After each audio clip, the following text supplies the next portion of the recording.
Hi, everybody. Welcome, welcome. Is everybody ready? Shout out to everybody in the chat. Shout out to everybody. Good morning. Good morning. That's right. All rise for me. Thank you. Thank you. Shout out to everybody in the chat. Y'all don't have to rise. Good morning. Good morning. Oh my God. Good morning. All right. So last night, think what? I'm only 5 minutes late. The court can be late. Y'all can't be late, but the court can be late. I can be late. I sure can. I can be late to court because I'm the judge. But you guys can't be late. Okay? Can we agree to that? Literally, you rose. Paige is like, I actually got up, literally and figuratively. Oh my God, you guys are hilarious.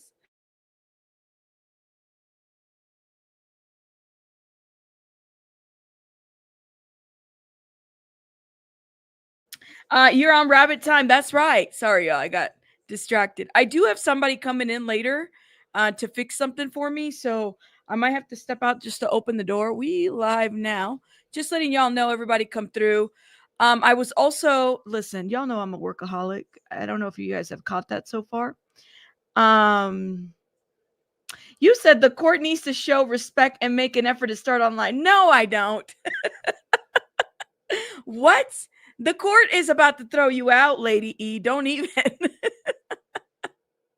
Listen, I was a little late, okay? I am. I appreciate it. I'll admit I was a little late, all right? I do apologize. But I have good reasons to be late. Let me tell you why, okay? Last night I did, you guys know I went live on the transcripts. I didn't finish them all. So I finished the last portion of the the direct testimony from Capricorn Clark. And you guys don't want to miss that. It's literally 30 minutes. And the reason why I'm late is because I was actually editing that. That's what I was doing. Yes. Everyone, we live now. Let me let the people know that we're live. Welcome, everybody. Ooh, we got 140 people already. Good morning. Oh, my goodness. So I will tell you that because I did get ahead and read. Okay, mama. Because I got ahead and I read a little bit about what's going on. Lord have mercy. I haven't even reached the defense side of Capricorn Clark, and I'm already like twitching because I kind of wonder what that looked like. Some of the things that she said, and I might have maybe even misunderstood a portion of yesterday when we were covering her, because I don't know if she was the employee that was left in Glasgow. Glasgow. I think that's how you say that. I don't think she was. I think that's a separate person. Capricorn Clark, what I learned yesterday from finishing up the government's testimony and interview with her, was that she's only sued Diddy once, and that was in reference to wrongful termination. Okay. And I don't know if she refiled again. It was unclear, but it is interesting to see what happened, at least her version of the story. And I have so many questions now for Regina Ventura. I think that there is just so much to be said here. I did speak to somebody. Shout out to this person who let me know that they were in the courtroom and they were watching the jury, and they were telling me that they felt like this was going to be a deadlock type of case. I said, "Oh, really?" Now I'm curious to know why. What made them even go there? Because that's a serious thing, right? It's simply because what they had observed, and I thought it was important to say, is that the person that was the jury, they have a notebook and they write their notes, right? And so when Capricorn Clark was testifying, there were some jurors that weren't even writing anymore. They weren't even trying to keep up with what was being said. And I think that there's something to be said about, like, you'll have your jurors that will write everything down, and then you'll have your jurors that will listen intently to figure out like what's being said. I know because I sat in jury duty and I sat there for a week, nothing close to this case, but it was a pretty intense case when I was there. There came a time where I stopped writing after long testimony, and part of it was because the lawyers tend to repeat the questions in a different way. They tend to ask it, and I find myself to be that a lot with the government, that they're asking. The government does this a lot. It's almost like overdoing overdoing it. even so more so that the judge is even here like, okay, are we almost done here, or can we get through this? And I don't know, man, this kind of left me a little bit weird, but hey, that's just my observation. Thank you. Yes, I don't know if she has complications. I know she just had or she went into labor. I haven't kept up with. I hope Cassie's doing okay, but I have not kept up with anything that happened. And yesterday, we didn't expect that news at all. So let's start with Inner City Press, and then we're gonna get right into the trial. I think we're only 10 minutes behind, but this is what he had to say on his vlog today. The investigator of the. Okay, here we are, Matthew Russell Lee, Inner City Press, here at the Southern District of New York Courthouse. Today, Wednesday, May 28th, 2025, we're going in for what would be day 11, I believe, of the Sean Combs trial.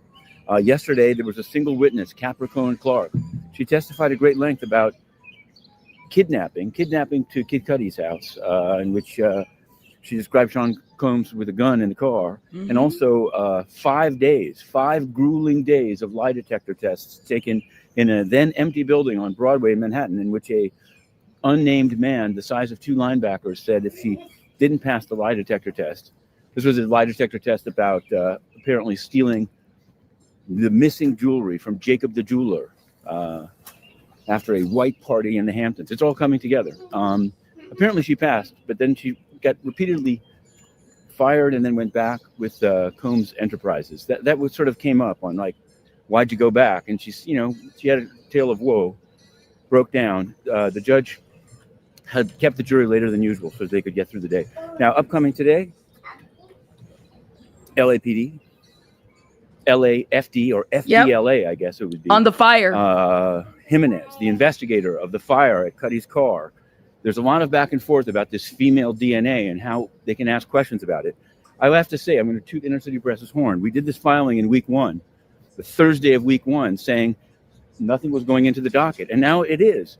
They put belatedly a number of emails from like 2 weeks ago, but now we're getting kind of in real time the arguments that are being made, and it's appreciated. It helps with the coverage, and it also helps people to know why it is that some things get excluded and why some things get in. Also today, Mia, described as another victim of Sean Combs, sexual victim. So the pieces are there. The pieces are coming together. We're covering it extremely closely. We put out ebooks of week 1 and then of week 2, and we'll be putting out one of week 3, in part to say, like, these are the things that we're putting out. People, there's a lot of weird stuff going on. Supposedly 50 Cent actually retweeted or screenshot and put on Instagram what Capricorn Clark quoted Sean Combs about him. So it goes. It's quite a hype trial, and I'm coming up to a bunch of tenths of the networks. But we're going to be going in and live tweeting extremely soon, maybe even before this goes up. Okay, perfect. Shout out to everybody in the chat. We're going to get started right away because we definitely got the docket going. And I had my film editor, so that's why I was taking a minute. Finding Your 40, thank you so much for gifting 10 memberships. Guys, if you've been blessed by finding your 40, please put some confettis or hearts in the chat.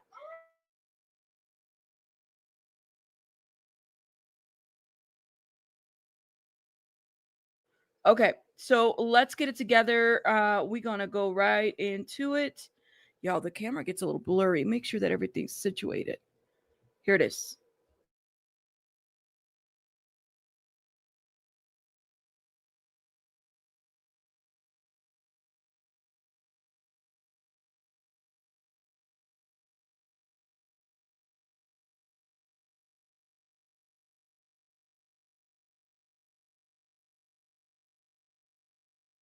Sorry about that.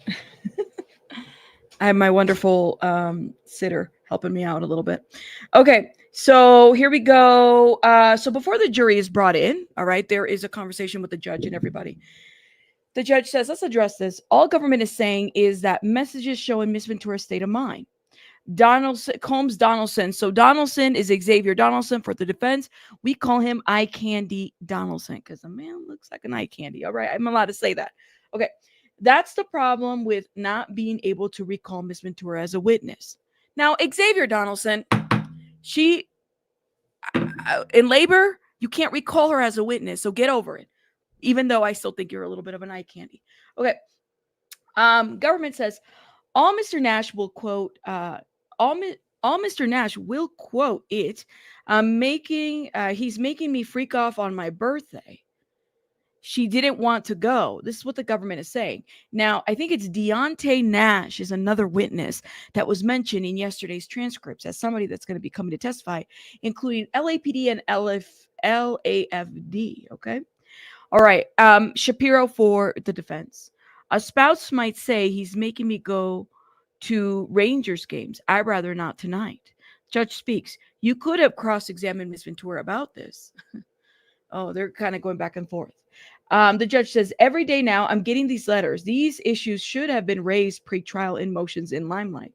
Okay, so Inner City Press is showing how he's also submitted some letters as well about what's been happening. And I think we're up to date. We're not even right where we need to. They're not even in trial yet. Now let's go to CNN real quick. See what the CNN people are saying, okay? Because they're also live tweeting on them. So one of Ventura's friends is expected to take the stand today. So is it Deonte? I want to say it's Deonte Nash. Let me know in the chat if I'm saying it correctly. I'm pretty sure it's Deonte, but let me know. And thank you so much finding your 40. I don't know if I probably did already, but thank you for gifting. Again, I appreciate your support. Thank you guys. Thank you. This is how you spell his name. It's correct. It's Deonte. That's what I thought. I'm like, I don't want to mess up the name. But so I was nosy, right? Because that's I'm a nosy person. That's what we do on this channel.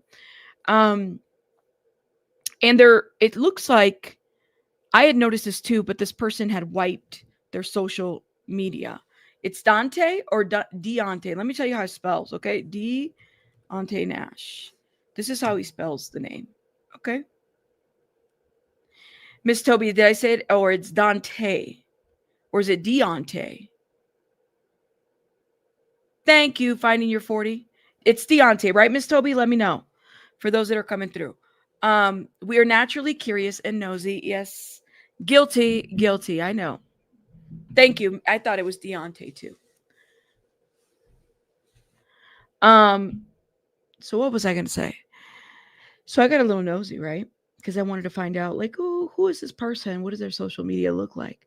I think they wiped their social media. There's a couple of pictures of this person, but not that much.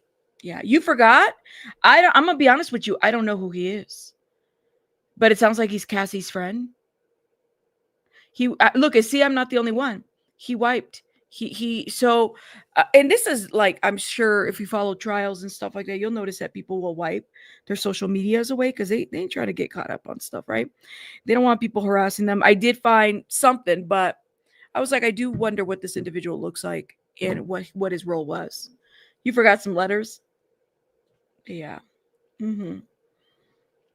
He's a stylist. I heard that he's like a stylist, assistant, also friend of Cassie Ventura.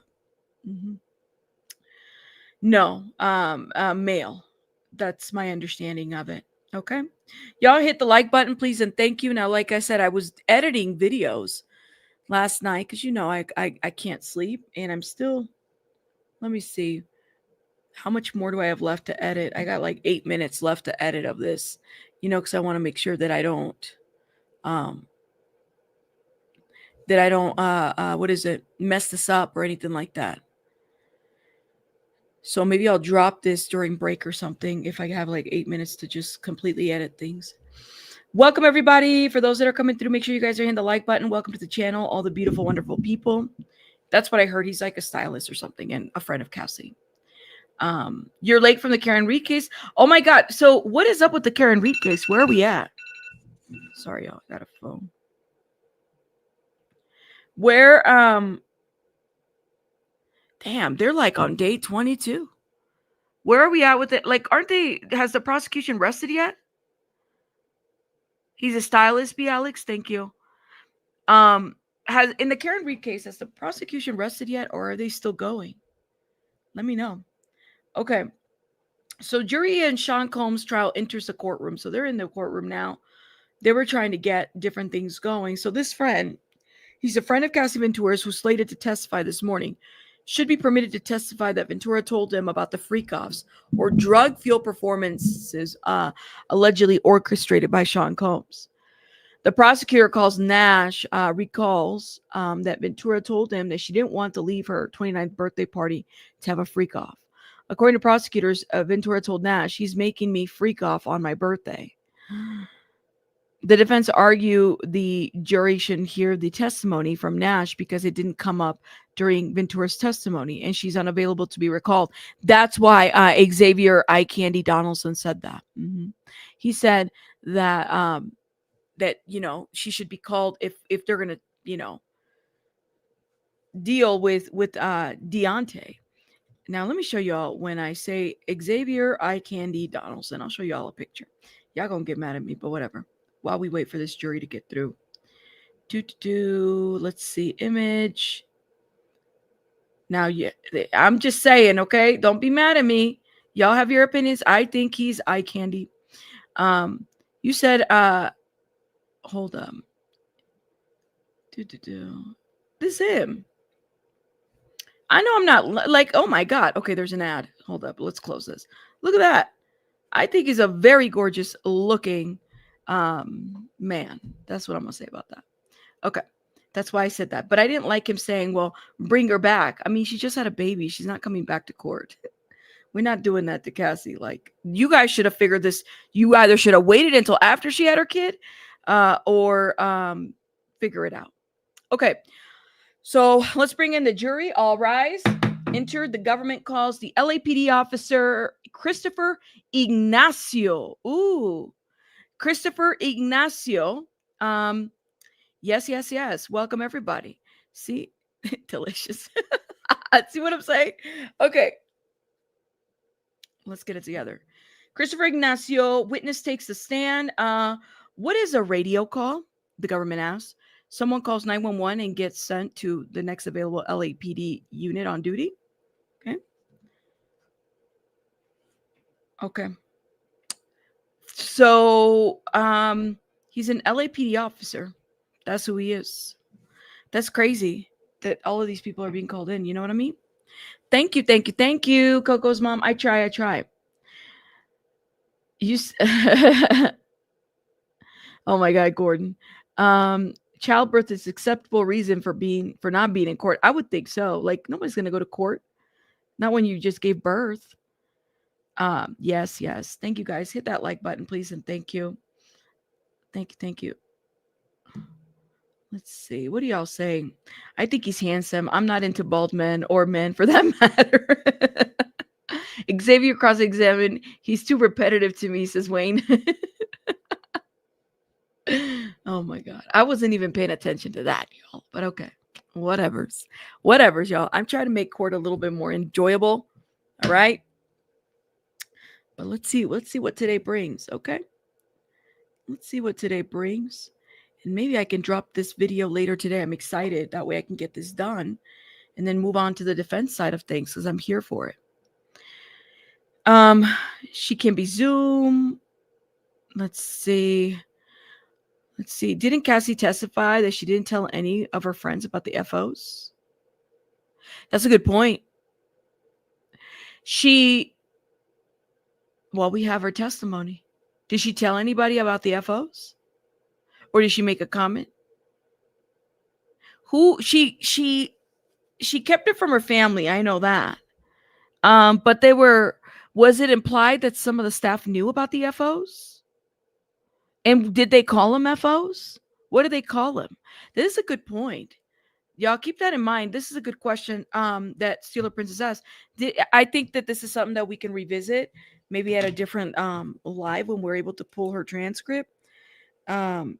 So this is an important part because that does kind of call into question what was said and what wasn't said. You know what I mean? Nana of 12, thank you for becoming a member. Shout out to you. Thank you for supporting the channel. All right, here we go. On December 22nd, 2011, what's on your shirt? What's on your shift? On December 22nd, 2011, get it together. What's on your shift? 6 a.m. to 6 p.m. in a marked police vehicle. What do you remember? I got a call around 8 a.m., code 3, with lights and sirens to 8925 Hollywood Hills Road. What did you find there? An Escalade. Okay. Y'all, I gotta zoom in. We might need to use the readers if I can't read. Okay. Let's see. And what is the Washington Post saying about this? Where are they at? Arson investigator to testify about Kid Cudi's car explosion. So, there's an investigator by the name of Lance Jimenez, who's with the Los Angeles Fire Department, who will take the stand on the trial today. It's being said. And regarding that investigation, there's that. But we also have somebody from LAPD who is currently taking the stand right now, okay? Let's see. No update. Oh, 4 seconds ago. Ignacio responds, I memorized the license plate. Why? I thought it could be involved in a crime the way it was left as soon as we got there. Why didn't you go after it? We didn't have a crime yet. The front door was unlocked. We went in. So Ignacio says he's responding to the Hollywood Hills 8925. And he says, I memorized, there was an Escalade, and I memorized the license plate. Okay. Government asked why. I thought it could be involved in a crime the way it's left as soon as we got there. Why didn't you go after it? We didn't have a crime yet. The front door was unlocked. We went in.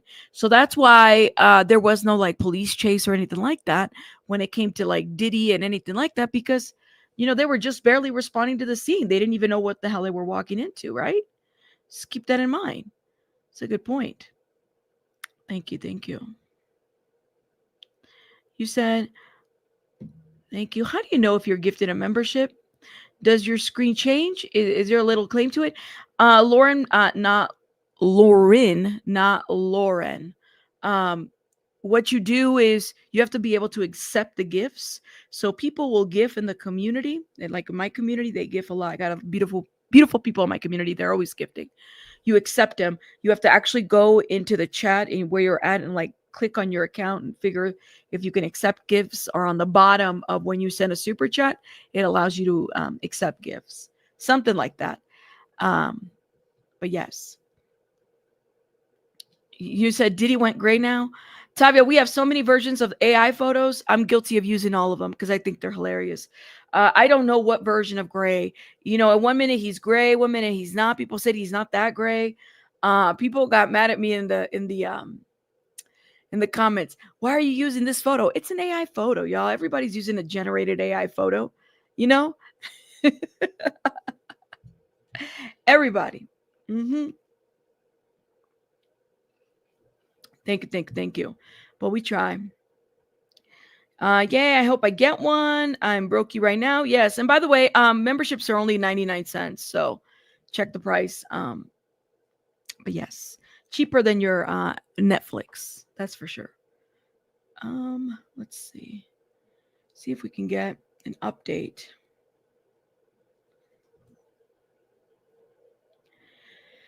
Oh my God, there's this picture. I was messed up. Y'all remember he wasn't even looking at the camera when that happened? When he was like in this mind frame, he was not even trying. He couldn't even look at the camera. He knew he messed up. I can't believe he did that too, because I was like, I didn't even think we were going to get a respond that quick after that CNN video was released. I didn't think that we were going to get a response at all. But hey, I don't know. Just weird. And he never really admitted to what he was apologizing to. If you ever go back and watch that video. Sorry, my alarm is going off. Okay. He never really admits to what he's apologizing to, which I was like, oh, that's interesting. Okay. Here we go. What did you see? The government asked. High end watched and purses, some rap, some unwrap. 2 detectives showed up when we came out. I saw the same black Escalade now driving down the hill. Then what? Kid Cudi arrived in a Porsche. Okay. So here's this officer from the LAPD who's responding. He says he spots an Escalade. He memorizes the Escalade's license plate. I wonder if he still knows it. Even now, kind of curious. And he says, he couldn't really do anything about that Escalade, but he memorized it. He had to go see what the crime was. So he gets into the house and the front door was unlocked, which Kid Cudi, that this was established when Kid Cudi was taking the stand, that the front door was unlocked. Okay. So he went in and then he was asked, what did you see? Remember they had, I think it was like Chanel boxes all over. This was around the holiday season. So there was no holes in the wall. There was no destroyed furniture, but it was kind of like they ransacked through the whole place. Like they were just kind of going through things, right? That poor dog was locked in the bathroom, that poor dog. And, Kid Cudi said that his dog was traumatized after that, right? That he wasn't the same. And things were unwrapped, and then 2 detectives showed up. And when we came out, we saw the same black Escalade is still in this area, driving down the hill. Okay. And who do we know that's in that Escalade? Put in the chat. Diddy, Capricorn Clark, and who was the bodyguard? Put it in the chat if you remember, because we talked about this yesterday. And then what? Cuddy arrived in his Porsche to the property, right? Because he's going down there. He's like, oh man, I'm gonna go over there and confront Puff. Gen X, Gen 71, thank you for becoming a member. Thank you. I appreciate it. Shout out to you, my love. Thank you. Thank you. Rube, was it Rube or was it It was Rube. That's right. Thank you. Because and I think part of my mind is thinking about what Capricorn Clark said, when she was watching Cassie get beat up, right? And I was sitting there and I was thinking, you're in fear of your life. Would you guys have intervened? Have you ever been in a situation like that where you're seeing like your friend being like assaulted? Not a friend, but like say it's a friend or somebody that you don't even have to know the person. But if you see somebody being assaulted, who gets involved here? We're waiting for an update. Who? Yeah, Uncle Polly was the person. Sorry, but now let me know. Because I was listening a little bit to what Capricorn was saying, and she was talking about, oh my God, is this my boo? Oh, shout out to Sean Davy Way. Hey, Sean. Oh my God. Hi, Sean. Everybody. I hit the gavel for Sean. Shout out to Sean, y'all. Drop some flames in the chat. Hi, Sean. If a mod can drop his channel, please, and thank you. Love you, boo. Okay. I know he is gorgeous. Sean is very gorgeous. I don't care. That's another eye candy on YouTube. Okay. Thank you. Yes. We all love Sean. Okay. Hold up. Let me see if I can get an update. No update yet. So when she was talking about that, she was talking about watching Cassie like getting kicked on the floor. And I was like, what would I do if like, what would you do if you were in that situation? I don't know, man. It's so easier to say what you would do, but then when you're actually there and you got like these 2 big bodyguards, you've been through a situation where they took you to an abandoned house and they hooked you up to a lie detector test. And here's the other question that I have about the abandoned, not abandoned house, the abandoned, or not the, it wasn't abandoned. It was like reconstruction. It was meant to be Bad Boys' new building, right? How did she know? And I had this. I went to bed thinking about this too last night, y'all. This is how deep I went into this. When Capricorn Clark said that she couldn't get out of the building, she wasn't even trying to get out of the building. So how would she know she couldn't get out if she didn't try to get out? Like, how do you know that the building was locked from the inside? And did the guy with the lie detector, did he have a pew pew? Did he have any kind of GUNs or anything? I went to bed thinking about that too. But yes. Okay, hold up. So here we go. We have an update. Government asks, can you run the plate? You ran the plate for the Escalade or of the Escalade? You ran the plate of the Escalade. Ignacio responds, yes, it came bad as a bad boy records. Government says, no further questions. Cross-examination, Mr. Steele. Oh, God. Okay. Government, that's it? Okay. So government is done and we're at cross-examination. The question that the government asked, you ran the plate of the Escalade. Yes, it came back as bad boy records. Okay. Government says no further questions.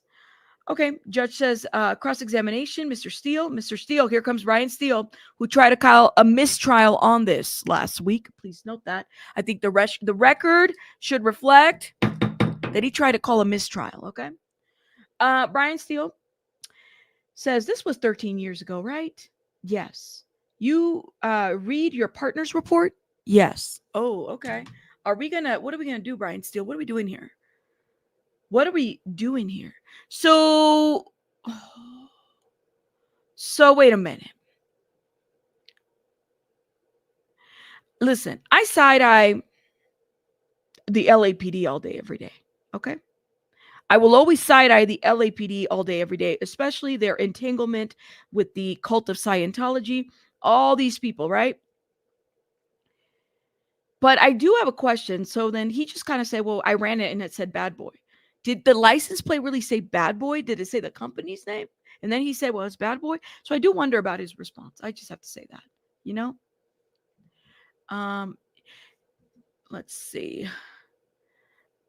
Okay, so defense is cross-examining the LAPD officer. Very likely so, Itzel. I think that this is a good point to make, that she was probably scared. I also think that she just wasn't going to try it. You know what I mean? She wasn't going to try it. I don't blame her for that. But I think it was an interesting statement that she made when she said that. You know, she said that she didn't try to escape, but she knew that the door was locked from the inside. And if I was the defense, guys, because we're looking at this on both sides, that would be my question. This is the defense. Why? And I don't know if Agnifilo asked this because I haven't read the defense yet. Why? How do you know that the door was locked from the inside? Did you try? If you didn't try to open it, that's what the defense does. They try to stumble you on your words, on the things that you say. And again, causing a reasonable doubt, because you only need one. You only need one to question all of this, right? Think about it. You only need one. You think it was registered to Bad Boys? There you go. That's what I think. It was registered under Bad Boys. Yeah, she said they locked the door from the outside. How does she know that? How does she know that? That's my question, Tommy Bites. Like, that was the question that I had, was how would you know that if you didn't, like, try to open it? Did you see it? How did you see it? You know? But Ms. Hill, that would be like a thing where if I was the defense, I would object. I'd be like, objection. You know, how did you know? How did you know if she didn't try? Y'all see what I'm saying is that the defense is always going to poke holes on the things. If they're objecting on hearsay, speculation, think of the way that, because I know we're just paying attention to the testimony, but watch how they object to things, because it's the objections that lead us to the sidebars. And then the sidebars is when they really divulge, or at least you really get into the brains of what these professionals are thinking, how they're thinking about this, if you know what I mean. So yeah, that's why I have to kind of wonder about this. But yes. It's a question that I have. It's a question that I went to bed thinking about. I said, well, how would she know? No, she didn't say that. So, and I'm speaking about Capricorn Clark, when she said she was locked into a building with a lie detector test. How would she know she was locked in if she didn't try to escape? Her own words, I didn't try to escape. I wasn't going to. She sat there for 5 days on a lie detector test. Doesn't take away from the fact that she was kidnapped. I'll give you that completely. But how does she know she was locked in if she didn't try to open the door? Did the bodyguard tell her she was locked in? Did she hear the lie detector guy tell her she was locked in? I wonder about that. And like I said, I'm looking at this on both sides, the government and the defense. How would the defense poke holes to that? It would be that way.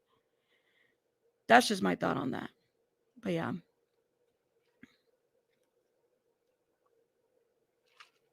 Gotcha. Lauren. Gotcha. I'll have to get there. I haven't read that far. She said she knew. How does she know? How does she know? That would be the question. I just have a lot. I started thinking about this. Huh. Okay. She would have tried to escape though. Did she? She says she didn't. See? This is what I'm saying, y'all. You only need one out of the 12, one person to question everything that everybody's saying for reasonable doubt. That's all you need, one person.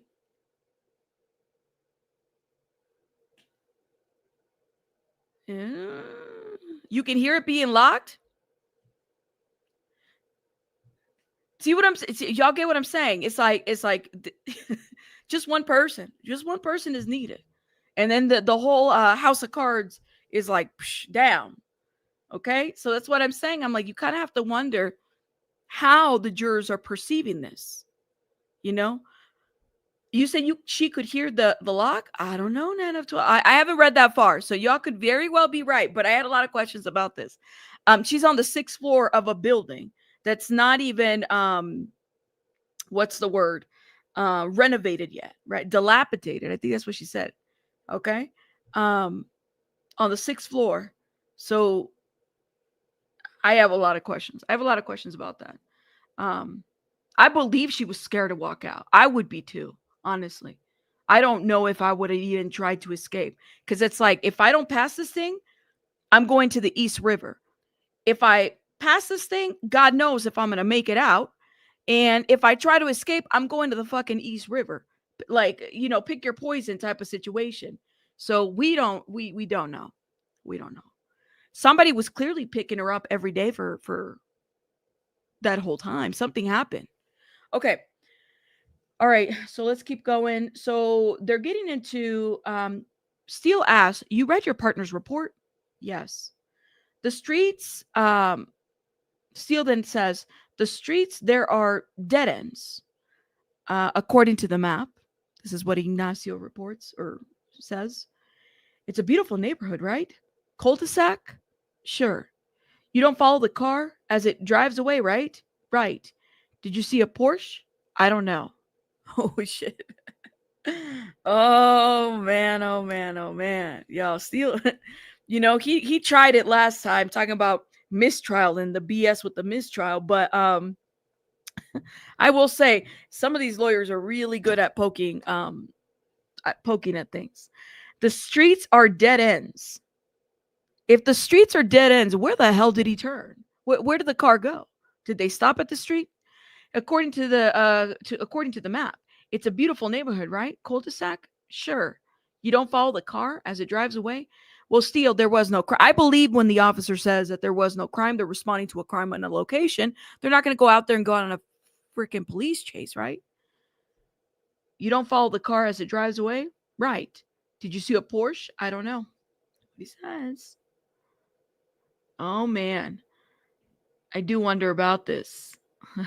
Thank you, Steeler Princess. Tell him to hit that like button. Tell him something. Thank you. Thank you, Princess Jasmina. I try to kind of think of the other side, because you kind of have to be able to see the train that's coming, if you know what I mean. Like, at least try.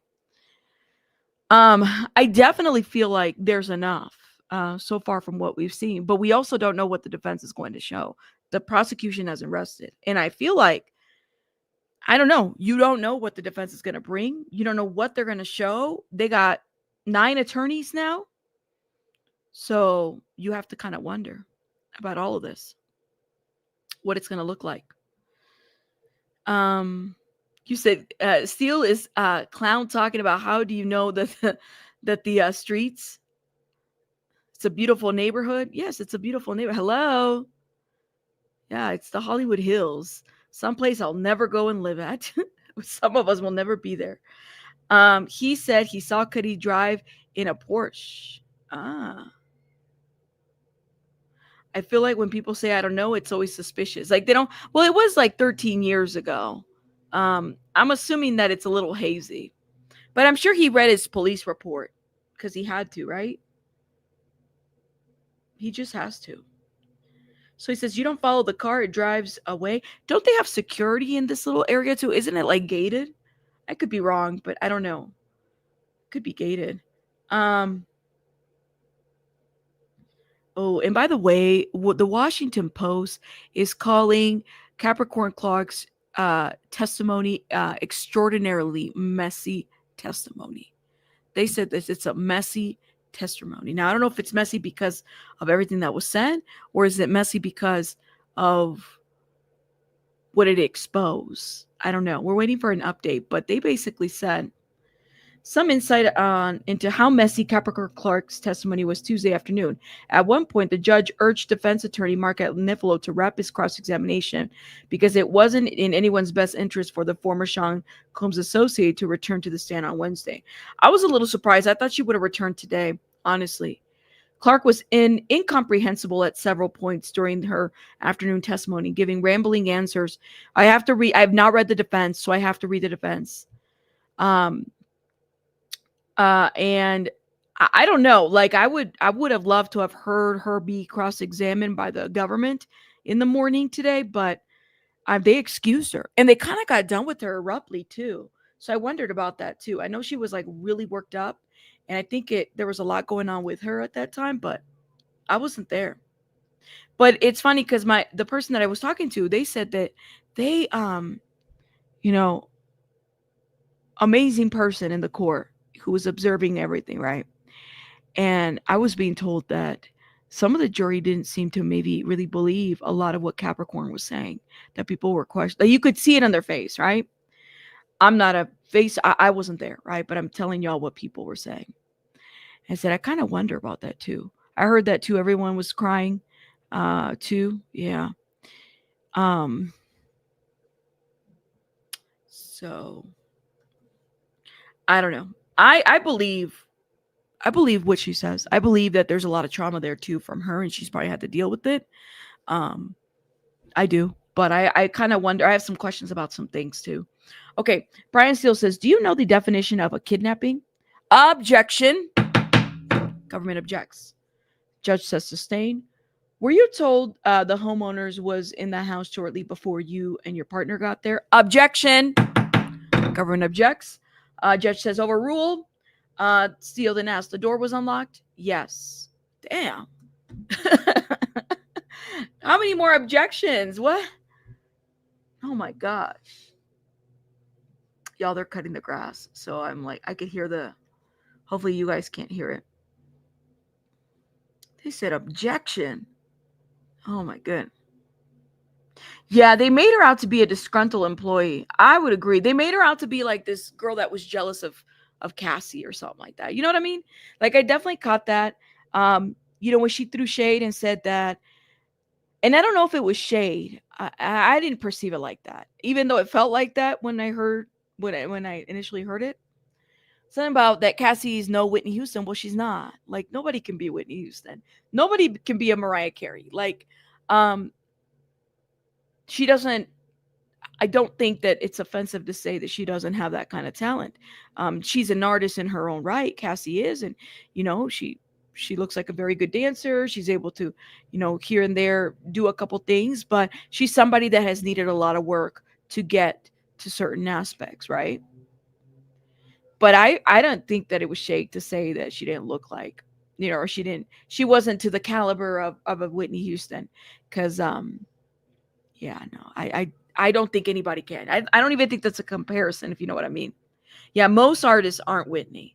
I would say that. They just aren't. They aren't. And they never will be, if you know what I mean. Okay. Steele continues. So the door was unlocked? Yes. Steele, there was no furniture upended, right? No. You called it a trespass, not a burglary, right? Because objection. Government objects. I think sustain. No report of theft? No. So was it a burglary? Was it a burglary? Or was it a break-in, or was it a trespass? That's interesting. How did he label the report? Hold up. Make sure I understand. So a burglary, entry into a building illegally with the intent to commit a crime, especially theft. So it could be a burglary. I think you could define it as a burglary. You may not have stolen anything, but it's the intent that counts. So the intent of entering into a building illegally, even though the door was unlocked, doesn't give you an invitation to go into the building. That could be both a trespass and burglary. But you don't have to take something. You don't have to remove something. You know what I mean? So yeah. Paige, thank you for the $3.99 super sticker. Thank you. I appreciate it. Thank you, Paige. Thank you. Yeah, breaking and entering is a crime itself. Absolutely. I agree. But yeah. Thank you, Paige. Yeah, well, first she was a model. She is better. She is better as an actor model than a singer to me. I love it when Cassie models and acts more authentic. I think Me and You was probably the one that a lot of us, at least growing up, I knew her from. Like that was I told y'all that was like my ringtone on my T-Mobile Samsung flip phone with the little light, cute little light, little charm on it too. Yeah, that was my phone. And so you play that little Me and You, or you leave a voice note, while somebody's calling you, the music is playing, or you can leave them as a voicemail too. Yeah. But Me and You was definitely the top of the song. Okay. Hold up. Where are we at? Here it is. So the judge says, Steele says, you called it a trespass, not a burglary, right? Because then the government objects. I think sustained, says the judge. No reported theft? No. Okay, Steele then says, if you thought there was a gun in the Escalade, you could have put out a bolo, right? Objection. Judge says overruled. You didn't, right? Right. Any mention of security cameras? I saw some. Well, why don't, I know that the security cameras are facing the other way from what Kid Cudi said about the property, but why aren't there any, we don't have any footage of somebody facing the cameras the other way? I have questions about this. Okay. All right. Steele continues. Mr. Cudi wasn't hyperventilating, right? He was tense, I'd say. Did you search his Porsche? No. It was 8:20 a.m., not 6:30 a.m., right? Right. Nothing further, says Steele. No redirect? No redirect. So the defense is done. And the judge is asking for any redirect from the government. So I do wonder about this. Huh. You said, thank you. Thank you. This is what I got yesterday. I had a chimichanga with a non-alcoholic sangria. I went to a local little taqueria that I have over here. I went over there, and I don't really eat at taquerias like that because I like, when it comes to Mexican food, I like to kind of have it cooked like at home, not at a restaurant. But I got me a chimichanga, and oh my, when I tell you that it was like, I'm still thinking about it. You know how when you eat good after you eat, you just want to go to bed? You get the itis? Yeah. That's how I know that I said, oh, this chimichanga hit the spot. It was beautiful. It was beautiful. I was like, oh, yes. Yes, non-alcoholic sangria. I don't really be drinking alcohol like that. Like sangria señoral, like the big old bottle that you can get. You get those anywhere. But it was just the taste of sangria that was like amazing. Says Rabbit, I want to push back a little on the comment a Capricorn made about Cassie. The shade is in the fact that the comment was unnecessary. She inserted an opinion of Cassie that wasn't requested. The 5. I love it. That's a good point. Could very well have happened. I just didn't think of it. I didn't see it that way after I thought about it, the 5. Like, I was like, I don't know if I consider that shade, but, because I don't see her as a Whitney Houston. You know what I mean? But the 5, I agree with you on that. I think you got it. I think you're right. Thank you, the 5, for pushing back. I appreciate you. They're usually order. Yeah, it was an amazing, y'all. I'm telling you, I think I was just starving. I was starving, and what I had ate earlier didn't really do it for me. So when I had that chimichanga with the sangria, it was like, oh yes, Yes. And I just wanted to go to bed, but I was like, I can't go to bed. I got to wait. I told my people I was going to go live if I got these transcripts. So I couldn't go to bed. I did sleep well last night, but I went to bed a little bit later. But thank you for asking. I went to tell you guys about the tacos. The tacos didn't happen, but the chimichanga did.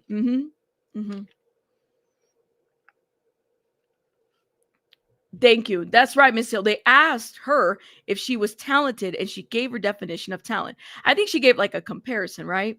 I would agree. I concur. You said corruption. Diddler probably paid off someone to get rid of the evidence on the street security camera. That's a good question.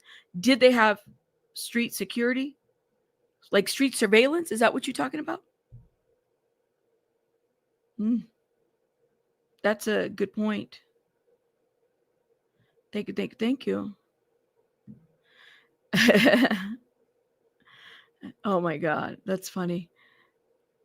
Non-responsive. I think her comment could be called non-responsive. You said it was shade. She didn't have to elaborate to that point. Yet, yeah, Cassie traded her body to be beaten so that she could be released. Oh, y'all feel deep about that. Wait until I read the transcripts, and then we're gonna. Maybe I need to wait until I see word for word what was said. Okay, because when I read that, I said I don't know if but you know the blogs ran with that. The blogs ran with that. They went all over and they posted that. Didn't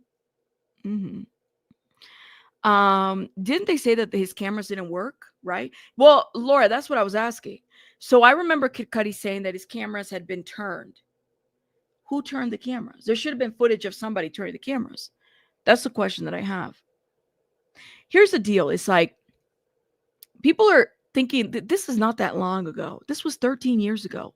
We got cameras, we got internet, we got Ring doorbells, we got different things. Like, it's weird to me that I feel like people are kind of like, well, back then we didn't know. This is 13 years ago, y'all. This is not that long ago. 13 years ago. What was 13 years ago from today? I think I was working in government back then. Like, I could tell you probably what position I was in and what I was doing. So I have to kind of wonder why we lack a little bit of like technology, or they're not saving it for whatever reason, like the storage isn't there. Other homes have cameras. Why? See, that's the question. You said were ring cams not a thing back then? In 20 what was somebody do the math? 13 years ago from 2025. What is that, y'all? Math is not my thing. Somebody do it before I get a calculator. Let's see. It wasn't that long ago. What was it? Let's see. 2012? Yeah, that was 2012. Every phone has a camera in 2012. I would bet you anything. Every phone has a camera in 2012 at this point. Okay, are they going to do a cross-examination? What's going on? CNN says the LAPD officer testified Kitty was flustered after the 2011. They're saying it's a 2011 incident. So this wasn't in 2012, 2011. Keep that in mind. I feel like I've been saying the year. I should know this by now. Los Angeles police officer Christopher Ignacio testified that Kid Cudi was flustered, but did not report a gun being involved or any property was stolen from the home. And it's not like anybody reported this to the police at the time, right? Like they didn't say, hey, somebody broke into my house and they have a gun, or hey, somebody broke in and it's believed they have a gun. Like they kind of shut this down right away. So there wasn't, I don't think, a lot of information that the LAPD could have gone with. But yeah, you said that part, the shade after the trade. You said Ring cameras came out in 2015. Well, let's see. I do wonder though, like in 2011, if he has security, he said that the cameras got tilted the other way. See, people are saying that they came out in 2015, 2014 Ring cameras, but this was Christmas 2011. It's the Hollywood Hills. Don't they have their own security? I thought they did. I thought they had their own security. I thought they could isn't it like gated? Let me see. Is the Hollywood Hills gated?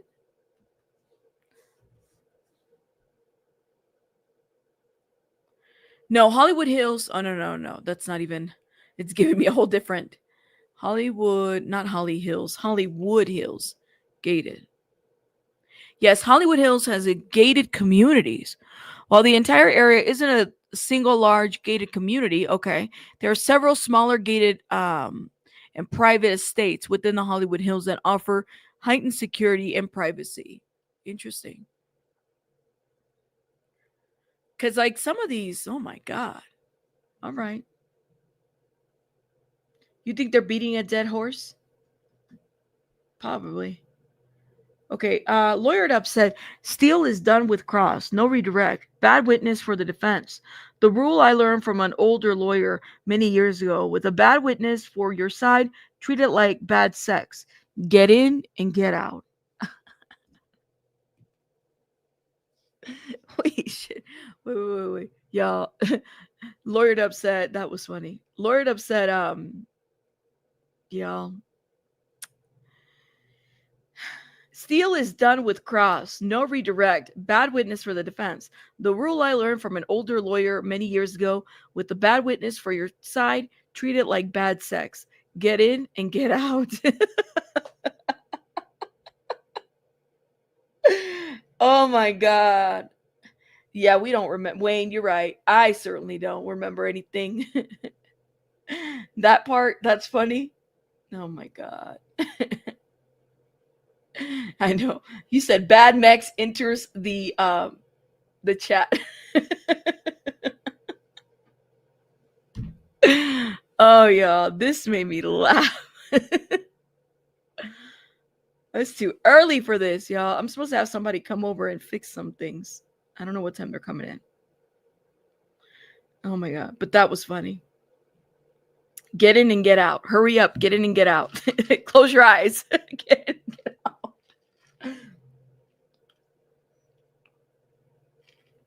Okay, AI says in 2011, dash cams were around, but ring security was not. Hey, you know what? I wonder if they have the body cam footage of that.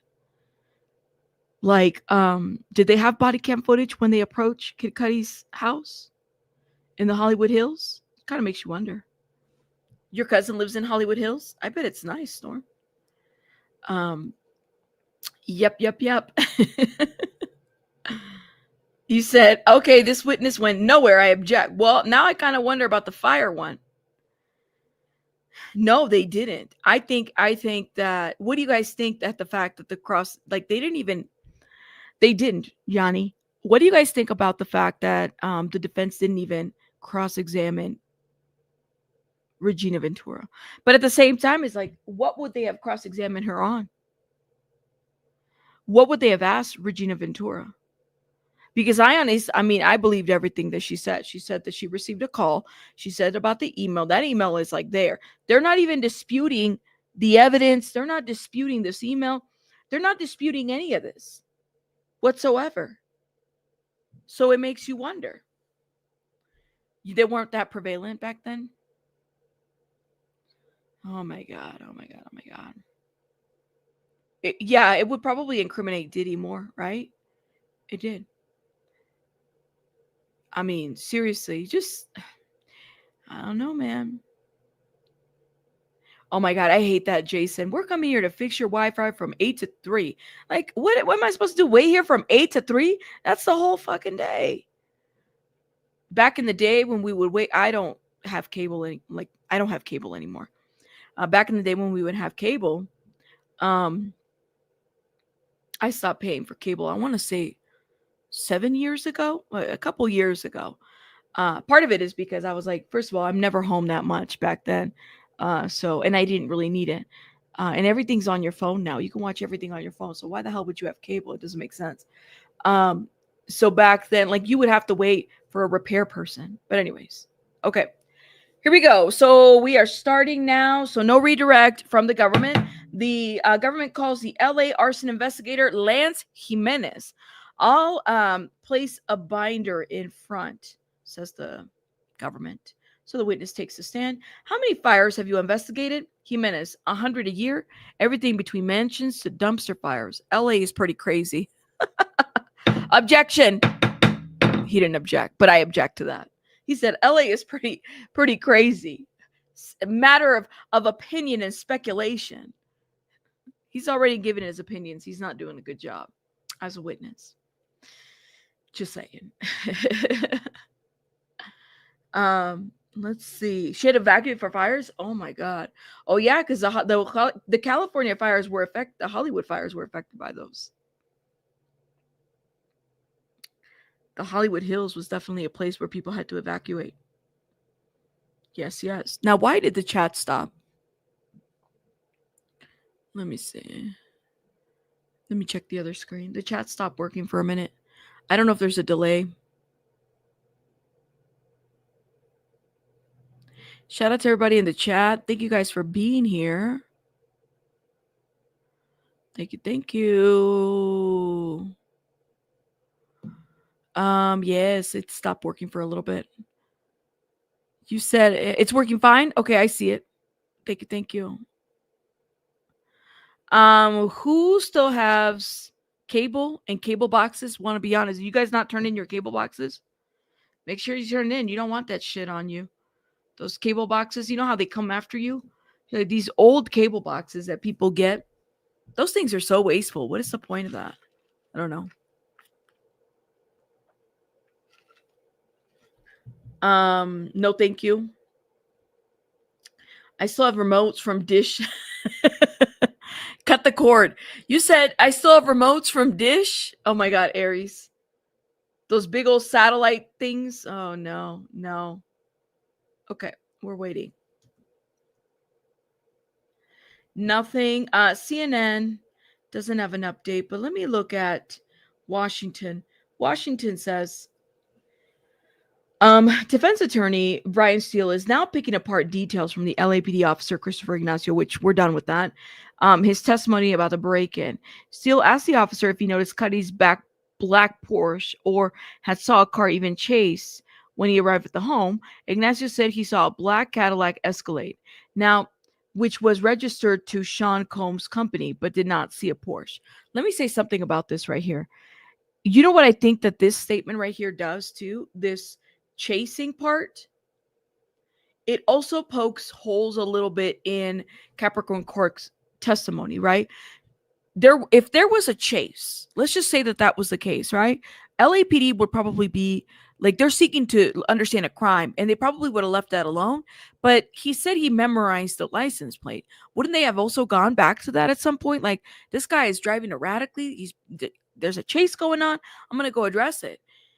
What Capricorn said was that there was a little bit of a chase, right? And I'll have to look into the transcript, but I believe that's what was said from that. Now hold up, let me see. Do we have an update? No update yet. You still have a small dish in your house? That's not good.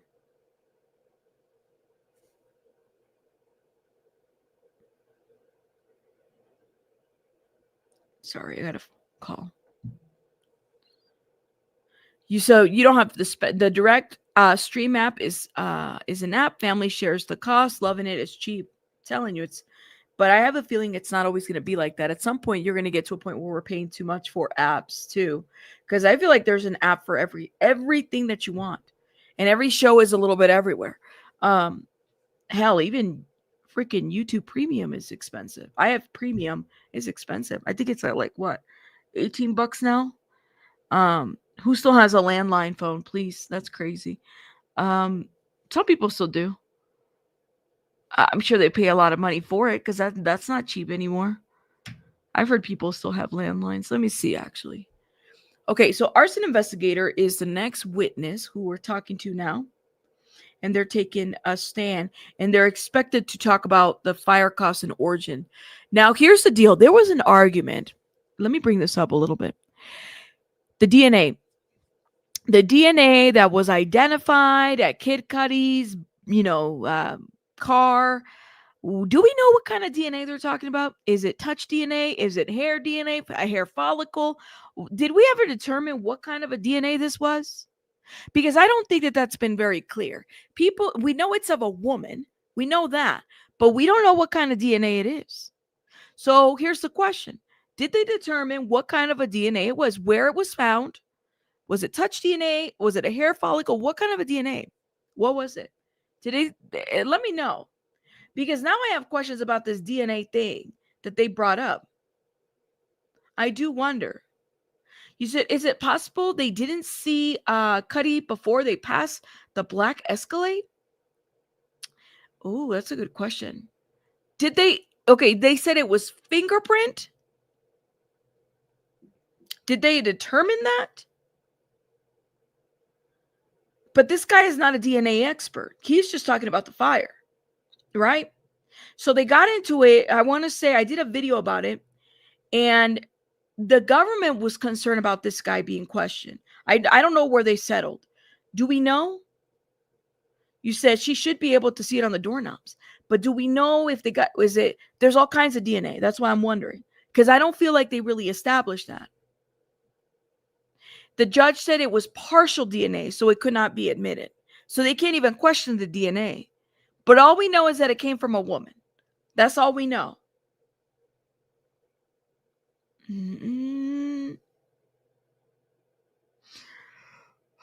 You heard it was partial, not enough to even testify to DNA. But how do you, Queen of my crew, if it's partial, how did they determine it was a woman DNA? Did they just throw that shit in there and then just let us to believe? Like, they didn't even object to that. I have to go back. I don't know. They didn't say what kind of DNA it was. They said it was partial, whatever that means. They did not say what kind of DNA it was. I have a lot of questions about that. Okay. Here it is. Here it is. So Jimenez had responded 100 years, how many fires he responds to. Everything between mansions to dumpster fires. LA is pretty crazy. Did you respond as an expert to an auto fire at 8925 Hollywood Hills Road? Yes. There was a cut in the roof of a Porsche. What about inside the Porsche? Burn patterns inside? Any items? A bottle on the front seat. Bottle on the front seat. He can't talk about the DNA though. People are expecting him to speak. He can't speak on the DNA. He's not a DNA. He's not even the person that collected it. I don't even think that that's what they established. He's just there evaluating the burn patterns. Who collected the DNA? Why didn't they bring that person in? Even for the defense, why didn't you guys bring this person in? But I guess they couldn't even admit it into the trial. That's what it sounds like, because it was only partial. So I wonder about this. I really, really wonder about this. Fire officials say that he investigated 2012 fire that destroyed Kid Cudi's Porsche. Okay. We read this part. Partial. Let's see. Diddy only has a male DNA on him. Other males. Oh my God, Dazzler. He definitely should be talking about the print or the DNA, only the fire part. He shouldn't be talking about it. Gotcha. He's got partial P. Y'all are too much. Yeah. You said they say it's inconclusive, which means it's tainted with another DNA that's not female. Well, they said it was female. Kind of makes you wonder about this.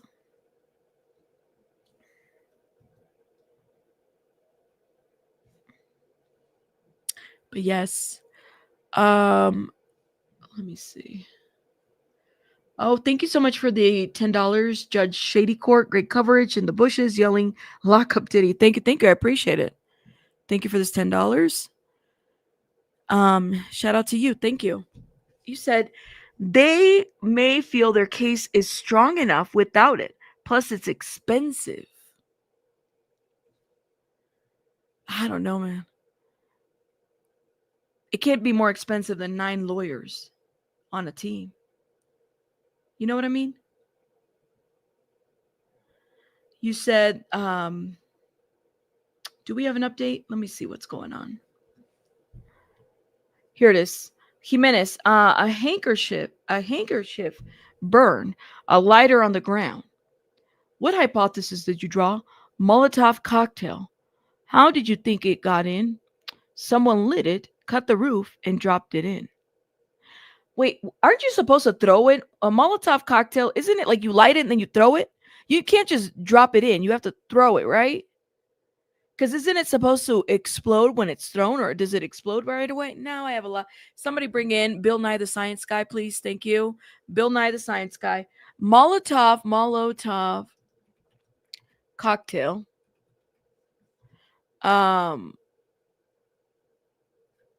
Is it supposed to be thrown? Isn't it supposed to be thrown? You guys have been watching too much Grand Theft Auto. I don't know. Oh, Lord have mercy. AI is already like, listen, we can't give you information. Information on how to use Molotov cocktail cannot be provided as it is dangerous and illegal. Okay. They're looking at my internet searches now. They said they can't tell me how to use it. But I thought they were supposed to be thrown. They don't explode. The fire spreads when the cocktail is broken because the accelerant is released. So you're supposed to throw it but it was dropped into the car. Like it was dropped from the roof, right?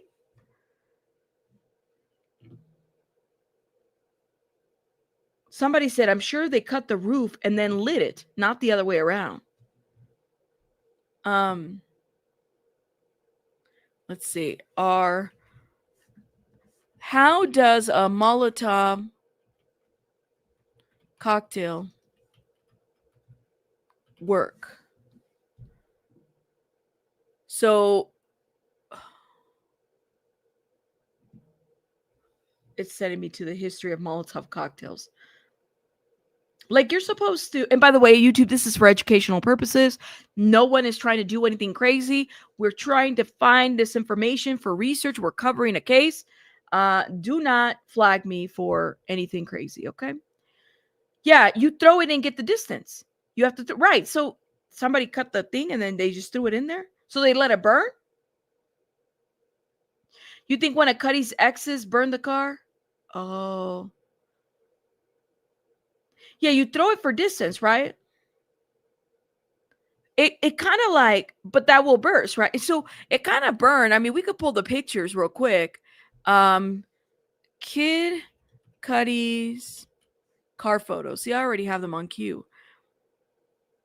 Let's see, is this it? Look at how perfect, I hate to put it this way, but they are kind of perfectly cut. Like, honestly, they are kind of perfectly cut if you think about it. Damn it. Let me see. Do we have an update before I change the screen? I'll show you guys what I'm talking about. Hold up. Look at this. What did you say that? Oh, let me remove myself. Let me put this down. Look at this. So they cut it kind of like a little perfectly, like on this side right here. Let me show you all. This is what I'm talking about. This right here is like such a perfect cut right here. Okay? Such a perfect cut. For somebody to leave DNA, they would have had to have touched this roof right here, right? Right over here. Yeah. So it kind of makes you wonder.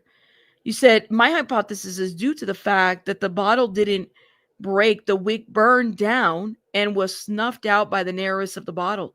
That's a good point. Someone is a pro. But see, what I'm saying is, y'all notice the cut of the roof? It's a very perfect angle cut. They knew who they were targeting. They knew that this was, his car. This is not a mystery whatsoever, I don't think, to anybody. They knew who they were targeting. It wasn't a random act or anything like that. I mean, they knew he wasn't in his car. We could tell that for sure. So whoever threw it wasn't necessarily, I don't want to speak for the person.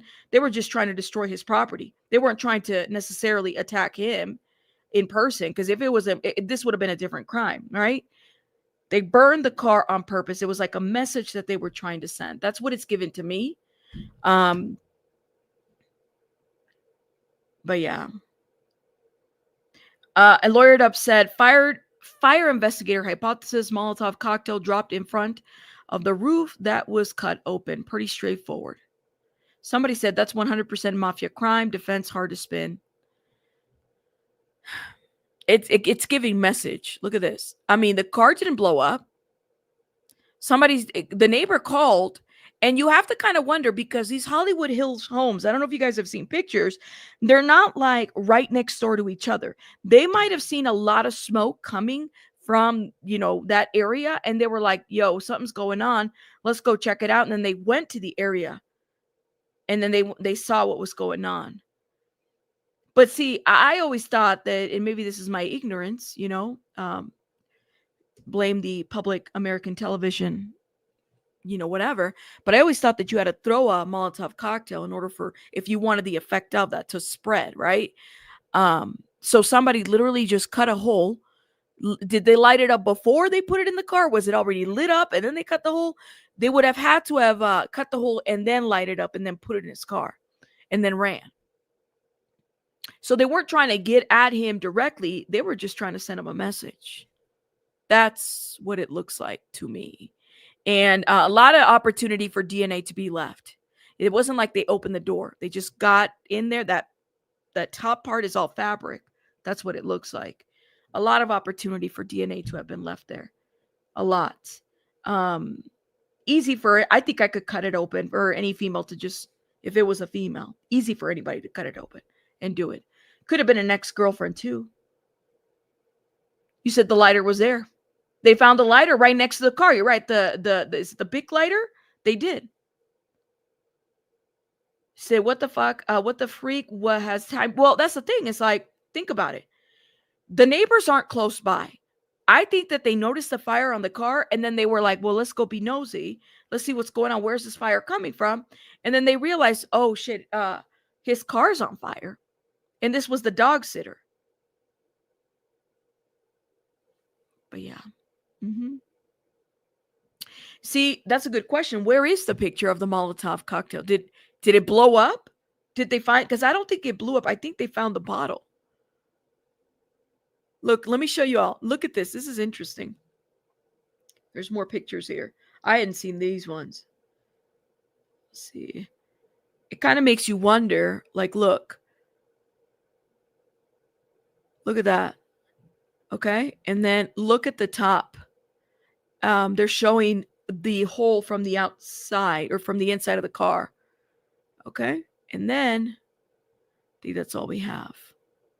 I don't see where are the exhibits where I don't think they have them. The exhibits of the bottle, of the handkerchief, of any of that. That's interesting. This is an interesting, I'll say that. It's interesting. Yeah. I have a lot of questions about it.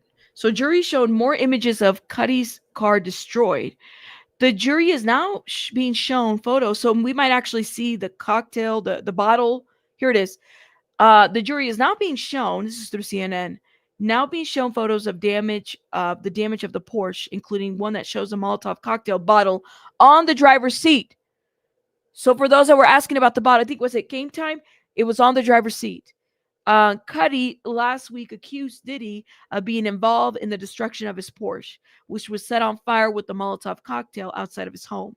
During his testimony last week, the jury also reviewed photos of the destroyed car. So the bottle was found inside the car. How long had it been burning? That's the question that I would have.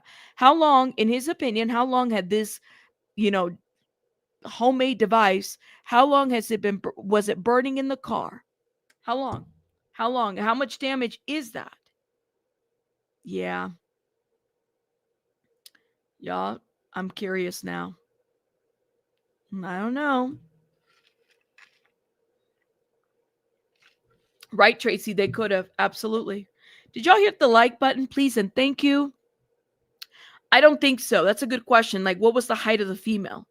If it was a female, right? If I'm assuming that's the only partial DNA they say they had. If it was a female, what was the height of the female?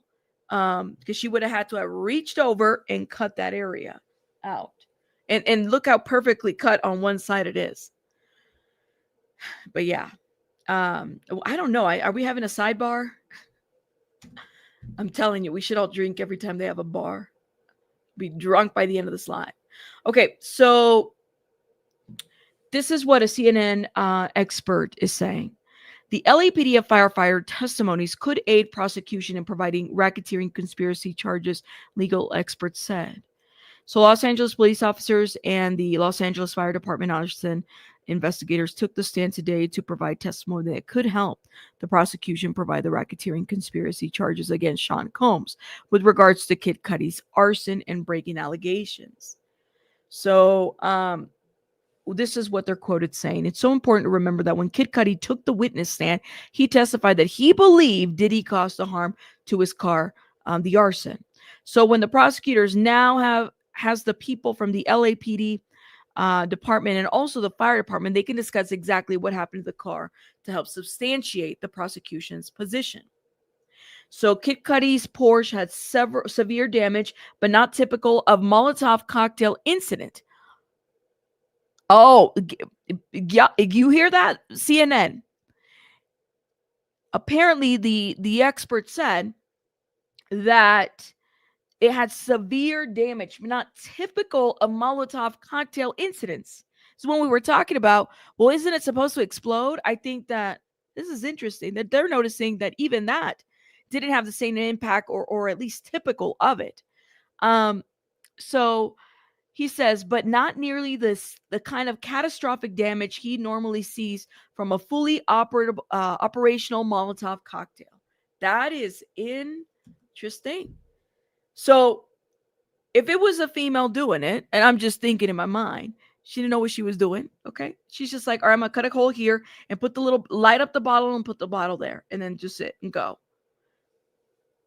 They sent somebody, or maybe it was a jilted ex-girlfriend. I don't know, but okay.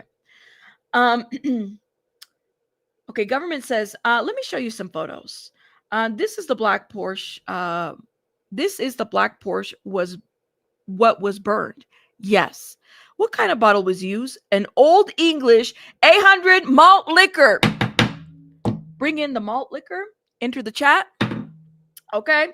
And the wig, a designer type scarf, silky. In my opinion, this was targeted. I would agree. All right. Somebody bring in the Old English 800 malt liquor bottle. Because that was used. O-E-O-E-O-E. Oh, snap. Now, yes, a 40. Yes, a 40.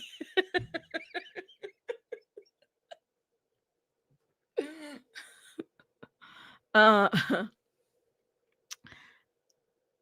don't know. Do you want the bottle low-key real? Into the chat. The malt liquor at the 40.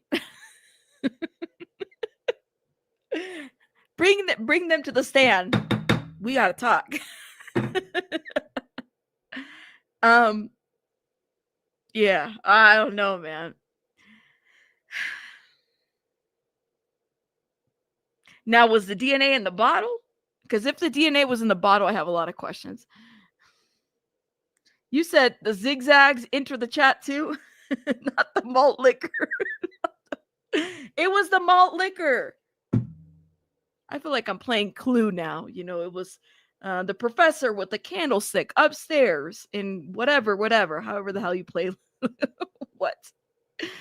The 40. Okay, yes. The Old English, all right? A designer scarf will for sure, wasn't it a regular person because the regular person has designer scarves or would at least put them on fire. Bingo. Chris says, I believe Diddy made Cassie or Capricorn do it. Oh. Y'all, you can't make this up, man. Oh, man. Well, where was the DNA? I mean, he doesn't have to talk about the DNA, but at least tell us was it in the bottle? Was it in the door? Was it touch DNA? Was it hair DNA? What kind of DNA are you talking about? And it's a designer type of scarf. Okay, Silky. In my opinion, this was targeted. It was a designer type of scarf. It's not saying it's a designer type. Whatever the difference is, there's designer and then there's designer type of scarves. All right. What color was the scarf? Do they have a picture of the scarf? Does Diddy wear scarves? I don't know. You said it was Janice for sure.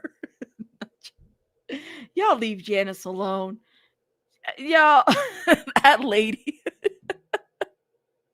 Hold up, let me see. Did they enter the exhibits on those pictures? Because now I'm kind of curious about them. Oh my god. Oh man, let me see. Have they posted the bottle pictures? When they said Old English, I said, "Oh no, no, no." Silk is highly flammable, so they meant, yeah, a knockoff scarf. That's why it lit fire. There you go. A nylon scarf will burn up faster. Yeah, yeah. Suddenly we're all fire experts. Shout out to everybody in the chat. Y'all are great. I'm just saying. See, everybody's talking about the bottle, the Old English bottle. Oh my god. You said that sounds right up, but yeah, you guys did. Who did it? Oh my god. Let's do a poll. Don't blame that lady. That lady. Who done it? Who done it? Let me know who done it. Janice. I don't even know how to spell her name anymore. Oh my god. Capricorn. Okay, Cassie. I'm gonna put Cassie in here. Cuddy's ex-girlfriend. Cuddy's ex-GF. All right, go vote. Let me see what this poll's gonna say. Oh my god. Oh my god. It's alcohol 5.9%. Oh my god. I don't know. Wigs are made from cotton. Oh man, y'all, this chat is too much. Could it be Gina or KK? Oh, see, I didn't have enough room to put them in there. It could very well be that too. I didn't have enough room. I only get 4 options in there, but I figured. Okay, hold up. Here we go. Partial DNA. So a designer scarf, Silky, in my opinion, this was targeted. The partial DNA profile was consistent with the female contributor. I was told that. Do you know what it means? No. Do you know if it's possible to touch an item without leaving DNA? Objection from the defense. Judge says sustain. Oh my god. What kind of a touch DNA? So wait. It is touch DNA, right? Did they say touch? Am I making that up? The partial DNA, it's consistent with the female. I was told that. Do you know what it means? No. If they're calling it, the government is calling it, do you know if it's possible to touch an item without leaving DNA? Objection. Ooh. Look at the question, okay? Look at the question. I think that says it all. Oh my God. Look at this poll. So 64 votes. Now, can you, Janice did not burn this car. Why is Janice 41%? No. This is for the chat. This is for the chat. You guys are doing too much. Nope. Brooklyn, you are out of order. You're out of order. You're out of order. The whole trial is out of order. They're out of order. You guys are doing too much. Did y'all hear that? Yeah. You voted Janice? No. Y'all are doing too much. That lady, leave that lady alone. Okay, hold up. Judge says sustain on the objection. Government asks, what happened to the print cards? Jimenez responds, they were destroyed in 2012. On whose order? Someone in the LAPD. They always be destroying shit every time we need something. Not you or anyone else on your team. Agnifilo responds, I'm going to call objection to all of this. Can we have a sidebar? Okay. All right. Get your drinks. Leave the OE, leave the 40 alone. Don't touch the 40. Leave the 40 alone. Get your drinks. We're on a sidebar. But I do wonder, thank you for fixing this poll. Thank you for the people that voted and fixed this poll, because there's no way that Janice was leading the poll out of everybody here. There's no way. You guys do too much in this chat. See, I can't. You guys do too much. Janice was leading the poll. I had to say something. You guys got to leave that lady alone. You voted Capricorn? See? No. Oh my God. Y'all do too much. That's too much. Anyways, moving on. You think Cassie did it on your opinion, Lacey? You said Janice way too early? Yo, come on now. I think if you really think about it, Janice is at fault. Oh, Lord. But Janice was leading the poll. She's an obvious choice. You guys are justifying? You think it's Cap? You guys are justifying your choice of picking Janice? Yo, no. You guys are too much. By the way, shout out to Inner City Press. We are subscribed to Inner City Press. We are subscribed to the Patreon and to his Twitter in hopes to, provide support to Inner City Press, because, I'm getting my information from him. I definitely want to continue to support. I think it's important. So shout out to Inner City Press for doing the work. Partial female DNA profile found on the bottle in Kid Cudi's Porsche. Arson investigators say that the bottle, the cloth, the lighters were tested for DNA, but only this is important. The bottle, the cloth, the lighter were tested for DNA, but only the bottle returned with results. The bottle had touch DNA. This is what the arson investigator said. He confirmed that a partial DNA profile consists of with a female contributor came from a bottle. There it is, but said he didn't know exactly what that meant. Earlier, Jimenez testified that he does not have any expertise in DNA or testing analysis. There you go. So the DNA came from the bottle, and it's of a female, but he doesn't have any background in DNA. So then I would have, if I was the defense, I would have asked to have the DNA person called in. I would have.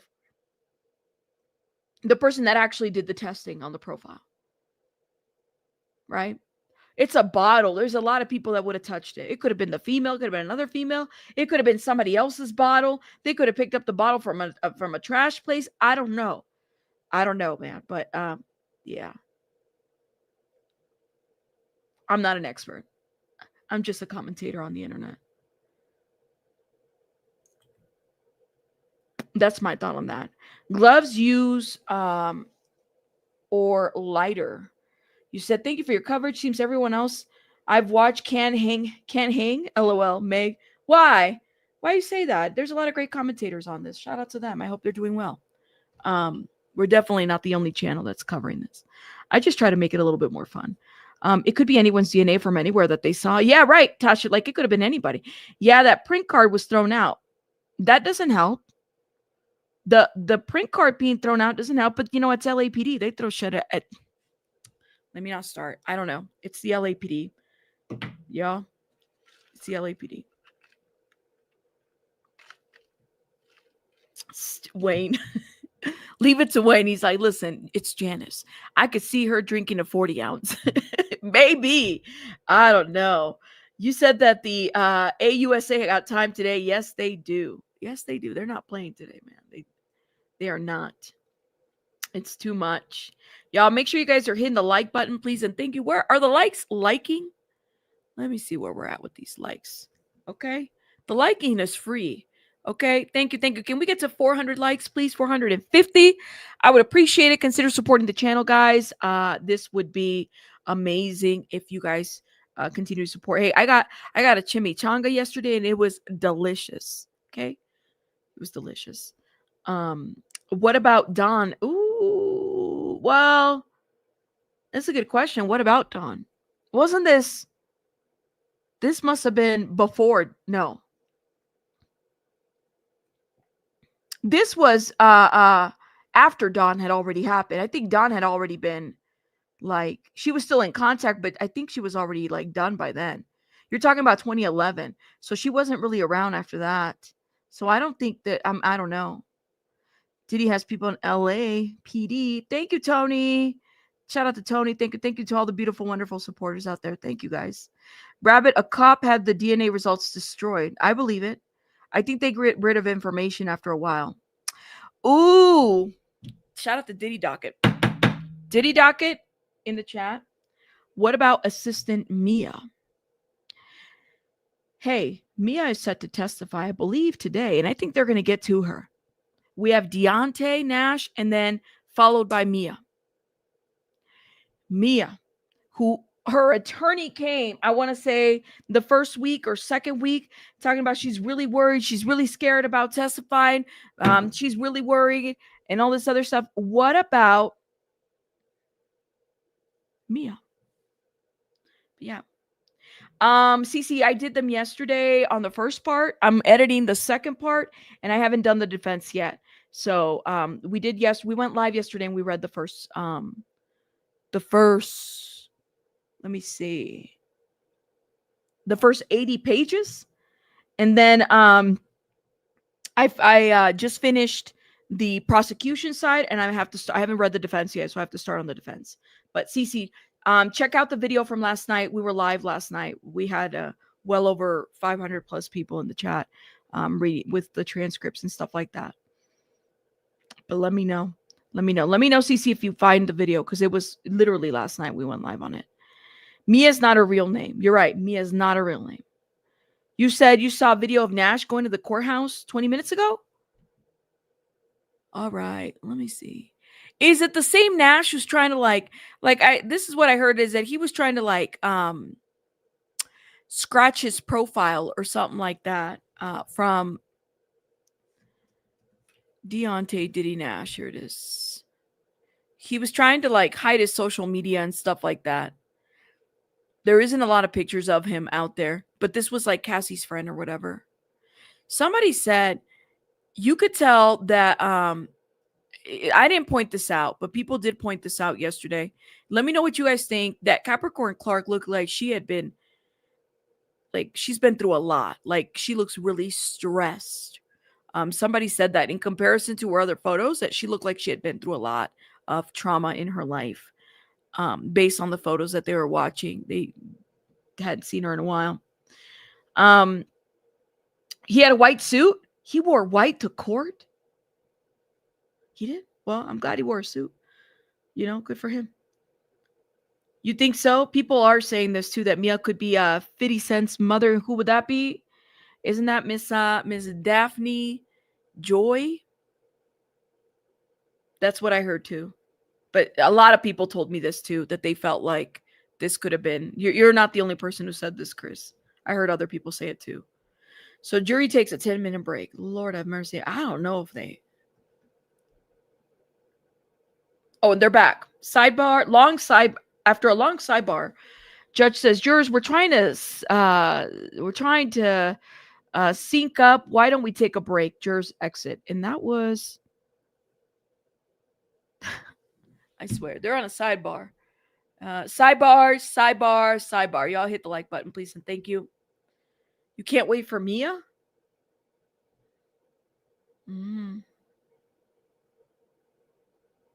Out of the box. No, that's not news though. We kind of all knew this.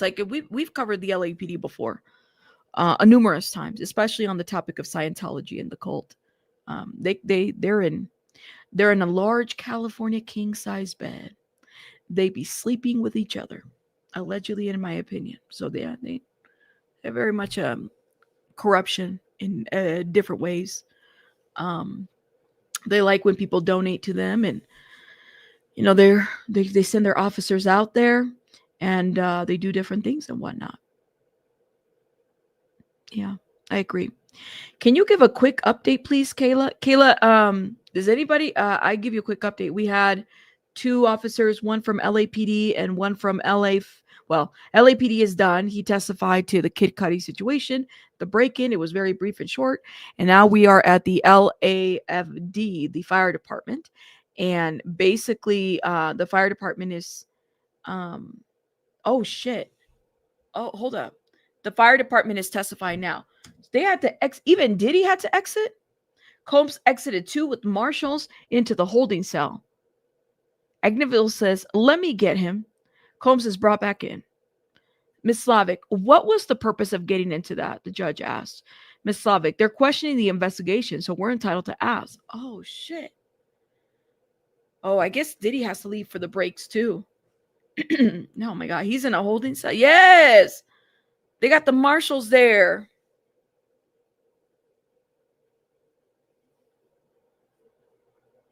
Hey, I have a question. Do they allow, don't they, I wonder if this is commissary. Baby oil?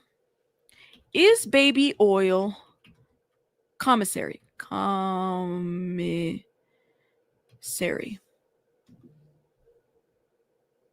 Yes, baby oil is a common item found in military commissaries.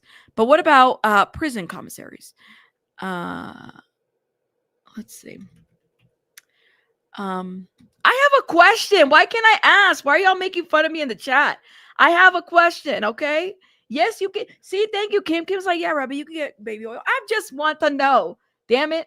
I want to know. Why are you guys making fun of me? Yo, my Google, I wouldn't be surprised if the marshals come over here and talking about, we got to look at your computer because you just looked at Molotov cocktails, and Google said to me that they couldn't give me information because it's dangerous and they don't want me creating one. I'm not trying to create one. I'm just looking at it. I'm looking at it. Are Tootsie Rolls commissary? All right, let's see. Jail commissary. Is baby oil jail commissary? Yes. It's often available at jail commissaries. It is a common hygiene item, and many correctional facilities list it as part of their commissary offerings. The specific type and size of baby oil may vary. So Diddy can get his baby oil in jail too. Okay. Now, let me ask, are Tootsie Rolls, applesauce, are Tootsie Rolls jail commissary? See, somebody asked already. I'm not the only one. Yes, Tootsie Rolls can be available for the purchase at the commissary in some prisons and jails. Thank you, Google. You are amazing. Is applesauce? I'm pretty sure applesauce.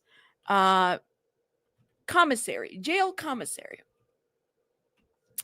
You know what? I should ask if Astro is part of jail commissary. Yes, applesauce is available. Is let's see, I don't want to say it out loud because I don't want to trigger anything. Astro, part of jail commissary. The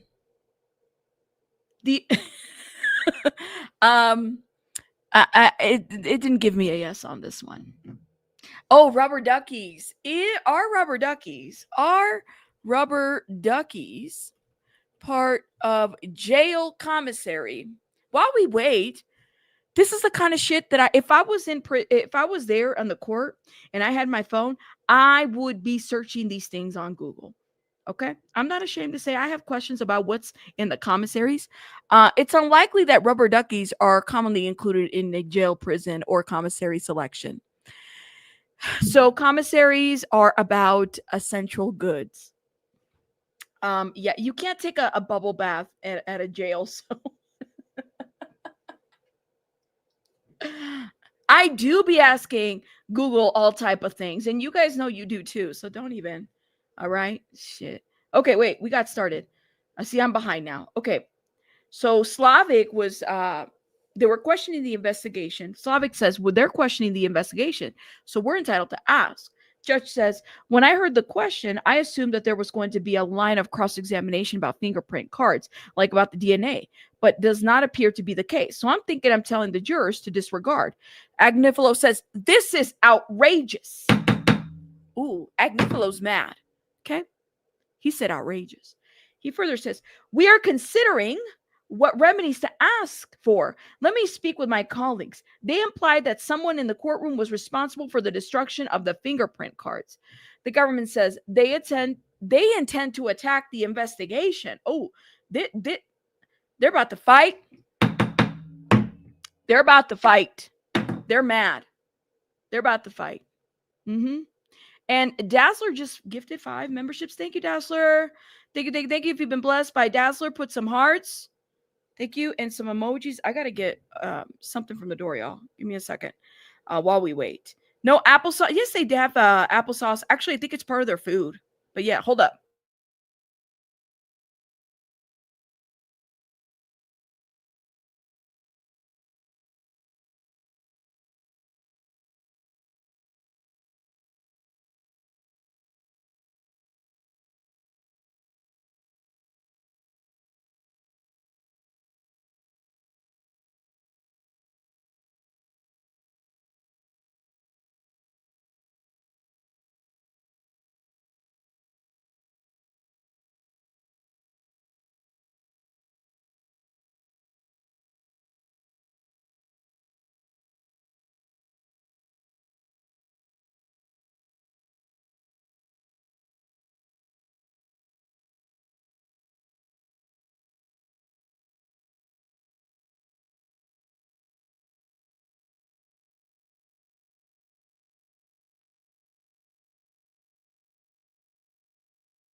Okay.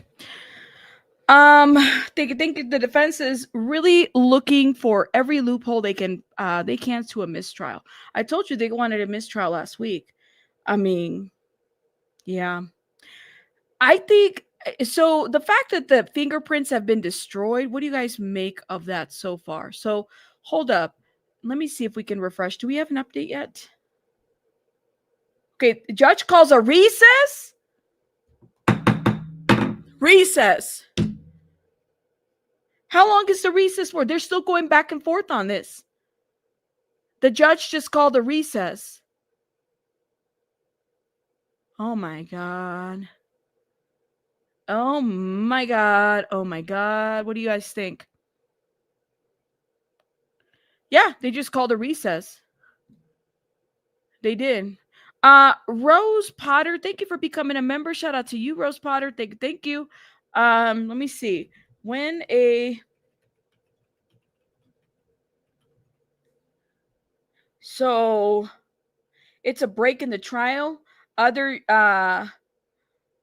adjudicatory proceedings or legislative sessions until a specific date and time. Recess is not to be confused with adjournment, which winds up the proceedings, for example. So he called a recess. I've never heard him call a recess throughout the 4 they had, if you include the jury duty, this would be week 4. But this is just a trial. This is day 11. He's never called a recess. He called a recess. So he's asking for a temporary break from the proceedings. This is essentially a pause or intermission in the trial or a hearing, allowing everyone involved to take a break.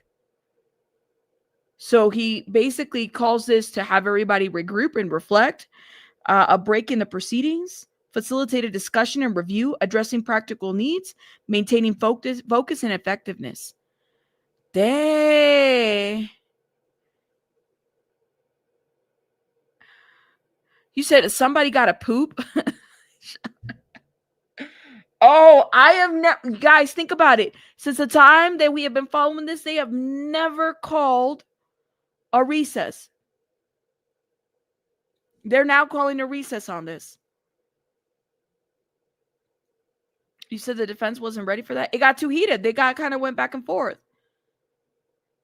Thank you. You think that they're grasping at straws? Is it strange that this is happening? I don't know, man. You think he wants to let Agnifalo's having, listen, Effinifalo. We already know what we called him here. I heard he's a really great attorney, but for now, this is what to be a fly on the wall. Can you imagine? How long can they call a recess for? What if they call a recess for the rest of the week? Can they do that? How long is a recess for? Then it's like they wouldn't even be able to finish. I don't know. How long can they call a recess for? Yeah, the judge said simmer down. Okay. Or he walked into that courtroom that one time and he looked like he had an MP3 player. I don't know who has MP3 players anymore. Or he had a Discman, something. Do y'all saw that TMZ? He was like walking into the courtroom and he had like a little Discman. It says 15 minutes to an hour. Oh, okay. Okay, good. Okay. All right. Diddy's, he's got, good for them if they're fighting. Hell, like whatever side. I think that both sides, they're all very good attorneys. That's what it sounds like. There's nothing to be playing with. Cooch, thank you so much for the 5. Thank you. I've been traveling in my car the past week and you've kept me company. I appreciate you. Thank you, Coochie. Thank you for the $5. I appreciate it. Thank you for that. The man is paying top dollar for them to save their lives. They better object every chance they get. See what I'm saying? See, the 5, we see each other. They better pay. Like, I'm hiring my attorneys to object, to subject, to interject, to do all the ejects that need to be happening. Yes, that's what needs to happen. I'm hiring my attorney for that. Yes. Yeah, Coochie 420. That's shout out to Cooch. Thank you. You like Cooch's name? Said Coochie 420, your name has me hollering. Cooch is a regular on our channel. Shout out to Cooch. That's right. All the injections. I am paying a lot of millions and millions of dollars to have all the injections, objection, interjection, subjection. How many other ejections do we have out there? Put them in the chat. All the ejections out there. They're going to be put here in this trial. Yes, they are. Mm-hmm. But yes. I don't think so. Customs. You're like, wait, which Coochie Creek? No, it's Cooch. It's Coochie 420. All right, come on, y'all. Can we be adults? It's Coochie 420. It is what it is. It's a name. You said Botox, all the injections, all of it. Yes. Y'all see, you guys are getting all shy and everything. It's a name. Get over it. It's a name. All right. Subjections. Thank you. All the the objections, interjections, subjections, all of them. Read my message. Did you email me? Where did you send me a message? Abraham, let me know. Where'd you send me a message? I don't have any emails. Well, I do, but not some that I'm like horribly behind. But let me know. You need a knee injection at this point? There you go. You said, yeah, public defenders don't usually do all this for their clients. Yeah, they're going above and beyond. Yeah, quit acting brand new. We're grown.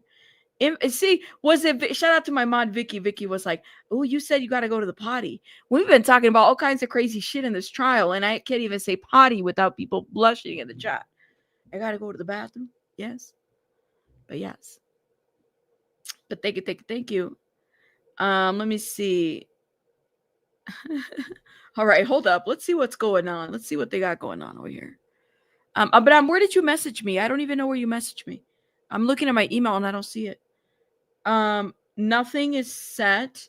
Let's see what CNN is saying. CNN is saying Sean Diddy Combs' mother present in the courtroom. Okay, so she's there, and then judge instructs jury to disregard fingerprint card testimony. Okay, this was a minute ago. So they have to disregard that. Defense attorney Mark Agnifilo said the prosecution's implication within the questioning were outrageous. They were suggesting to this jury that someone in the courtroom had something to do with the improper suspicion destruction of these fingerprints. See? Okay, so this is why Agnifilo is objecting, subjecting, interjecting. Yes, and injecting.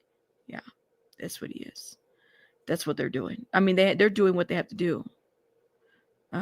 Yes, yeah. Thank you. Yes, I do, Miss Toby. Yes, I do. Thank God. I'm contemplating changing my name to Hot Pocket Cinco de Ocho. Aduco. Coochie, you get this all the time. You get this all the time with your name. Coochie 420. But yeah. Let's see. Yeah, the fingerprints. They said the fingerprint killer is in the courtroom. But yeah. Yes, yes. You were talking about your kids the other day, and I thought you don't look over 19. I'm jealous hard. Oh, Lord have mercy. I mean, I still get carded, so that's a good thing. I still be getting carded.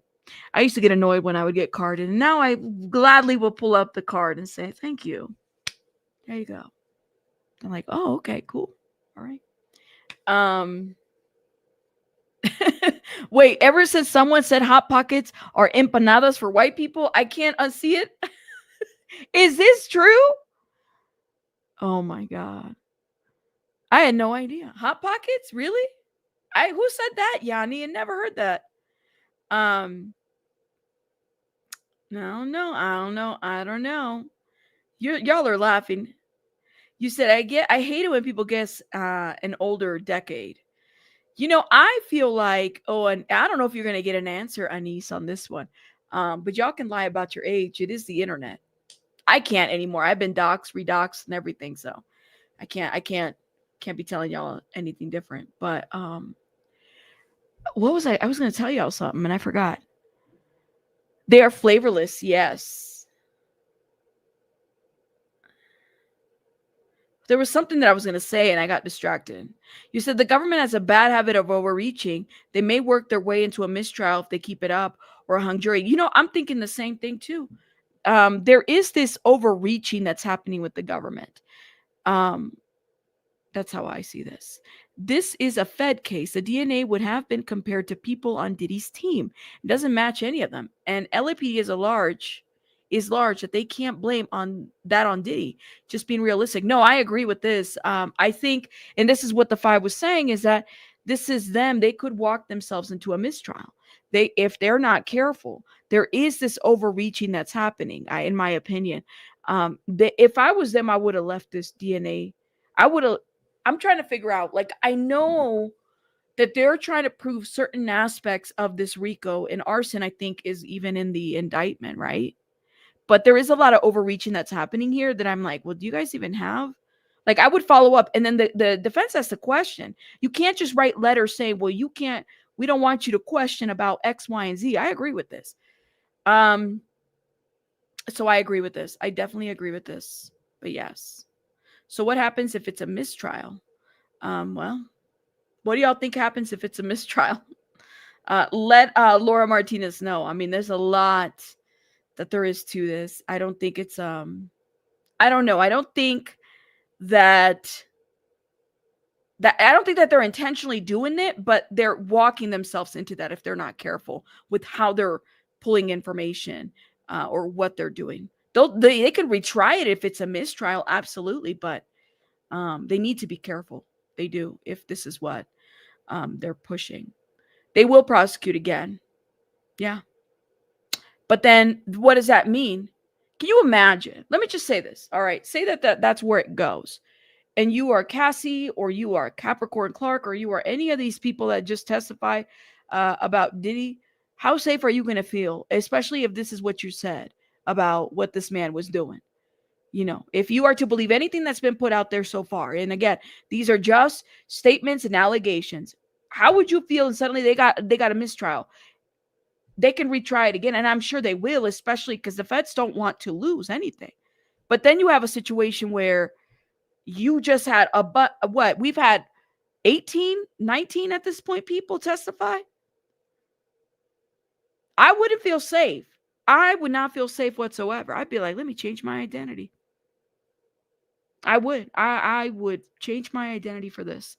I doubt they will with all of you said I doubt they will with all of the valid questions due to the fact that they didn't have access to the fingerprint cards. Yeah, I try to go to witness protection. Yeah, that's what I would do. Yes. You think that they're trying to look for a technicality? That's what I'm saying. They better go hiding. Yeah. This is interesting, y'all. Are they going to start soon? Because I gotta okay, they're not there yet. Let me do this. I gotta run and get something and get the door, and because I got somebody that I gotta let in, and then I gotta get some water. Get some water, get your little things, everybody. But let me run real quick, okay?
Okay.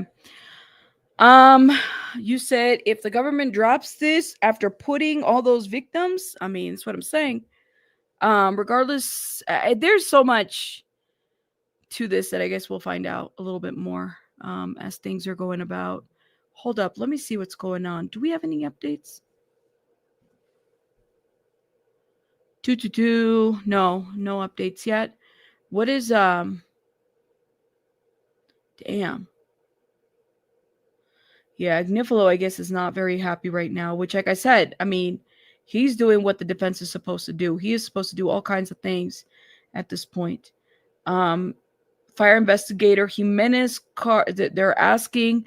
I do have a lot of questions about that car bombing. I'm going to be honest with you. I don't feel like, in my opinion, this is just my opinion. It's not fact, okay? I don't feel like, maybe because they're still on cross, but I don't feel like the government did anything to prove anything as far as the car goes. Does that make sense? Like, I get that there's a lot of inferences that we can make from, the events that would lead me to believe that Diddy might have had something to do with this, but we don't have anything confirming that he had anything to do with this arson of this car. What do you guys think about that? Like, and that's just my opinion. As if I'm a juror and I know nothing about Diddy, I know nothing about these people, nothing. The car to me seems a bit more of a circumstantial than anything, but it's not direct evidence that Diddy had anything to do with it. And I think that if I can give anything to the defense, is that they've done a really good job to put enough reasonable doubt. There's enough reasonable doubt here, but there is a lot as well that's concerning about the behavior. You do have messages, you do have different things. One thing I will say that I have yet to see is that there's not a smoking gun quite yet in terms of messages. Do I have a message of Diddy basically saying, if you don't do X, I'm going to do this? Do one of his affiliates, because it's a RICO, right? Because it's not just him. Anybody, any of the security people that do anything under his RICO, it also lands on him. I don't have any messages or anything that says, if you don't do this, this is what's going to happen to you. I'm waiting for that. But I don't know, man. I guess we'll see. What I will say is that from what we see so far, this guy is he's not a good guy. All right. He's not. But there's a lot of reasonable doubt in here, if you know what I mean. There's a lot. And and I will say this overall, reading the transcripts, getting away from the fluff, getting away from all the in between, I feel like, okay, there's a lot of people that have testified and everything about the fact that, the S worker stuff. Does one fall under the Mann Act versus the RICO? What does that look like? The S workers flying in and out and everything. That, my friends, is that would fall under RICO, right? At least one of them. But the other stuff with the arson, did they do enough of a job to show that, yeah, the arson is definitely a thing and there's a concern and he did this? I don't know if that's the case. And I'm just telling you as an outsider. I feel like that there's not enough. I don't know, but we'll see. I could be wrong. I think the prosecutions are trying to paint a larger picture, and we all know arson is not the major crime. No, it's not. It's not, at least not from here. It's just something that's been mentioned. I don't know if it's I'll have to look at the counts overall, and that being one of them. You said, I think the fact that he was ready for another freak off while waiting to get arrested is dead guilt giveaway. Let me ask you guys a questions about freak offs.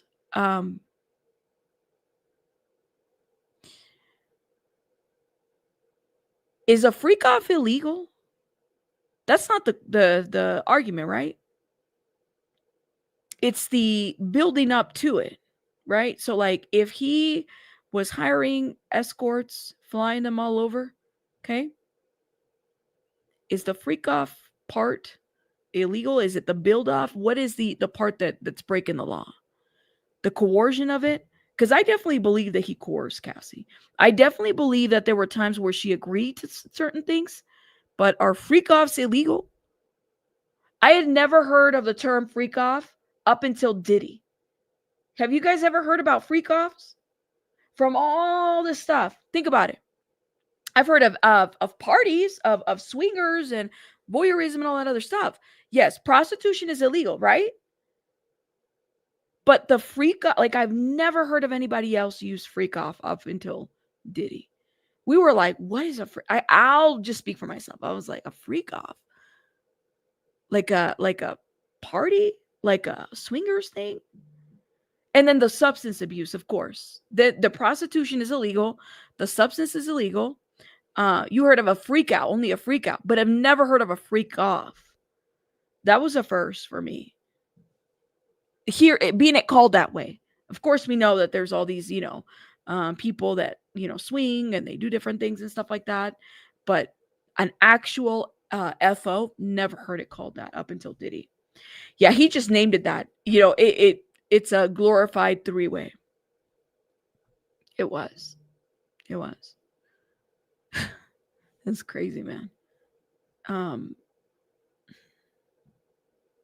What if we would have kept it in Nevada? But yeah. Now here's my question though. Did after a white party, did a freak off happen after every white party? Did a freak off happen after a white party? Do we know that for a fact? I don't think so. I don't know. I wasn't there. But it's almost kind of assumed that after, like, I feel like we get this a little bit confused because it's like, maybe it's like now that we're in the trial and we're like actually there and actually, well, not there, but at least reading. Yeah, there's a lot. Okay. You said, and they're back. Here we go. Y'all ready? Let me stop talking. Thank you. Okay, so they took a recess and they're back. My intent is to strike from the record any testimony about fingerprint cards and the destruction of items. I will note that the only answers were what that the witness knew about the destruction. I sustained the objection to if it was abnormal. Combs, Shapiro further goes. Hold up. Shapiro responds for the defense. We are going to move for a mistrial. Oh, shit. At this time, based on the prosecutorial misconduct that has occurred. Some prospective jurors said Mr. Combs could buy his way out. This type of conspiracy is out there and bought into it. Shapiro further goes. They should have ended with when the fingerprint card was destroyed. But they asked, did he authorize it? There's no way to unringing this bell. The only proper remedy is a mistrial. The government responds, that's absolutely unwarranted. Oh my God. Oh my God. Could there be a mistrial? Hold up. Let me do a poll. Real quick. Oh my God. Could there be a mistrial? Oh my God. Yes or no? Go vote.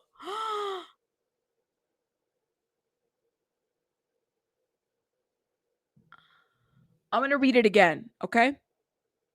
Judge denied it. This is the second request for a mistrial. Here we go. A government says that's absolutely unwarranted. It was Mr. Agnifilo who wanted to inquire into the DNA, into the investigation. Your Honor can just say that the jurors should not draw any inference from the destruction of the fingerprint card. The judge says application for a mistrial denied. There you go. Denied. Denied. All right. Well, there you go. That ended quickly. But doesn't mean it can't happen again. Oh my God. Denied. Continue breathing. Are you guys okay? Let me know.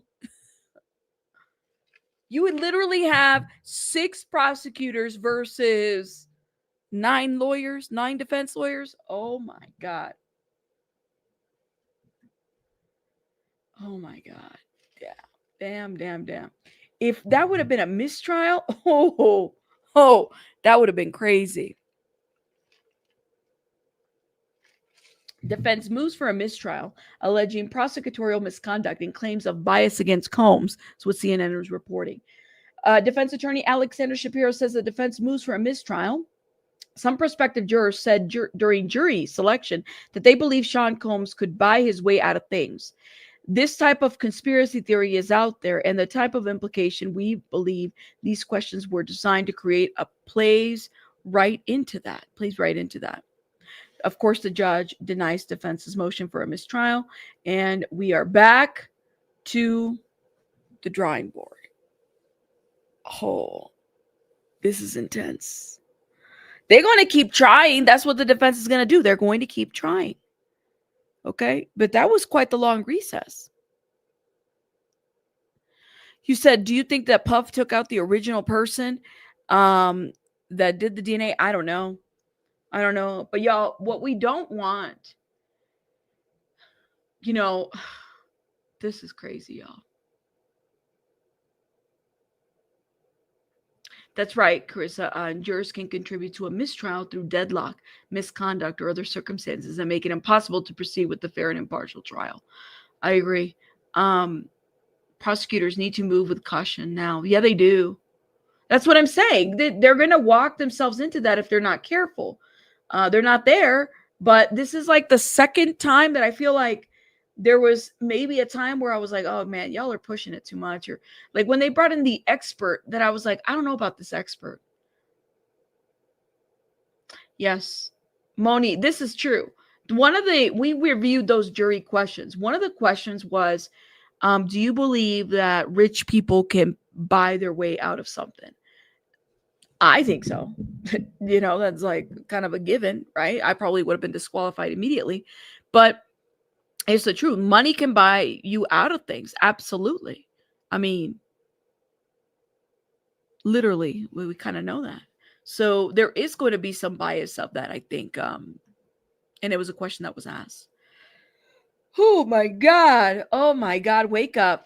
Yeah, rich people, and they do it all the time too. I mean, at least wealthy people that are able to buy themselves out of something. Or at least people with some kind of political affiliation or power. Who got pardoned yesterday? Remind me in the chat. Y'all might not agree with me, but there was somebody that got pardoned yesterday. Okay. And yeah. I guess we can just do that. All right. That's just my opinion. Okay. All right, here we go. The judge says, I sustain the objections when raised. The jurors have already been told the questions are not evidence. Shapiro says, Your Honor should tell the jurors that the questions were improper. The government says they weren't improper. You could say disregard both. Oh my God. They're still at it.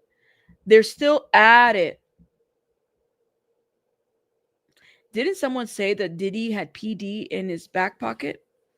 See, Missy, that's what I'm saying. You could say that there are preconceived notions of things like that Diddy, and could very well be the case. They're arguing about the questions, what's improper. Hold up. Your Honor should tell the jurors that the questions were improper. They weren't improper, says the government. You could say disregard both. That's what it says. I've been giving blood now for 30 years. Oh, man. Well, thank you, James, for doing that. Shout out to you. Thank you for giving blood. Yet not one yes of my relatives ever thanked me. Well, I thank you for donating. Shout out to you. Doesn't NYPD have those get out of jail free cards like Monopoly? Oh, yes, it was the Chrisleys. That's who it was. They were like pardoned yesterday or something. And they're very excited. I'm like, they got pardoned? Okay. All right. The jury's been doing okay. I don't know if I would necessarily worry about misconduct on their end, but just imagine if it does happen. I think they've been doing, and they still got the UN guy. They got I don't know. I wonder about who's all in there. Yeah. Yeah. Mm-hmm. I need some ice.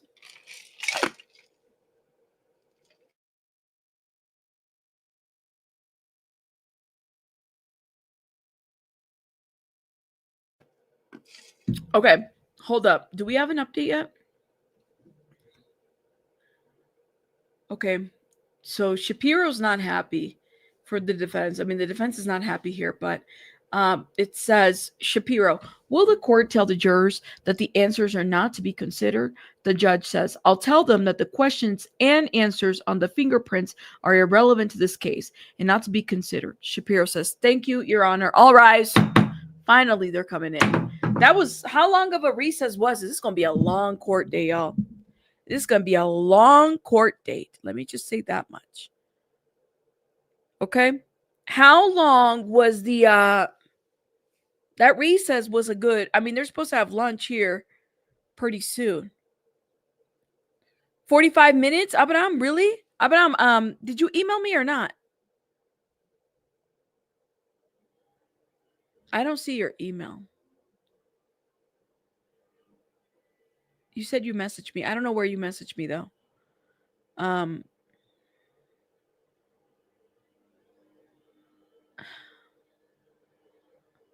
Let's see. Let me end this. It was a comment in the chat? Oh. Okay. I missed it. There's a lot of comments. 31 minutes of a recess or 45? We're waiting. This is insane. So the jury is to come back in.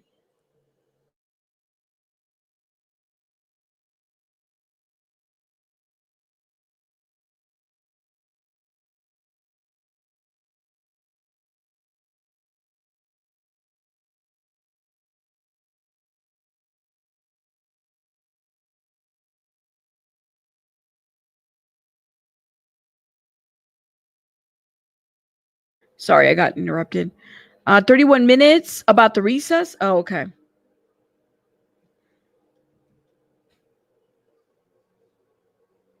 No mistrial. Lord have mercy, y'all. We're waiting. We're waiting. We're waiting. We're waiting.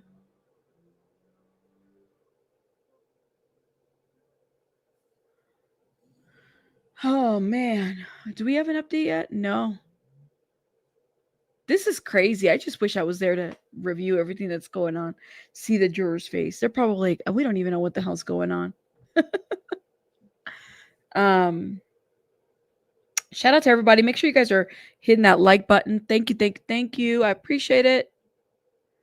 Man, today was quite the day. Yesterday was quite the day, but today was quite the day too so far. You think he'll get pardoned as well? I don't know. You just never know, honestly. I mean, I don't know. Okay, just before the court resumed, Sean Combs, wearing a navy sweater and a white collar shirt for the second day in a row, turned and motioned to his son, Justin Combs, Christian Combs, and Quincy Brown, who arrived late for Wednesday morning testimony. So Sean Combs is saying hello to the children. So when is Albie Shore supposed to testify? Because they said, I don't know. Jury is back from break. It was not a break. It was a recess. I don't think that would consider that a break, but I guess. And they're entering the room now.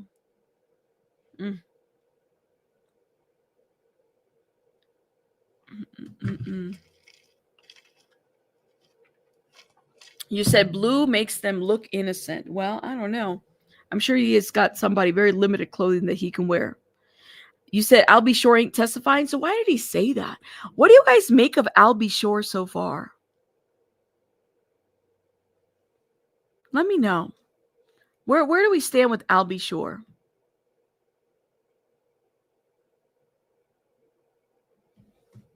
Because literally, y'all, like, where we stand? It's a theory. Oh, okay. It's not true. I don't know. He might be testifying. I don't know, but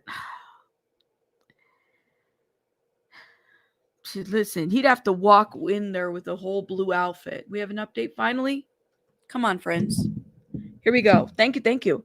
Okay, so jurors enter. The judge says, jurors, the questions and answers on the fingerprints are irrelevant to this case and not to be considered for you. Please proceed.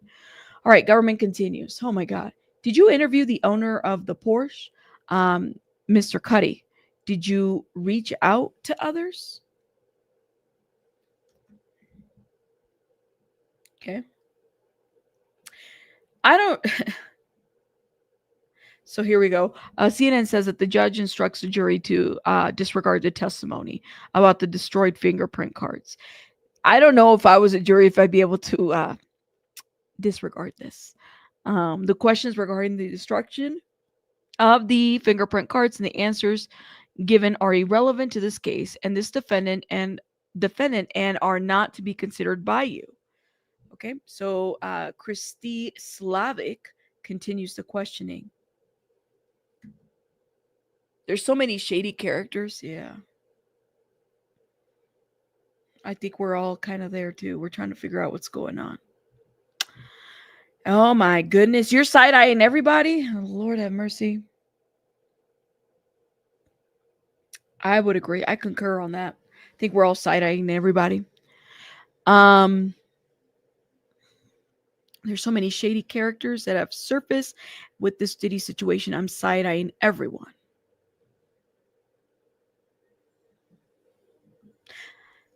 Okay, here we go. We have an update. Jimenez. So government asked, did others reach out? Did you reach out to others? Jimenez response, I reached out to an assistant. Her name, Capricorn. Agnivolo says, I'm going to object. Judge says, rephrase. Who did you reach out to? Capricorn and Cassie Ventura. Did Capricorn respond or assist? No. I don't know how much this guy is going to be able to provide, honestly, because think about it. Like, they can't get into the DNA. They can't get into the card. They can't get into anything. He said he reached out to them. Even Capricorn herself said that she didn't help out in this. Oh, that's a Gordon. Gordon, I wonder if the sons are going to be are going to be questioned here.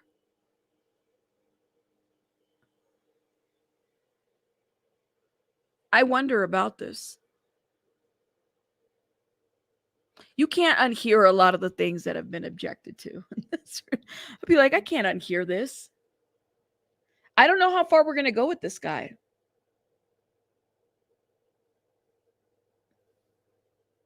I'm telling you, man.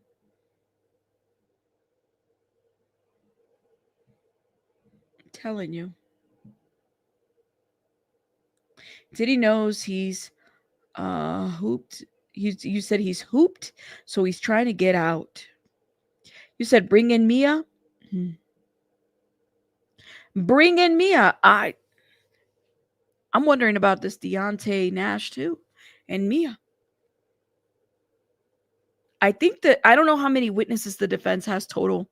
Like again, I said 32 total witnesses that we know of based on what is on the transcripts. Oh man. Okay, here we go. Government asks, how did you reach out to Cassie? Jimenez response, wasn't able by phone. Tried through a family member. Did you reach her? Never. Were charges brought? No. But I never closed the case. It's listed as inactive. Nothing further. Government. Oh, man. Oh, man. So what strategy will the defense have here if they can't really get into things? Government is done. He said nothing further. Nothing further. What strategy is going to happen here?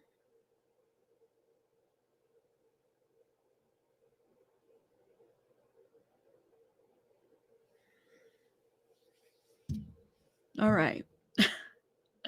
This is crazy. This is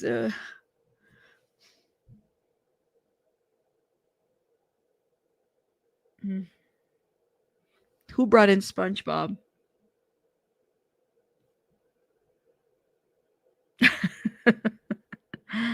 Oh no, man.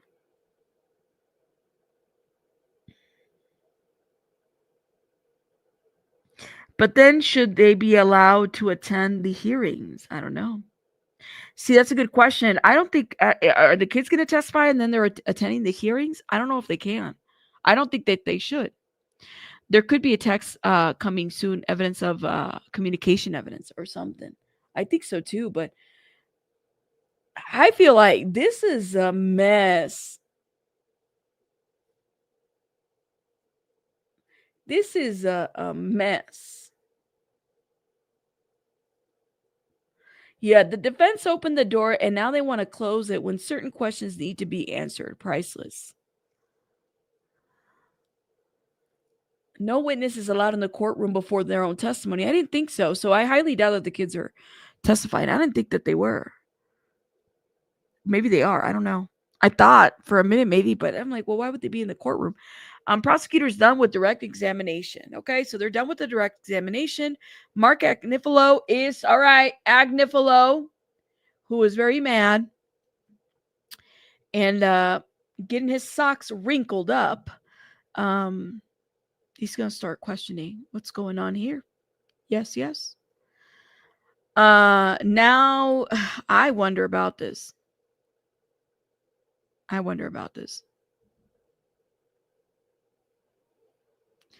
Let's see. You said it feels like the defense just got served. Well, I do wonder how they're going to move here. I'm telling you, they're going to get, there's going to be another sidebar. Maybe, I could be wrong. Look, I could be wrong. Okay. But there could very well be another sidebar, another side issue, another this, another that. It could get out of hand for sure. They can testify just like Diddy wanted Cassie's husband to leave at a certain point, just in case they called him. Maybe. I don't know, man. We're waiting. I wonder what this is going to look like. Hold up. Now, judge denies. Okay, so Washington Post, judge denies mistrial over evidence about destroyed fingerprint evidence. Sean Combs said that it would move for a mistrial based on prosecutorial misconduct, but the judge denied their motion. Okay. Man, they got that motion ready to go. Okay, no other updates. This is crazy.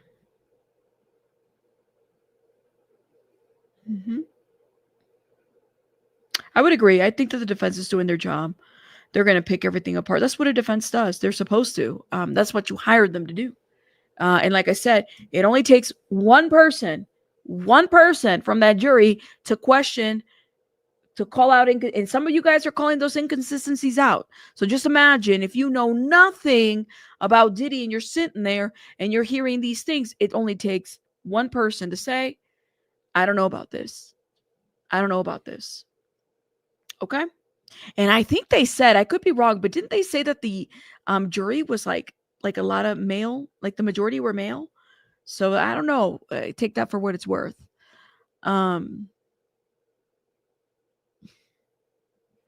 Yeah. These judges need to be so patient because I couldn't deal with this foolishness. Well, that judge looks pretty cool. I mean, he looks like he's very patient, but he does get on them. I think he teaches too. 7 were male and 5 females. There you go. Keep that in mind. The defense opened the door on the DNA. They should have left it off the table. They did open the door on the DNA and actually made us question a lot, honestly. But, and they're not even going to be able to touch it too much. Okay, we have an update. So cross-examination, Agnifilo is going to cross-examine. There was a DNA hit on the glass bottle for a female DNA, correct? Yes. Do you remember when the results came back? Maybe 6 months? The test on the bottle, it was important. Yes. Ooh, okay. Okay, all right. Here we go. What's going to happen? He's going to emphasize that it was a female DNA. I mean, that's what I would do. They can't really get into it. Other than that, he's going to drive this point home that it was a female DNA. Okay? That's what's going to happen.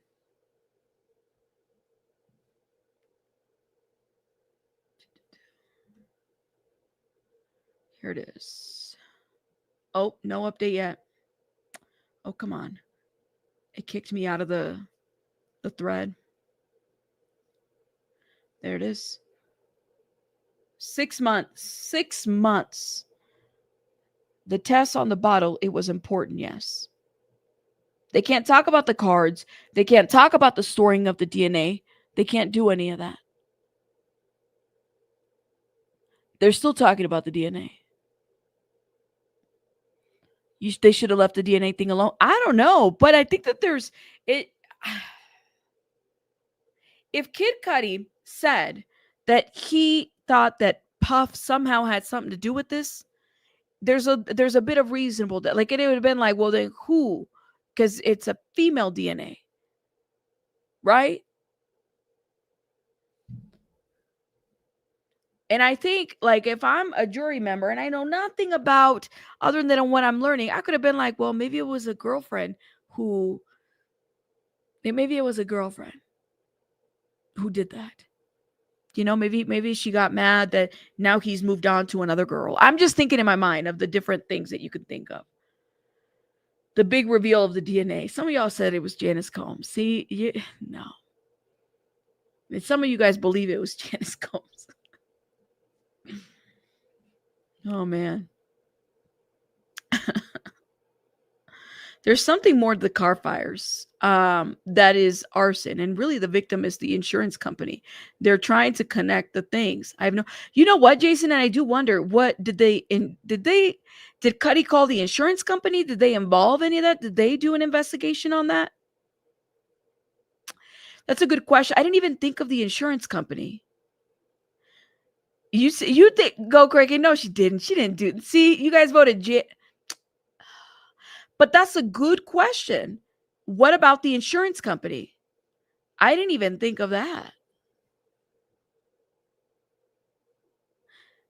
Okay, update. Agnifilo. What does it mean, partial DNA, female? I have no idea. I was told that if we had a suspect, we could test it again. He doesn't know about DNA, so I don't know why Agnifilo is pushing this, but okay. I have no idea. I was told if we had a suspect, we could test against it. Agnifilo says, any other DNA on the bottle? Objection from the government. Kerman says, rephrase. Judge says, rephrase. DX 852, just for the witness. So they're pulling up exhibits.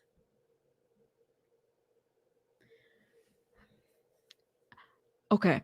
What does it mean, partial DNA female? Well, what does partial DNA mean? That's the question. Let's see. What does partial DNA... Do I have any DNA experts in the chat? A partial DNA profile means that the analysis of a DNA sample has identified a portion of an individual genetic makeup, but not the full picture. This could be due to degraded samples, mixtures of DNA from multiple sources, or other technical reasons. Oh, yeah. So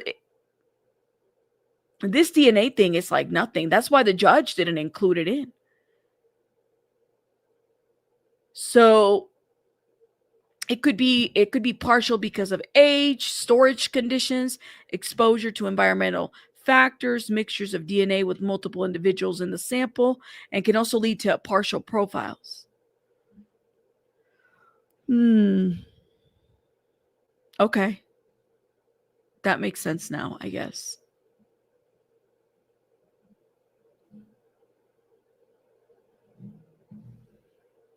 Okay. Give me one sec.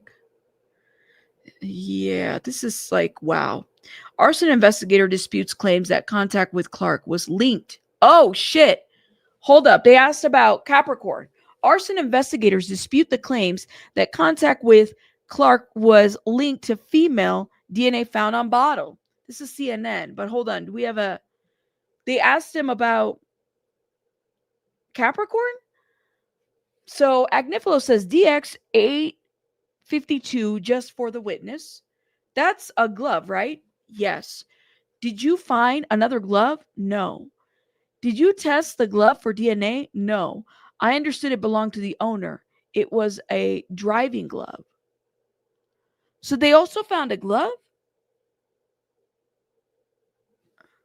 So CNN reported on cross-examination, Mark Agnifilo suggests that arson investigator Lance Jimenez suggested that arson investigator Lance contacted Capricorn Clark in March of 2012 after receiving test results that revealed partial female DNA recovered from the glass bottle. Jimenez disagreed, saying he doesn't believe the timing was relevant. So is Agnifilo trying to say that somehow the arson investigator contacting Capricorn Clark could have been them thinking that it was Capricorn who set the thing on fire? Why didn't they just ask that on why didn't they ask that on the stand? Why didn't they ask Capricorn, did you create a Molotov cocktail? Did you do this? I guess that would be my question. Or maybe they did. I haven't read the defense part. So they found a glove too that belonged to the owner. Lord have mercy. This is giving me OJ. I cannot. Does it fit him? Does it fit the owner? And no, not look at this. Again with what is it with gloves? I'm like, no. This is not good. It belonged to Kid Cudi, I guess. I don't know.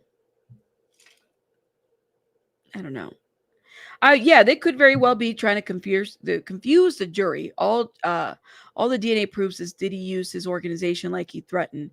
He does nothing for the defense. Government could pull Uno reverse, says Carissa. They really pulled the OJ. Here we go. Agnifilo, your premise was that Molotov cocktail was dropped. Did you think the person who dropped it would have worn a glove? Perhaps. Oh, okay. It would have been hot. Only the wick.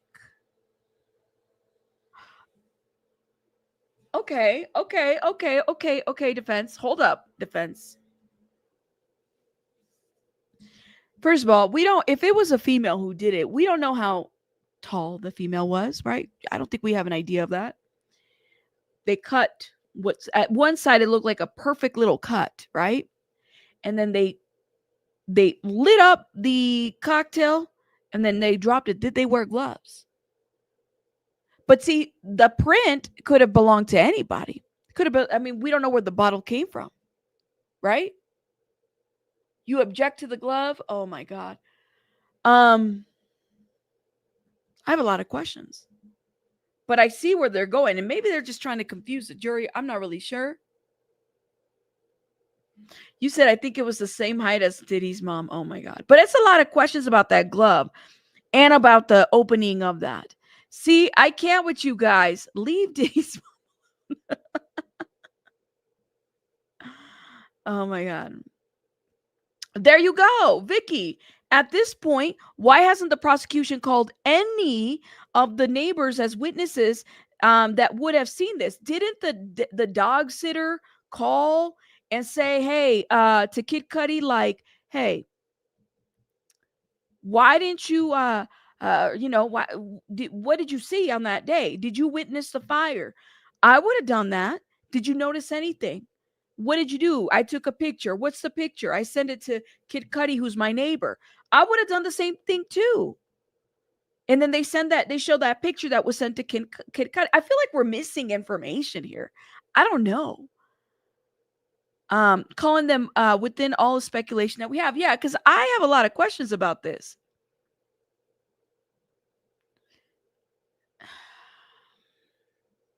I don't think we're trying to prove that the fire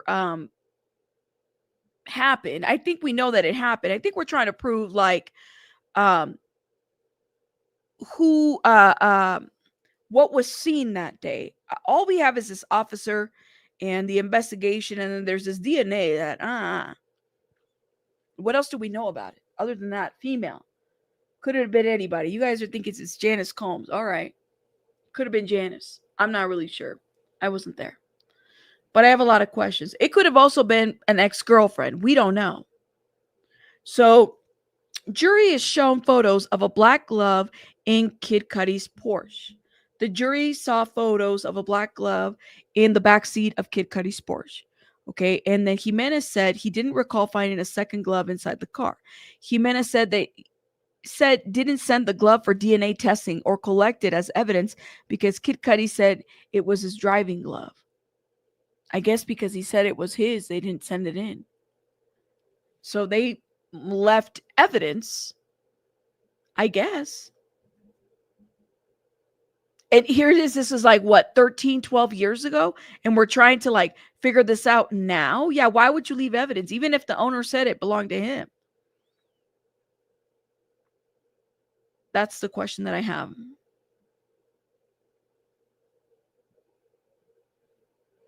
That's a good point. That thank you so much, Black and Brown Missing Voices. The LAFD does fire investigations. I would trust the defense wouldn't let this come out unless they have a reason. They're creating a foundation for introducing something. They're trying to prove who was the mastermind behind the fire. But unless we have an eye on witness or a witness to the fire, we will never get to who was the mastermind. It's just speculation. Speculation. I feel like that's where we're playing with. We're speculating a lot. And honestly, we don't have time for that. I mean, literally. I have no doubt that Diddy's team is shady. Oh, I agree with that. We can agree with that all day, but did he do this fire? That's the question. Did he send somebody to do this fire? You know what? And that's a good point. Like he made her go in the car. Remember, he came, what was it, 5:36 in the morning, had a gun. I don't put it past him for him in his temper to do anything. Absolutely. But who did? Are we trying to find out who did it?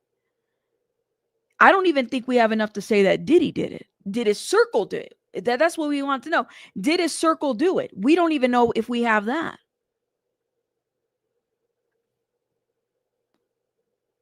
Did somebody do we have anything direct that says that his circle did it?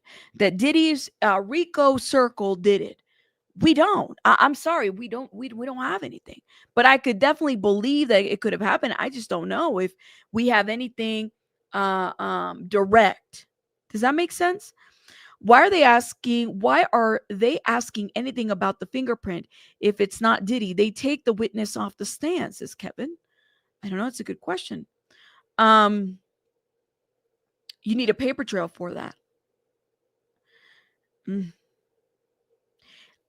he apologize to the fire? He said, I don't know what you're talking about. He never acknowledged the fire. You know what I mean? See, if they had a Roger Bond or what's his name, a D-Rock who was there, an Uncle Polly who I don't think he can make it, but I'm just saying. But all of these individuals, notice the individual. Who was it? They said that Uncle Polly's gone, right? That he died of pneumonia.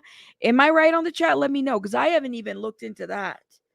So if the Uncle Polly died of pneumonia, these people that are no longer here, you can't, Anthony Wolf wasn't there for that.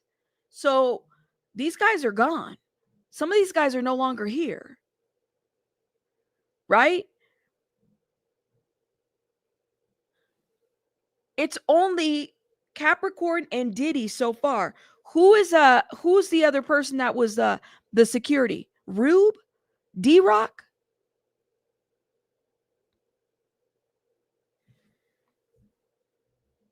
Thank you. Okay, Uncle Ron died. Uncle Polly is still alive.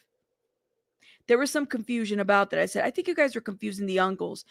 Everybody's got to be an uncle. Uncle Ron, was he the he did the security for, was it Jay-Z as well? Jeanette, let me know. We are not doing a seance. All right, everybody bring Sloan Bella to the stand. Bring Sloan to the stand, okay? Bring Sloan to the stand. Thank you. Uncle Ron, October 2024. Yes, they get those two uncles mixed up. You have Uncle Polly, which is Paul Ophert, right? You said bring Sloan to the stand? Roger Bonds is, I'm sure he is. I'm sure he is. I'm sure he's scared. But honestly, the reason why Roger Bond is I'm sorry. I don't know what immunity they're going to give that guy, but honestly, he shouldn't even have been offered anything, in my opinion. You know, if we're saying that Diddy's all this, he didn't get to be all this without a Roger Bond or any of these people. But that's just my opinion. I could be wrong. I don't know. I don't think anybody is, there's a lot of people that are complicit in one way or another, but I guess we'll see where we go. That's just my thought, my opinion.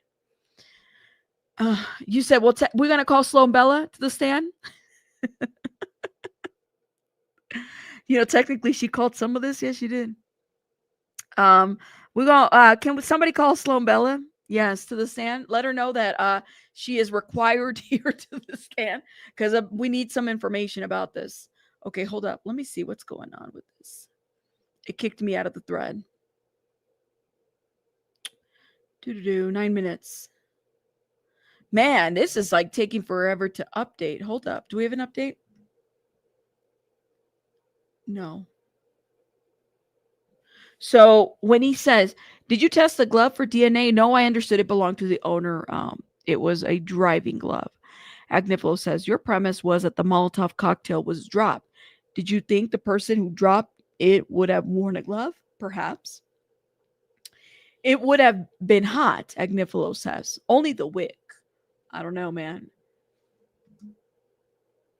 Only the wick. Yeah, I'm sure he has. I'm sure he has. Yes, they're gonna write that they destroyed evidence, and therefore, can you really do anything about it at this point? Yes, that's what I thought. I was like, I feel like there's so many uncles in the industry, but Uncle Ron was the one who released a TikTok about Jay, Beyonce, Diddler. 24 hours later, life ended. I don't know if it was 24, but it was close to that. But yeah.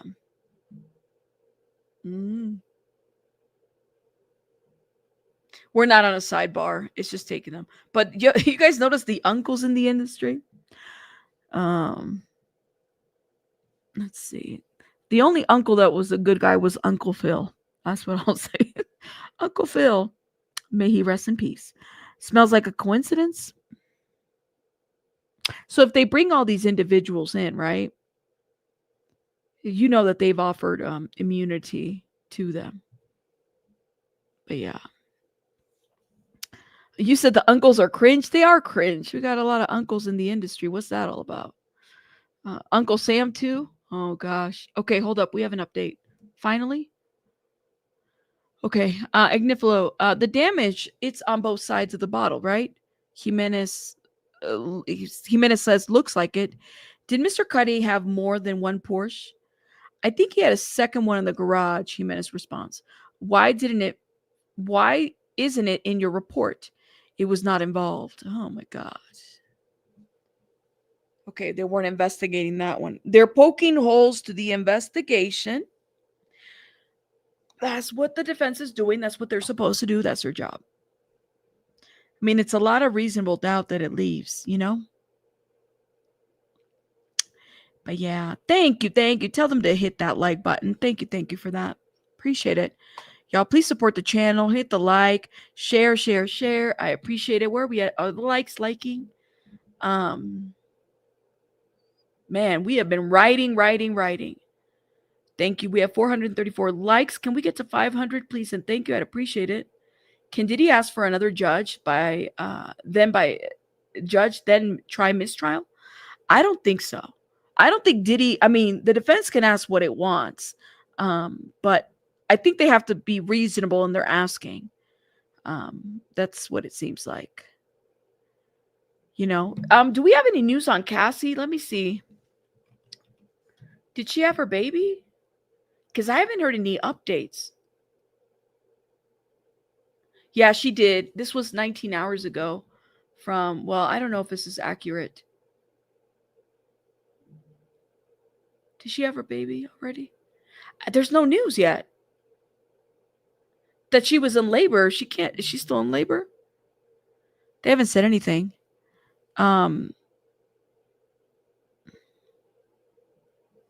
Let me know in the chat if you guys have heard anything about Cassie. I know she went to labor, but did she have her baby? I haven't even seen any updates. I know everybody's like so focused on the trial, but do we have any updates? Does she have her baby or not? Where is she at? Washington Post. Arson investigator Lancey Menace says that in the case of the 2012 firebombing of Kid Cudi's car remains open, but attempts to reach out to people of the of interest and it went nowhere. Jimenez said Cudi, whose legal name is, we already know his name, Scott, gave him several names of people to talk to after the fire. He testified he reached out to Capricorn Clark, an associate to Sean Combs, and about a half a dozen times, but she never responded. Jimenez said that he also reached out to unsuccessfully to Cassie, including through a family member. In his view, Jimenez said the fire was set deliberately and was a target. Agnifilo is now cross-examining him. Okay. But no updates. Yeah, we don't have any updates on Cassie. I hope she had a boy. She had her baby. See, I haven't even let's see. Oh, well, congratulations to her. Yo, I really wish they would have pushed this trial to when like she was able to be on the stand and bring her back. Maybe after she had her baby. And this is her third baby. Wow. Here we go. Sean, I don't know if they reached out to Sean. It doesn't say, but that's a good question because I wonder if he was mentioned. No updates yet. Let's see. The defense can ask for another judge, but they have to show reason.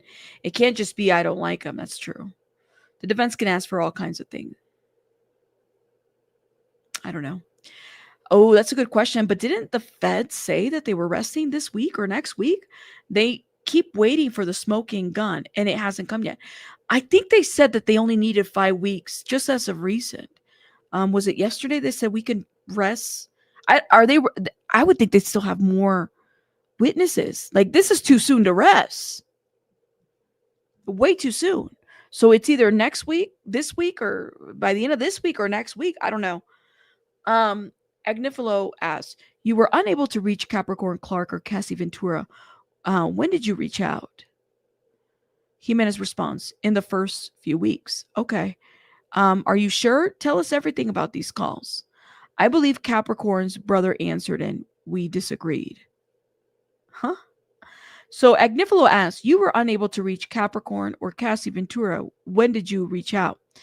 Jimenez says, in the first few weeks. Are you sure? Tell us everything about these calls. I believe Capricorn's brother answered and we disagreed.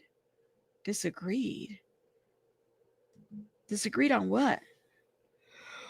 Oh, man. What time is it? Isn't lunch yet? All these recesses and everything. I got to get some food.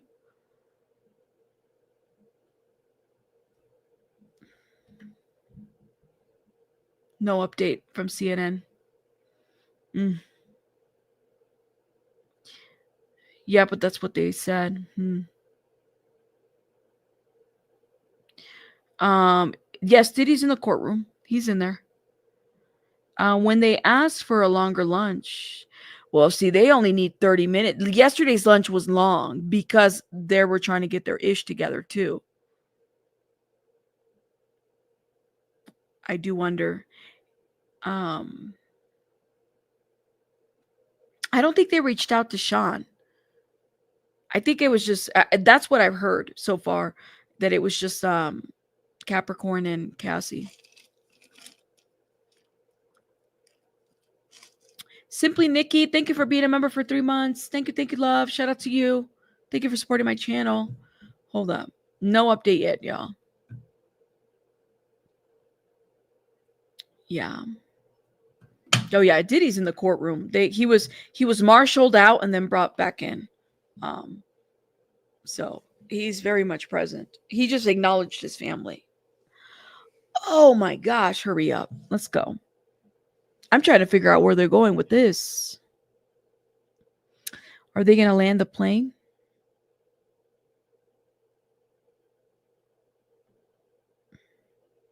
That's the question.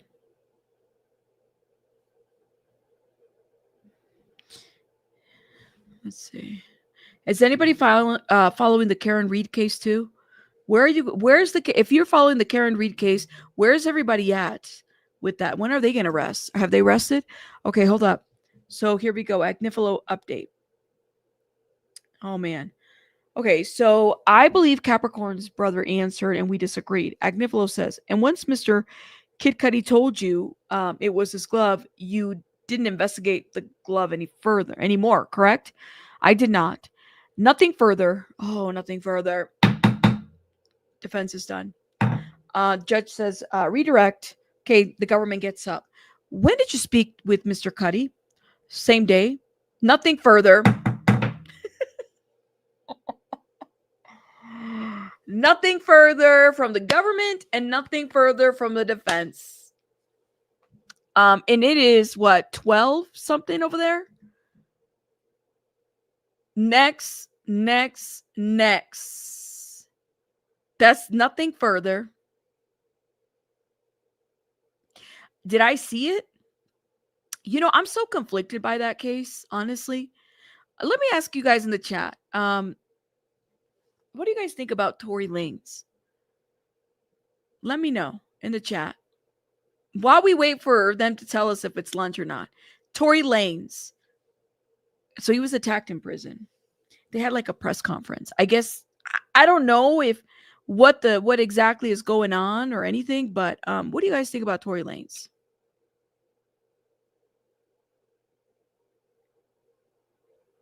You said justice for Megan's foot. Oh my God.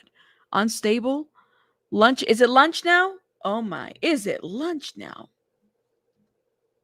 Okay. This is what I'm going to do. Hold up. Let me see what Inner City Press. Is it a 30-minute lunch? Because I got to run and get some stuff too. And I got to self-care as well and everything. And I got to finish editing this video that I want to release today. Hell, I might even release it here in a little bit. We did a live yesterday. The video showing him being attacked. There's a video of him showing being attacked. I haven't seen it. You starving? I'm starving too. But let me see what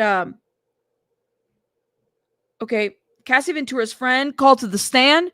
Prosecutor. Oh, they're not even on break yet. Prosecutors are calling Deonte Nash, a friend of Cassie Ventura, to the stand. Here we go. Get it together. Stop. You're not hungry. You're not eating. We're not eating. No, we're not. No, we're not. Someone else is getting called in. Next witness, Deonte Nash. Put your shoes back on. We're not eating. We're everybody. Okay, we're not going on a break. It's not lunch. No, it's not. Get it together. Okay, I know y'all are hungry, but get it together. Okay, don't leave. We still order. Yes. Okay, let's get it together. Let's go. Yep, no sangria yet. All right, the judge says, next witness, the government calls Deonte Nash. Are you here under a subpoena? Yes. Do you want to be here? Absolutely not. What's you work? Celebrity stylist in 2008 for Puff and Cassie. Oh man, here we go. Everybody come in. Yo, I thought we were going on break. We are not going on a lunch break, all right? You was about to break. Don't break. No, come back. Okay? Nobody's getting granolas. Keep it together. I am chewing on ice though, because I do wonder what's going to be said here. I thought they would have taken a break here. Wow. Hold up, y'all. I got to chew on ice.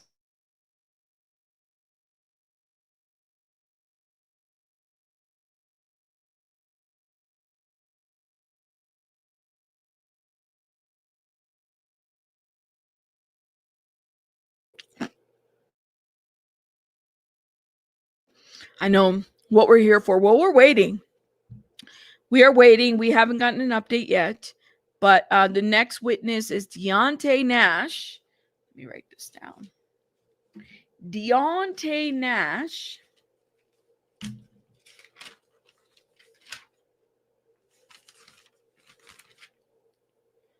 Okay. Let me write his name. I thought I wrote it down. So Deonte Nash was the hairstylist, celebrity stylist, excuse me. He tried to wipe his profiles clean, his social media. He's not trying to get involved. But yeah. Well, we'll see how this goes. And then it goes into, is this going to go all day or is it going to go to Mia after that? I do wonder. Oh, man. And people are going to find out who Mia is. Mia is not her real name. Okay. So people are aware that's not her real name. No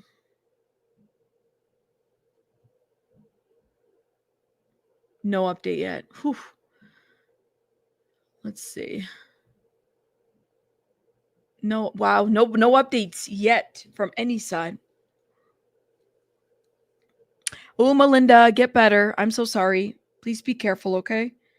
Thank you. Let me see. Diddy's sister? I don't think so. I don't think it's Diddy's sister. The marshals will find him. You know that every person in the circle has been pooping their pants since this started. Yeah. Probably. Here we go.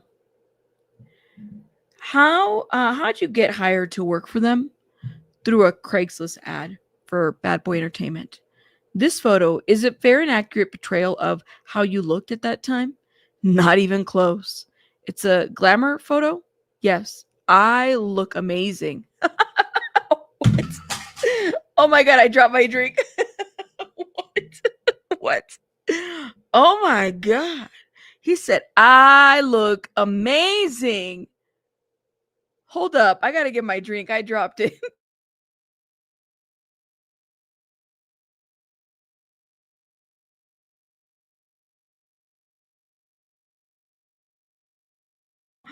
Oh man. Oh man. Oh man. That's good. I mean, I'm sure if I looked at a photo, I'd be like, damn, I look good back in the day. He's adorbs. Hold up. I can't wait to read the transcript on that one, y'all, because okay, here it is. How often would you witness Mr. Combs and Miss Ventura interact? At least once a week. What did Mr. Combs call Miss Ventura? Bitch, hoe, CC, baby girl, slut.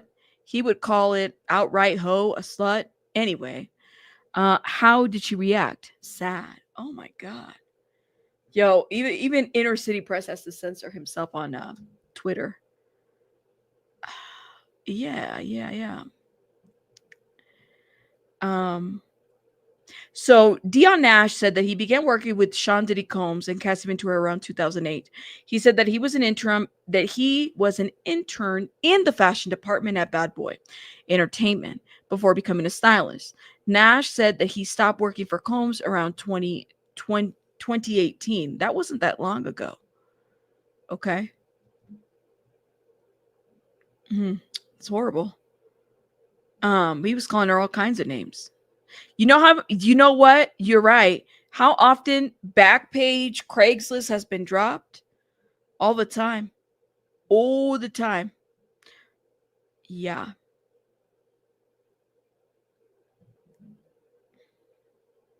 I wonder how long lunch. I think lunch would probably only be 30 minutes. I think that's the most that they're going to do. Okay, here we go. Did Mr. Combs make threats? Yes. That he would beat her ass, that he'd send her sex tapes out. Oh, okay. How often would he say he would beat her ass? Quite a few. It drove her crazy. She would be super emotional. She might stay in the house for days. Okay. So he overheard a lot of this, I guess.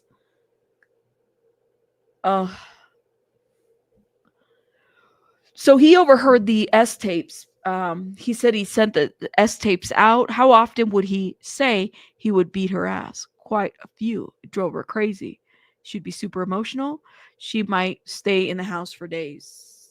Oh, man.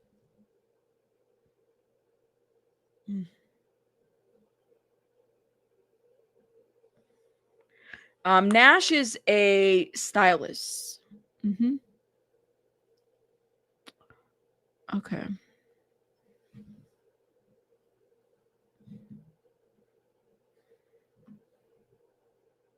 No update yet. Celebrity stylist jokes about his headshot in the court. Okay. So the attorney showed Deonte Nash, a celebrity hairstylist and a friend of Cassie Ventura, a headshot. I don't know if he was joking. Taken during the time that he was working for Sean Diddy Combs. He laughed and said no when Comey asked if that's what he looked at the time, and he confirmed it was a glamour shot. And yes, I looked amazing. Prompt laughter in the courtroom. So yeah, he was like, I looked amazing back then. Which I'm like, well, that's cute, because I don't know. I look at old pictures and I'm like, who's that? Who is that? But yes. Let me see what you guys are saying.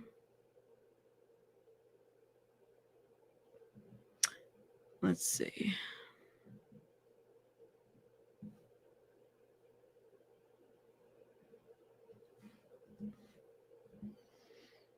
No update yet.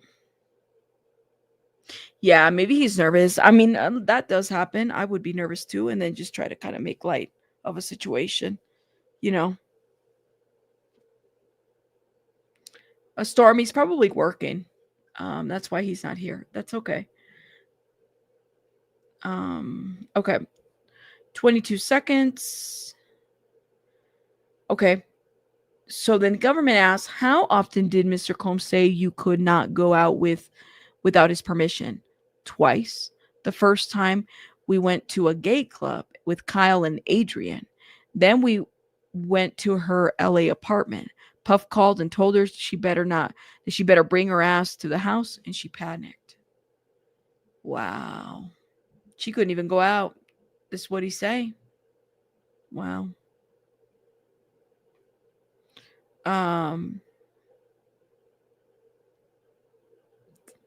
I think he said that he was a stylist under Bad Boy Entertainment. Yes, right. He did say that. They introduced him as Cassie's friend, but both they're stylists. So maybe there's a line up there. Something in there is going to be said about the friendship. He sounds like he will be the Cato. Oh, yeah. In the trial, he came in with jokes. Yeah, Cato did. Okay, hold up. We're waiting. No updates yet. Let me see what the Washington Post is saying. One update. Oh, they're still Washington Post is a little bit delayed. We've moved on. They post delay a little bit. I don't know. Maybe it's the time frame or whatever. I feel like we always get ahead of Washington Post.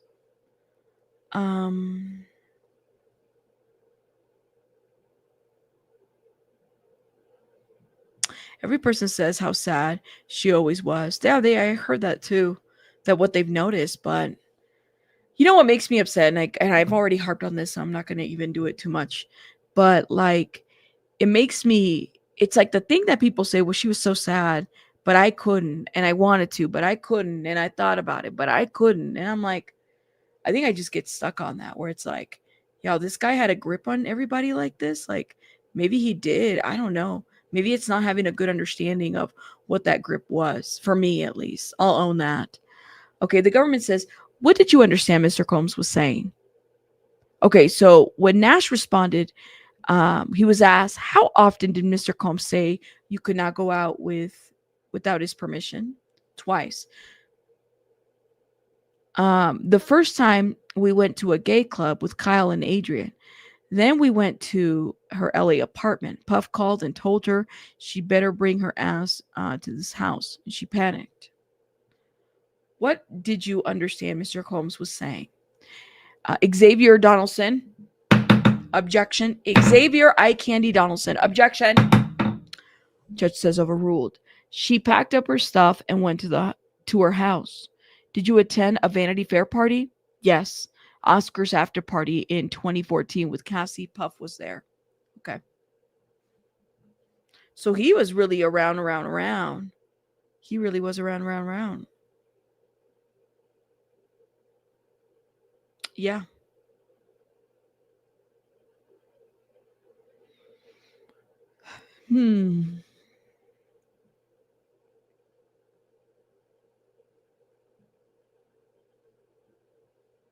Let's see.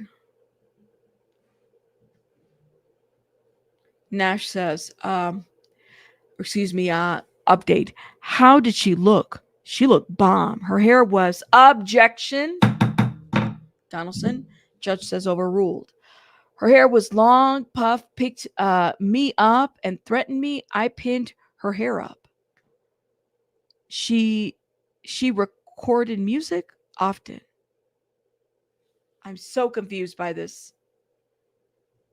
How did she look? She looked bomb. Her hair was a Donaldson objects. Overruled. Her hair was long. Puff picked me up and threatened me. I pinned her hair up. Okay, so this is what I'm understanding. Her hair, like he was doing her hair, and her hair was long. And then I guess Diddy didn't like the hair, so he picked him up and threatened him. And then what did he do? He runs and he pins her hair up. And she was at a record. She record music often. I think it was, did she record music? There's a typo here. But I think a lot of this is like we're kind of made to fill in the blanks on some of this. That's just me though. But let me know.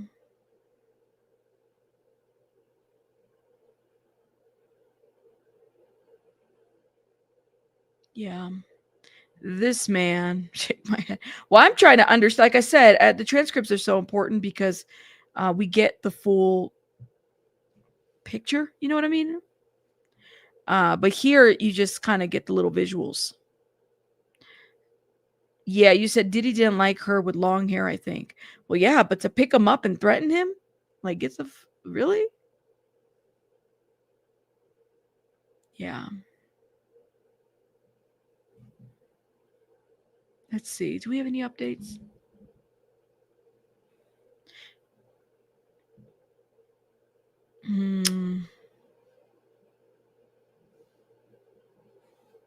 Let's see.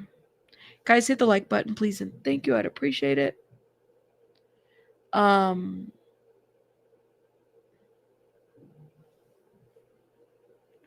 are we at? Oh man, it kicked me out of the thread. Okay. Let me go back to the thread. Here it is. 17 seconds ago. So, what was your role? I helped pick songs. I probably should have been called an exec objection. Judge says sustained. Her mixtapes, was it ever sold? No. It was put out free, but it did well. A top download. Okay. So he says, what was your role? He was asked what his role was. I helped pick songs. I probably should have been called an exec. That's when Donaldson objects and judge sustains. Her mixtape, was it ever sold? No, it was put out free, but it did well, a top download. Wow.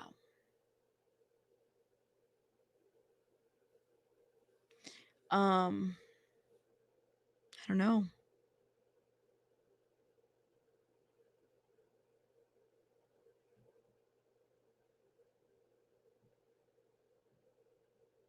So Deonte just, what was Deonte's role? I think it's a little bit confusing because I thought it was just a hairstylist, but he was also picking songs. So it's like kind of what he kind of molded people into different things, I guess. You don't understand the objection here? I think it's because he's going to give an opinion because he says here, I help pick songs. I probably should have been called an exec right there. Like him basically saying that piece would have been the objection. Because him to say, well, I help pick songs. Then he follows with, I should have probably is maybe it's the language of it. Mm-hmm. Doesn't look like he was. I mean, it sounds like that was his official role, was a hairstylist. But yeah, but it sounds like a lot of people were just kind of getting roles as they were going. You know what I mean? Like they just kind of wherever you fit into. No update yet. And don't forget, like somebody pointed it out in the chat. Was it Yanni who said, notice how Craigslist is always being mentioned here? Craigslist for the freak offs, Craigslist for the hiring, Craigslist. I mean, it's just an ad place, but that seems to be the theme here. Okay, do we have an update? Oh, here we go. Okay, so we got a little bit more context to Inner City Press, but we don't have an update. So let me tell you what CNN is saying. So Deonte Nash is describing sometimes that he said Diddy Combs threatened Cassie Ventura. Nash testified that on multiple occasions he heard Combs tell Ventura that he would beat her ass. Ventura would be super emotional after these incidents. She would cry sometimes that she would just stay in the house for days, or just go in a cocoon. Nash said that he heard Combs making other threats towards Ventura, including telling her that he would not release her music, threatening to get her parents fired from their jobs. Combs also threatened to send sexually explicit videos of Ventura. Nash said Combs would threaten not to release Ventura's music anytime she did something he didn't like. Okay. So there was a lot of threats that he heard. It seems okay. Can we just talk about the fact that in common, all of these assistants are saying the same thing? All of them are saying the same thing. Between the George Kaplan, the David James, this assistant, Capricorn Clark. Who else am I missing? They're all saying the same thing, that there were threats that were being made. Okay. Comey asked, how much of her music was released? I'm being generous to say 10%. This would be, okay, Comey says this would be a good place to break. Jurors, we may break, jurors leave, and then Nash. Okay, Miss Comey, the judge speaks to Miss Comey. What he'll say about 2013 is not about the tapes. No. He knows about tapes? So they're on a break. I think this is a lunch break.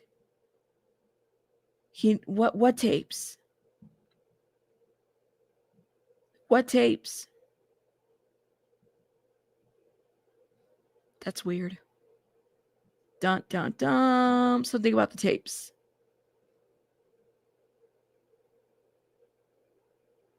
Yeah, that's what he said. He would reach as far as to her parent employment. Yeah. That's what I want to know. Mixtapes? Could be mixtapes, right?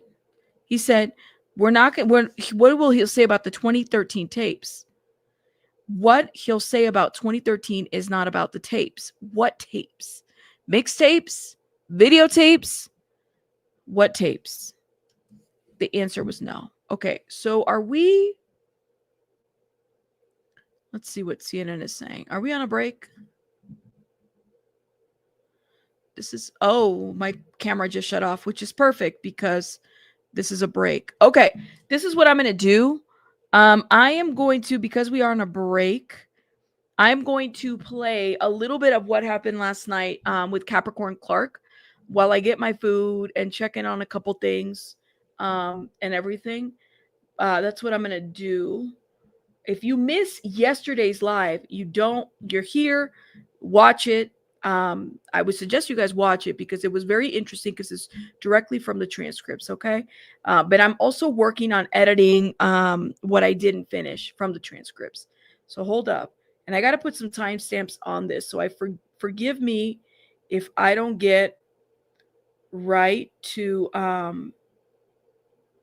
if I didn't get to finish this yesterday, but at least you guys have some of this if you have not watched it. I'm going to change my camera battery. I'm going to change, let me see, hold up. Let me see what Inner City Press is saying real quick. There's no update. I think they're on a break, which is fine. Judge says, okay, we'll take a break. Okay, judge is okay with the break. This is where we're at. We're on a break. All right, I'm going to play this. This will give me some time to go get what I need and change the battery to this camera. Hold up now. Let me share this. Let's see. Is this it? Yep, here it is. Make sure you guys can hear it. I'm going to remove myself.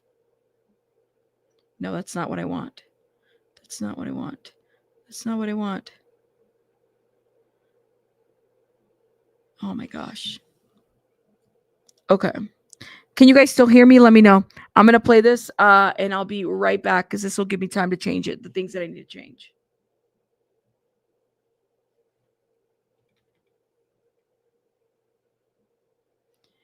Can you guys hear it? Let me know. You could hear the video? Sorry, y'all. Okay. Yes, with the gavel. Yes, with the gavel. You know we bring the gavel.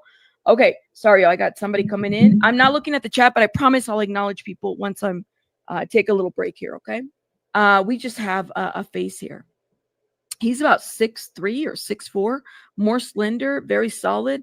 I would say quarterback, running back type body. Did D-Rock start working for Mr. Combs before or after you? After me. And if you know, where was D-Rock working before that? I don't believe he was working before that. Okay. Exhibits get put down by Ms. Foster and others get shown. Who is this on the image? Who is this image of? Ruben. And who is Ruben? D-Rock's little brother. Oh, this is interesting. Okay. Did he also work as security for Mr. Combs? He did. And when did he start working for Mr. Combs? He came later. I don't know exactly when, but it wasn't the same time as D-Rock. Okay. Exhibits are taken down. Miss Clark, who is this an image of? Roger Bonds. Who is Roger Bonds? Another security guard. He started at the same time as I did. Okay, we can take that exhibit down. Miss Clark, were the security guards we just referred to, so D-Rock and Roger Bond, Rube and Mr. Ophert, around Mr. Combs while you were working for him? Yes, yes. Generally, when would they be around Mr. Combs? The entire day. And how did that fact that Mr. Combs was surrounded by security affect you during your employment? Objection from Magnifilo. Court directs to Ms. Steiner. Ms. Steiner, can you rephrase the question? Ms. Steiner says, of course. Ms. Clark, you just testified a moment ago that Mr. Combs was surrounded by security through most of the day when you were employed by him. Is that correct? Yes. Did that have any effect on you? It just let me know that there was always a serious matter around. Yes. What do you mean by a serious excuse me? The answer was, it just lets me know that there was always a serious nature around. Yes. What do you mean by a serious nature? I'm going to object, Your Honor. Judge, sustain. Did you observe Mr. Combs with a gun? Yes. When was that? At my home. Was that the kidnapping referred to earlier? Yes. We'll get back to that incident in a moment. When you were working as a personal assistant for Mr. Combs, did you ever hear Mr. Combs discuss guns? Yes. Once or more than once? Once. Can you describe that incident? We were at MTV. We were doing MTV press with 50 Cent. And after the interview wrapped up, myself, Puff, Chris Lighty got in the elevator. Just to stop you for a moment, who is Chris Lighty? Chris Lighty was an amazing entertainment manager in the music industry. And he was, on paper, managing Puff at the same time that he was actually 50 Cent's manager at that time. And what happened in that elevator? Puff told Chris, because they were having some sort of issue. Like, I really don't like that all the back and forth. I don't do that. I like guns. She says, I like guns. I like guns. That's what she says there. Unless that's a typo. And what was the issue with the individuals? We had an issue with Fiddy. Okay. What was Mr. Combs' demeanor when he said that he liked guns? Okay. So she's quoting Puff here. Okay. I was confused by that. So Capricorn Clark says Puff told Chris because they were having some sort of issue. Like, I really don't like all the back and forth. I don't do that. I like guns. Kind of like an underlying threat.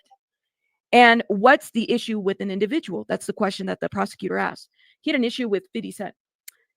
Okay, the question continues. What was Mr. Combs' demeanor when he said he liked guns? Very serious. Directing your attention to 2004, did there come a time when you were accused of theft? Yes. Approximately how long was this after you started working for Mr. Combs? A couple months. Can you please describe generally what you were accused of stealing? I was accused of stealing 3 pieces of very high-end jewelry that was out of a loan from Jacob the jeweler. There was a diamond necklace with a cross and a diamond bracelet and a diamond watch. Miss Clark, had you stolen the jewelry? I did not. Was there a time when the jewelry came into your possession? Yes. Why did it come into your possession? Puff gave it to me. Did he give it to you for safekeeping? He gave it to me to take on the plane trip that we had that afternoon in Miami. And who is this jewelry on loan to, Mr. Combs? Did there come a time on the way to your trip to Miami that you realized that the jewelry had gone missing? Yes. Where were you when you realized that? A couple of yards away from Signature at Terra Boro? And what did you do when you realized that the jewelry was missing? I told the driver to stop the car, and I called the security at 1440 and told them to lock everybody in and search for them. What, if anything, did you convey to Mr. Combs at that time? I told him that his jewelry was missing. And what did Mr. Combs do? He said, okay, I'm going to head to Miami. I'm going to get ahead to Miami. You go back with Paul. And then he directed you to go back with Paul. Where was he directing you to go? 1440 Broadway. Where did you go after that? I went to my home in Queens. And we'll get to that moment. But did you go back to 1440 Broadway? Yes. And you said you went with Paul. Is that Mr. Ofrit? Yes. What, if anything, did Mr. Ofrit do once you were back at the bad boy office? He questioned me about the events leading up to the bag being missing. The bag with the jewelry. Yes. How long was the questioning for? A couple of hours? 2.5, 3? Finished out the day? And you mentioned that you also went to your home. Is that correct? Yes. Did you go there from the bad boy office? Yes. Did you go by yourself or with someone else? With someone else. Who was that individual? Paul Ofrit. What happened once you arrived at your residence? Paul searched my house. Can you describe what he did? He went through my belongings. He went through my common area. I had a roommate and just searched. He didn't find anything. What, if anything, did Mr. Ofrit tell you after he was unable to locate the jewelry?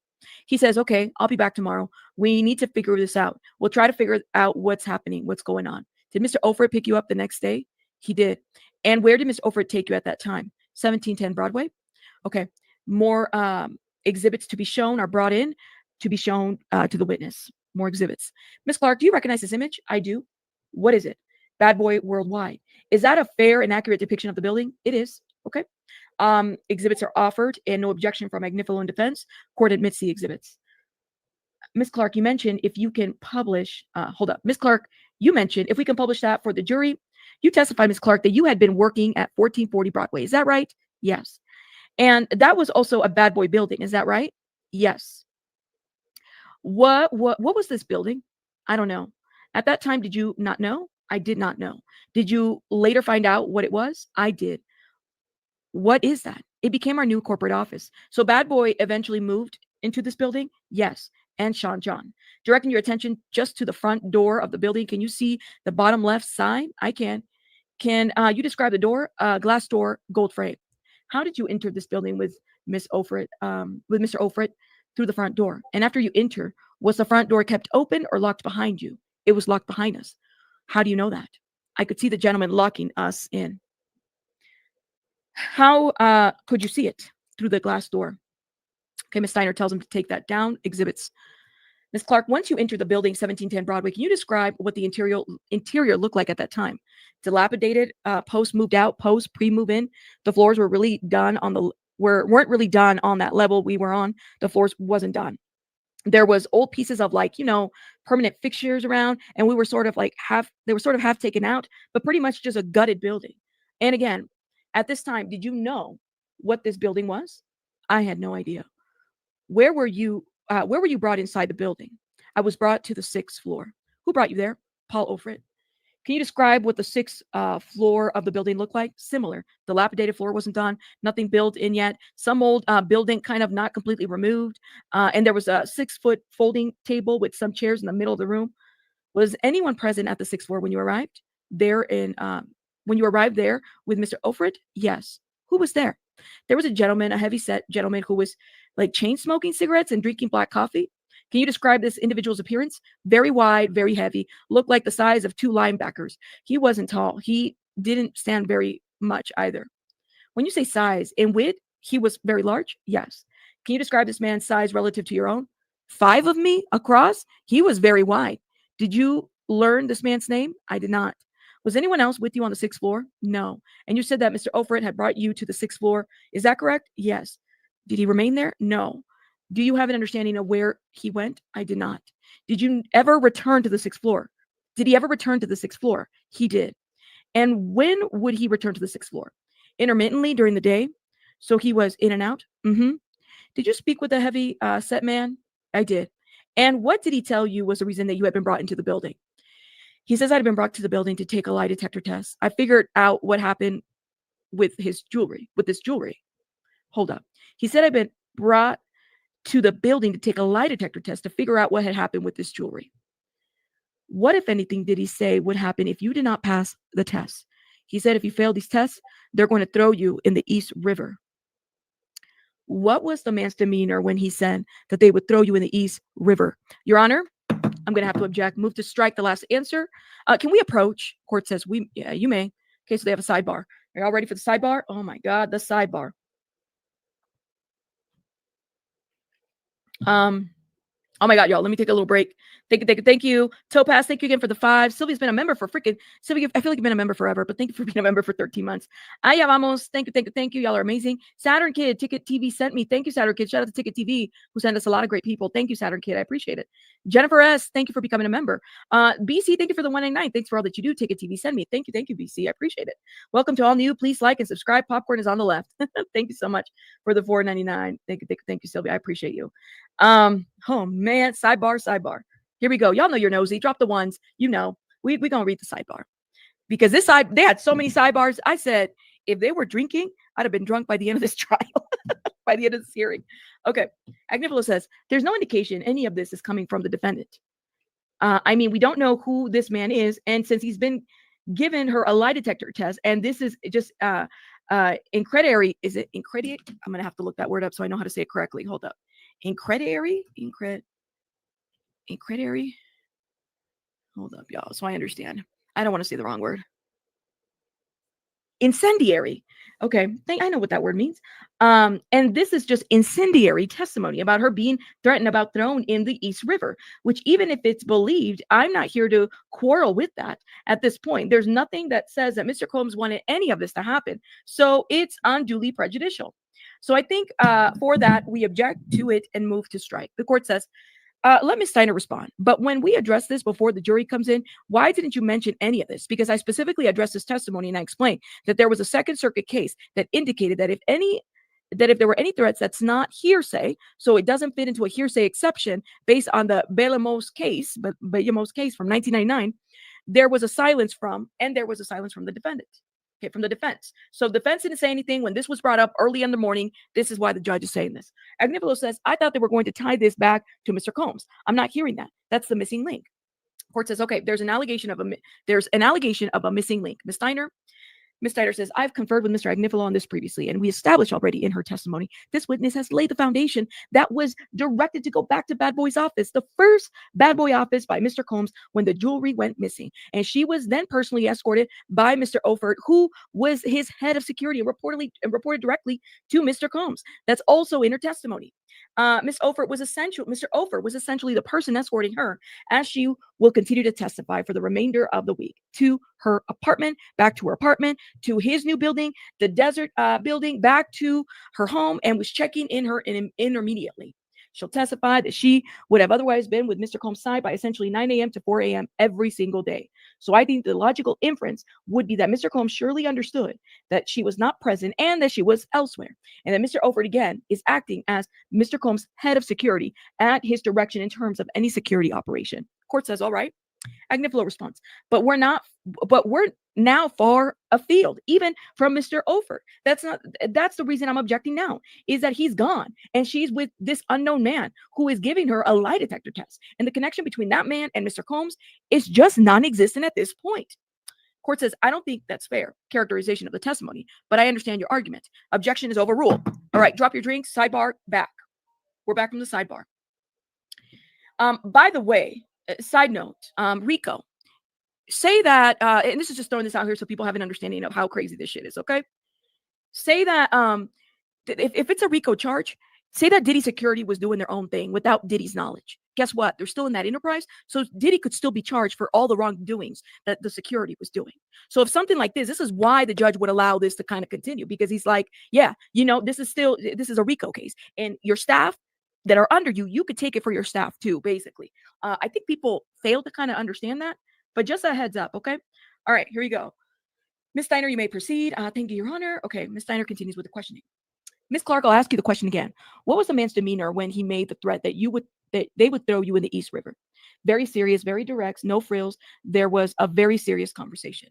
How did you react? I was petrified. Did this man proceed to administer the lie detector test? He did. At that time, did you want to be taking the test? I did not. Why did you permit him to do that? I was afraid of what would happen if I didn't pass this test, and I felt the test was the only way to get through this thing. Can you describe how the test is administered? They strap some stuff to your chest and then they strap some stuff to your arms. They ask you a series of questions over and over again. What type of questions were you asked? Did I steal the jewelry? Did I come up with an idea to steal the jewelry? Did I plan with somebody to steal the jewelry? Had I ever stole from him? Just a lot of stealing centric questions. From him? Who was that? Mr. Combs? Yes. Did this man tell you the results of the test? They said they were inconclusive. Oh, what a mind fuck. Sorry. Objection. That's a mind fuck. What? Oh my God. Oh my God. Oh my God. Oh my God. What, if anything, did the man tell you about them? The results being inconclusive. It's like, I'm not getting a good reading. You need to calm down. You're going to be in the East River if I can't get a reading on this. When you told him to calm down, excuse me, when he told you to calm down, I can't even calm down. When he told you to calm down, how had you been reacting that moment? I couldn't calm down. I wasn't doing a good job at calming down. Approximately how long were you in this desert building on that day? Full workday.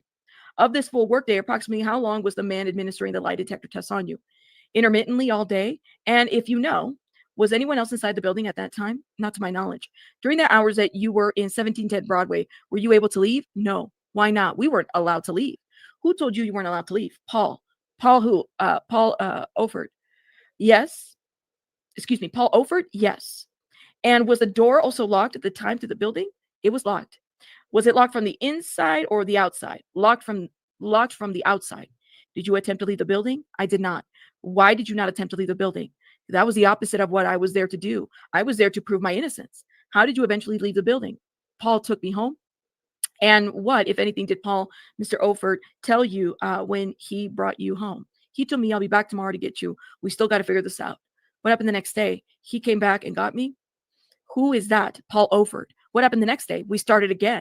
And when you say you start again, were you administered a lie detector test again? Yes. Is that the same location? Same location. For approximately how many hours? All day. Who escorted you to that location? Paul Oford. Are you free to leave on that second day? I was not. Why not? I was told I was not able to leave until we got to the bottom of this. Who told you that? Paul Oford.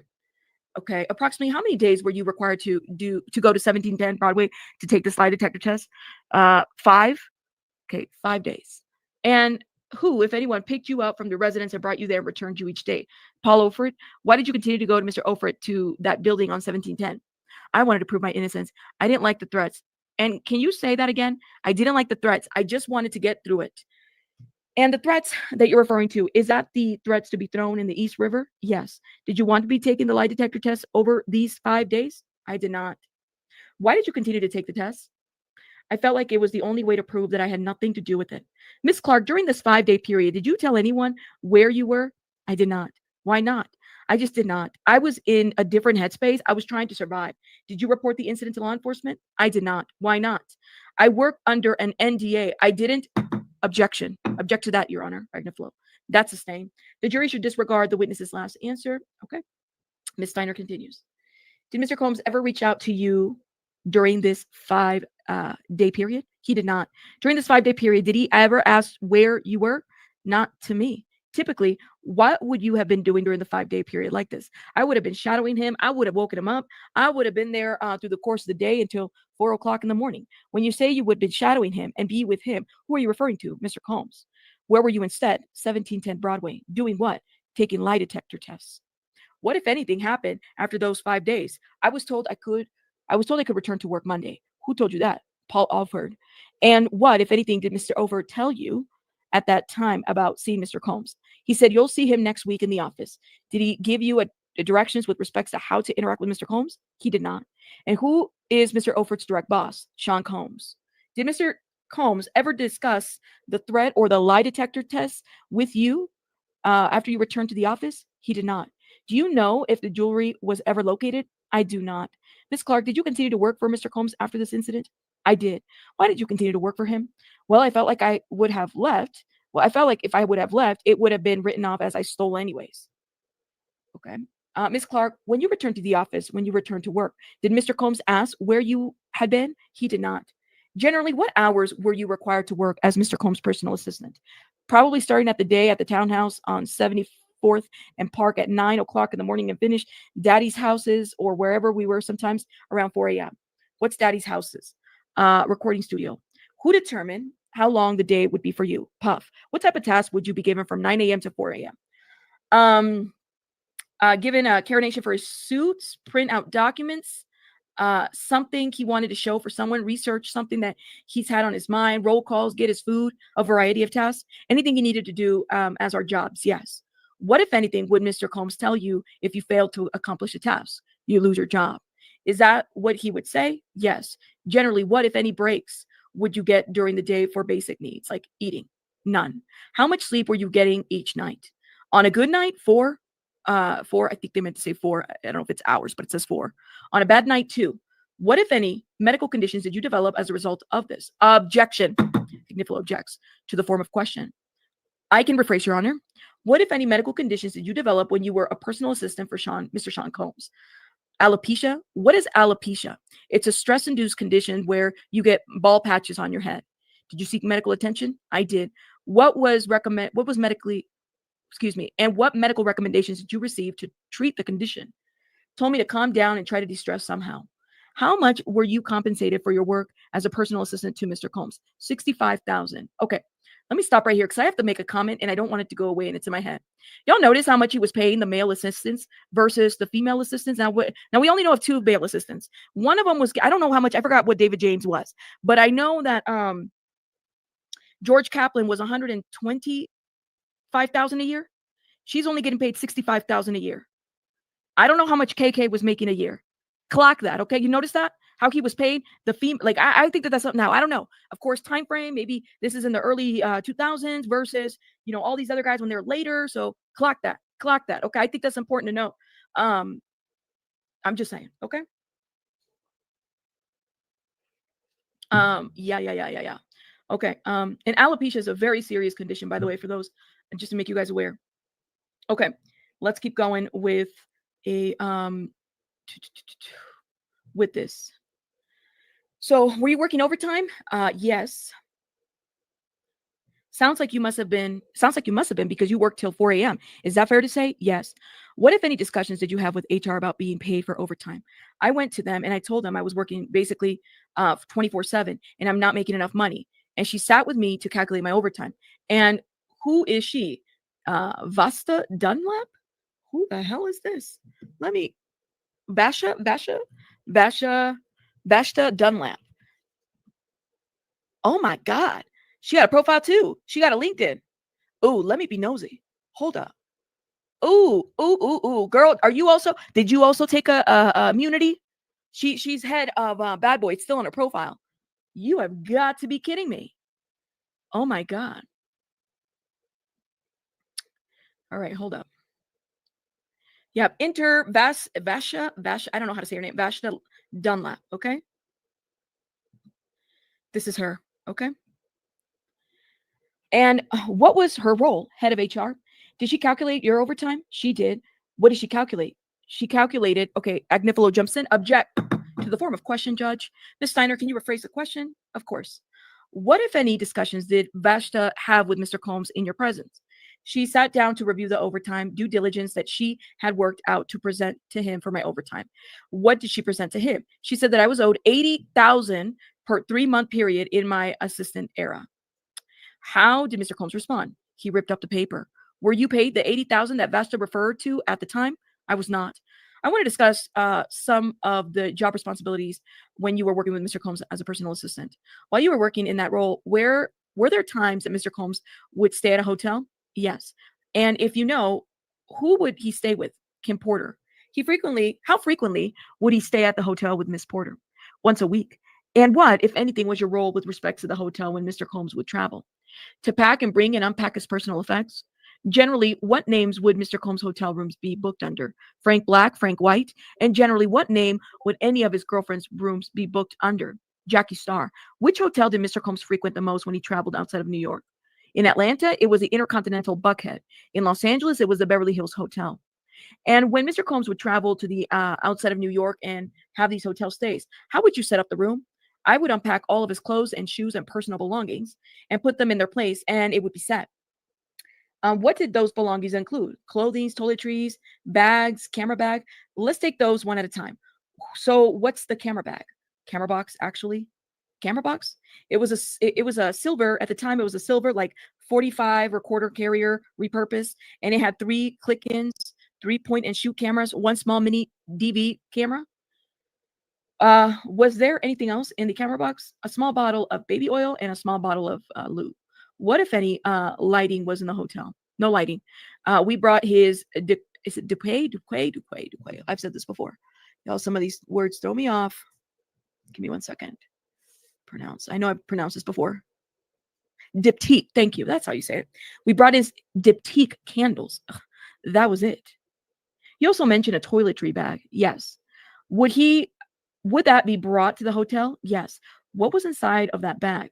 Toiletries, medications, drugs? What type of drugs would be in the toiletry bag? Ecstasy. Can you describe the toiletry bag looked inside? Black top and zip, Louis Vuitton. How frequently would Mr. Combs bring the toiletry bag with him to a hotel stay? 100% of the time. How frequently would he bring the camera box to the hotel stay? 100% of the time. About how long would Mr. Combs stay in a hotel room after you set it up for him? 3 to 4 days. During these hotel stays, what would you be doing? Watching TV, catching up on sleep, ordering service? And would Mr. Combs reach out to you at all during this time? A couple of times. Infrequently? Infrequently. What, if any, responsibilities did you have after one of Mr. Combs' hotel stays? To pack up his belongings and sweep the room for anything that might be left behind. What, if any, damage did you observe in the hotel room after a stay? Baby oil. At the Intercontinental, I would see like handprints left in the oil on the ultra suede walls. How frequently did you observe damage from the baby oil in the room? Frequently. But it was a lot. It was just a lot of baby oil. It was just everywhere. It wasn't necessarily always on the wall. Oh my God. Earlier, you testified that by 2008, you were Mr. Combs' global brand director. Is that correct? Yes. And at that time, was Mr. Combs still going to hotels with women? Yes. Did you still have a role in setting up those hotels? I did not.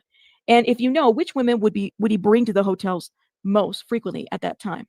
Kim Porter, Cassandra Ventura. Okay, Miss Foster is bringing more evidence and exhibits. Who is this? Miss Clark, who is this? The government is asking. Cassandra Ventura. Okay, you can take that down.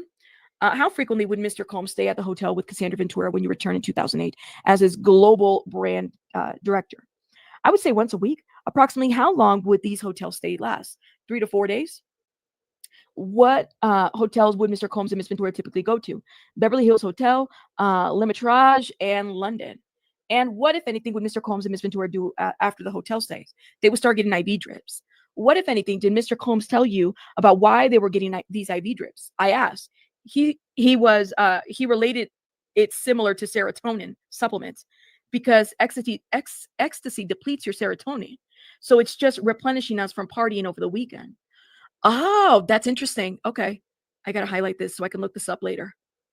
So the reason they were doing the IV drips was to rejuvenate, right? Basically, am I hearing that correctly? Like, Well, how often were they hooked to IVs? That's the question, right?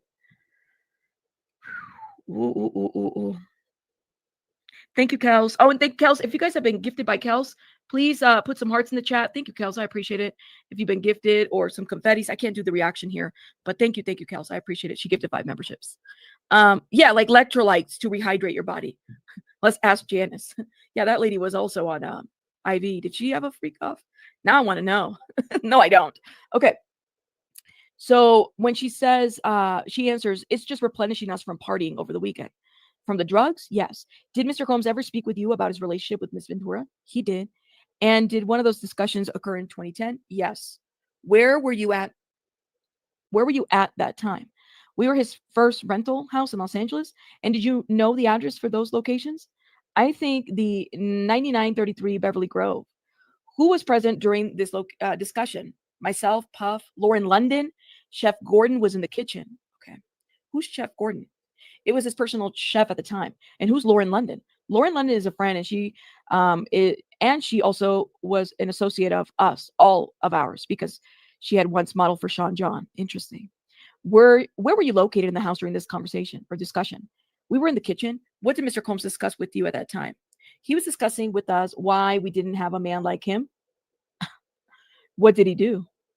He said, let me show you something. What did he do next? He called Cassie over and he asked her to sit down and stand up, turn around, turn the other way, walk over there, grab that, hand me that, walk back, turn around, go back in the other room. How did Cassie respond to Mr. Combs? Excuse me. How did Cassie respond, or Miss Ventura? She did it. She followed each of his instructions. Yes. Lauren London said nothing. I'm just going to say that. After Miss Ventura left the room, what, if anything, did Mr. Combs say? He said, did you see that? He said, you bitches won't do that. That's why you don't have a man. To which we said, you motherfucking right. Wow. During your employment, did you ever observe Mr. Combs using drugs? I did. What types of drugs? Ecstasy and Molly. How often did you observe Mr. Combs taking these drugs? Once a week. Did the frequency of the drug use change over time? Yes. How so? It increased. To more than once a week? Yes. During what period? After I was an assistant, I think it increased. I think it was the most contained when I was his assistant. Other than Molly, ecstasy, did he take any other drugs you were aware of? He did. What drugs? Like prescription medication. Who, if any, drug dealers would Mr. Combs obtain drugs from? Objection to the form of question. Ms. Steiner says I can rephrase. Did Mr. Combs obtain drugs? Yes. Did you observe that? Yes. And who would he obtain drugs from? He had a girlfriend in New York that he could get drugs from. Did he obtain drugs from anyone else? Not really in New York, no. What about in Los Angeles? Yes. He who would he obtain drugs from in Los Angeles? One stop. Okay, Ms. Foster, exhibits are shown. Do you recognize this individual? I do. Who is it? Or who is this? One stop. And what type of drugs did you observe Mr. Combs obtain from One Stop? Ecstasy and Molly. Where were the drugs delivered? Either to me or to Puff directly. Where? Either to myself or to Puff directly. But where would it be delivered to? Either a hotel or a house, wherever we were staying at the time. Okay. Ms. Steiner asked for exhibits to be taken down. Did Mr. Combs ever ask you to obtain drugs for him? Yes. What drugs would he ask you to obtain most frequently? Ecstasy. Okay. Approximately how many times did he ask you to personally get him ecstasy? Not more than 10 times in my career with him. He could get it on his own. Object to the last part. Judge, move to strike. This is Agnifilo. He's objecting. The court says granted. The jury should disregard the last sentence in the witness's answer. Ms. Steiner continues. Who, if anyone, did you observe Mr. Combs provide drugs to? Girlfriends, friends? Did Mr. Combs ever ask you to obtain drugs for others? Yes. On how many occasions? Once. Approximately when was that? It was the summer of 2006, I believe. Where were you at the time? In the south of France. What did Mr. Combs ask you to obtain in the south of France? Cocaine. How did you respond when he asked you to get cocaine? I said, for who? Okay. How did you respond when he asked you to get cocaine? I said, for who? That's her response. I said, for who? Why did you react that way? Because it wasn't going to be something that I was going to add to my list of things to do, given that that's how my mother died. Objection from Agnifilo. Can we approach again? Court says you may. All right, sidebar. This was the second sidebar. Y'all counting these sidebars? Thank you. Oh man. Oh, that's interesting. Jordan. I wonder if he's going to testify too. The chef. Okay. Sidebar. This is becoming just a wholesale character assassination, says Agnifilo. I am not sure what many of these things have to do with the charges. The drugs, I understand, because there's a drug predicate as part of the racketeering count. But to have the witness add that this is how her mother died, it's just too much. It's not targeted at allegations. And so I object. The court says, all right, I understand. Steiner speaks. She said that before. I think her primary thing was that she was willing to get some drugs and not others for him. I think she does not always say that. Sometimes she did it. Sometimes she did. I thought it was important to distinguish why on this one occasion she was unwilling to comply with the directive, given her job was to follow all of these directives. But I can move on from the question. Court says, let's move on. Okay, back to open court. Ms. Steiner continues. Ms. Clark, you testify that you refused to get cocaine from Mr. Combs. Is that correct? Yes. Or initially, or at least, is that correct? Yes. How did Mr. Combs respond when you said, I believe you said, who is this for? Yes. How did he respond to that? Not me, N-word. That's what it says. Not me, N-word. Was the cocaine obtained? It was. Was the cocaine for someone else? It was for someone else. How was the cocaine obtained? I had the Spanish security guard get it. Did Mr. Combs ever ask you to obtain prescription drugs for him? He did. Generally, what time of day? Any time of day, but mostly at night. Were these sedatives? I believe so. Were these prescription drugs always in Mr. Combs' names? No. Whose names were they sometimes in? My name. Why were they in your name at times? Because I had exceeded the amount of controlled substances I can get on Miami Beach. Under Mr. Combs' names? Yes. When the prescription drugs were in your name, who were they for? Mr. Combs? Did Mr. Combs ever travel with any of these drugs? Yes. How frequently? All the time.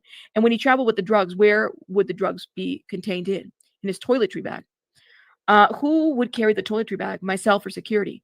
Did Mr. Combs ever carry the bag? He did. This is the toiletry bag, correct? Yes, that's the toiletry bag. Did you ever see Mr. Combs with a bulk of cash? I did. Would you see him with a bulk of cash? Agnifilo, I'm going to object to this.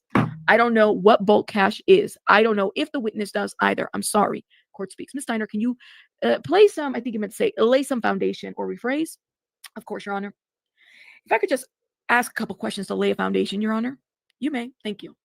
Ms. Clark, did you see Mr. Combs with a large amount of cash during your employment? I did. When you say large amount of cash, approximately how much money are we talking about? In my case, 100 euro, 100,000 euro. And where did you see Mr. Combs with 100,000 euro? Primarily coming back from Europe. Where would you receive the cash from? We would get it from the book clubs, for the club bookings, book clubs. We would get it from the club bookings in Europe. What did Mr. Combs do once he received this cash? Keep it. Who would he provide it to? Oh, he would turn it over to security after I gave it to him. When you had the money, what were you doing with the money? I was counting the money. Who would you give the money to after you counted it? Directly to Puff. If you know, where was the cash stored once it was back in the United States? It appeared to me that it was always kept in the bedroom's personal safe. During the employment with Mr. Combs, what, if any, violence did you observe? I observed fighting. What kind of fighting? Him fighting men. Can you describe who? Paul Overt. Anyone else? His barber, Curtis Smith. What, if any, objects would Mr. Combs throw at people? Phones.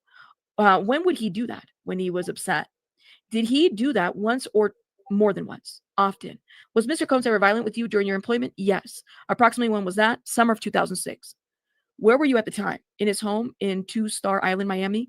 What, if anything, did Mr. Combs tell you when you had arrived at Two Star Island, Miami? He told me, I don't care what goes on this weekend. You are not to leave this house. Did Mr. Combs later send you on an errand? He did.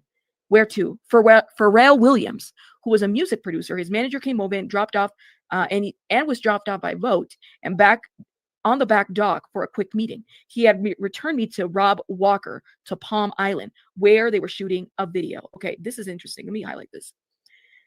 So she has asked, did Mr. Combs ever send you to run an errand? He did. Where to?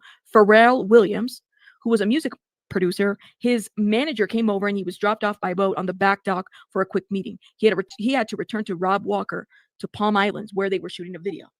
Did Mr. Combs direct you to do that? He did. Approximately how long did you remain on the other island? An hour. What were you doing during that time? Hanging out? When did you next hear from Mr. Combs? About an hour on the phone, I got a call. What did he say? Where the F are you? What did you do after you got that call? I went back to Star Island. What, if anything, did Mr. Combs tell you when you returned to Star Island? He said, you see, your problem is you want life. You want a life, and you can't have that here. What, if anything, did he direct you with respects to the rest of the weekend? He said, like I said, don't go anywhere. You are not to leave this house. What happened the next morning?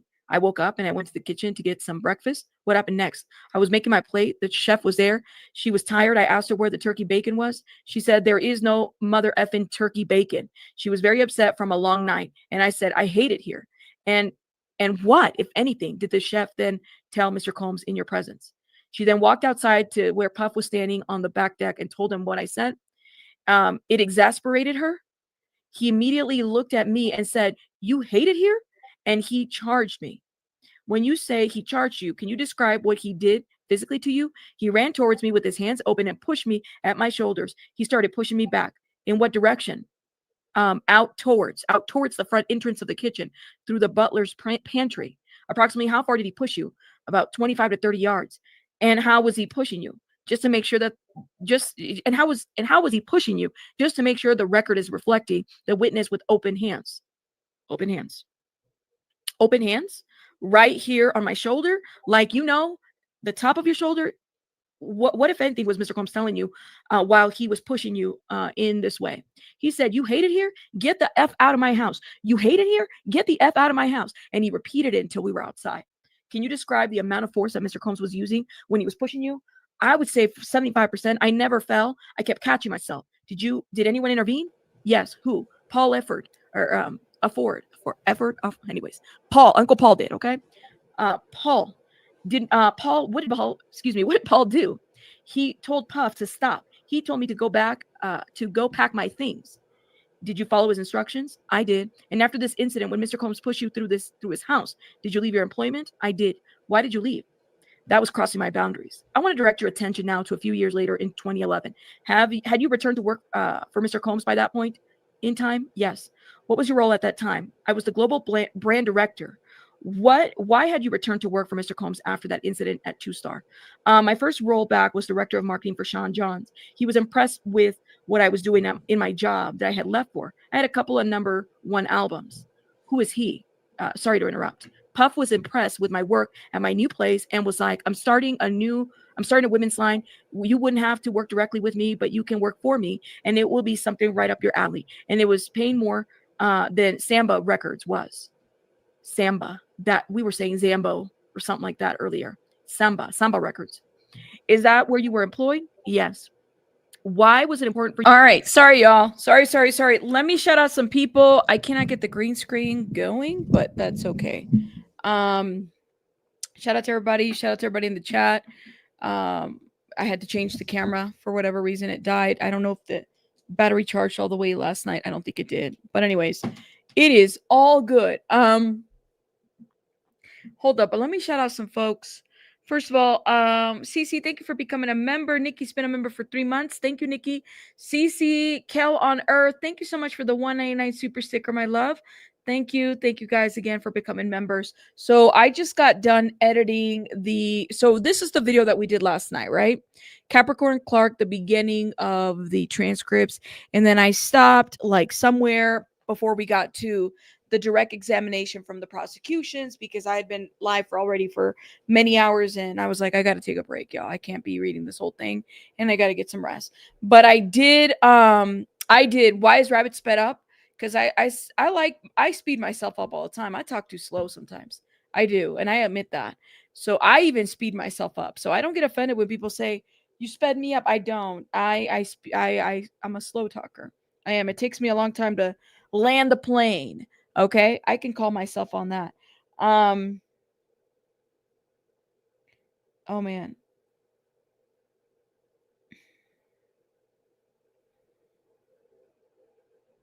Hold up.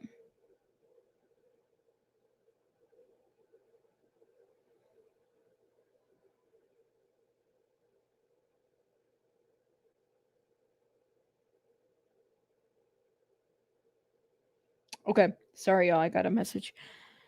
Yeah, so I talk too fast, or excuse me, too slow. So I speed myself up. But anyways, so what was I gonna say? This was yesterday. We didn't finish it all. We only got halfway. But I did after last night. I did finished it. I still have to do the defense. So please wait on the defense. I'll probably record it tonight to release it, hopefully. But the defense is going to take me a good hour and maybe 2 or 3, depending on how much I have to record. So I'm probably going to work on that tonight and figure that out. But y'all, let me know what you guys think so far in the comments. There's been a lot of talk so far about different things. I'm hearing different people. I don't think they're back yet. Let me see. They're still on break. Today the defense was on 10, I guess. I don't know. They were like, no, we ain't having it. We ain't having it today. So I do wonder like what this is gonna look like. I wonder what people are thinking outside the courtroom. I do wonder where everybody's at this point. Hold up. Now I got tagged on some videos. Let me see if I can play those now while we're here. Let's see. Bookmarks. Who tagged me? Okay, I think it was Beautiful Messy Ball. Here it is.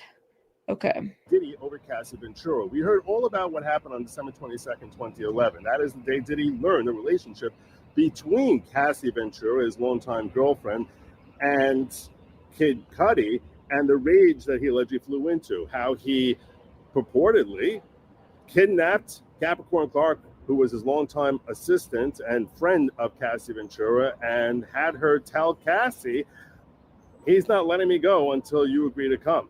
That he had a car chase with Kid Cudi and allegedly went into his house, that he threatened to cause great physical harm and that he would leave the country and have someone else drop harm on both Cassie and Kid Cudi, saying I should kill them both. That he allegedly firebombed his car, the car of Kid Cudi, and had a showdown with him. We heard all about this story. And there's a lot of crimes that he could have been charged with if they were timely brought, but these are not charges that the jury can convict him of. All they can get him for, in theory, would be looking at his elements toward a RICO charge, and also establishing a mindset for Cassie Ventura as to how she would become compliant with anything that Diddy would demand of her out of fear of his reaction. But it's important to note that the jury has no possibility of actually convicting Diddy of any of these charges, and we spent a lot of time focusing on this, which it really is ultimately a subplot. And it doesn't seem like we're done. We could still hear from Ruben, the security guard who was there with him that entire day, and other attenuating folks like police officers, fire investigators, and others who can help corroborate this story, and likely will, as this is a nugget that the state really wants to focus on. I'm Joe Neerman, aka Good Logic. I'm an attorney from New York. I'm down here covering this every day. If you like this, like, share, subscribe, and hit that bell.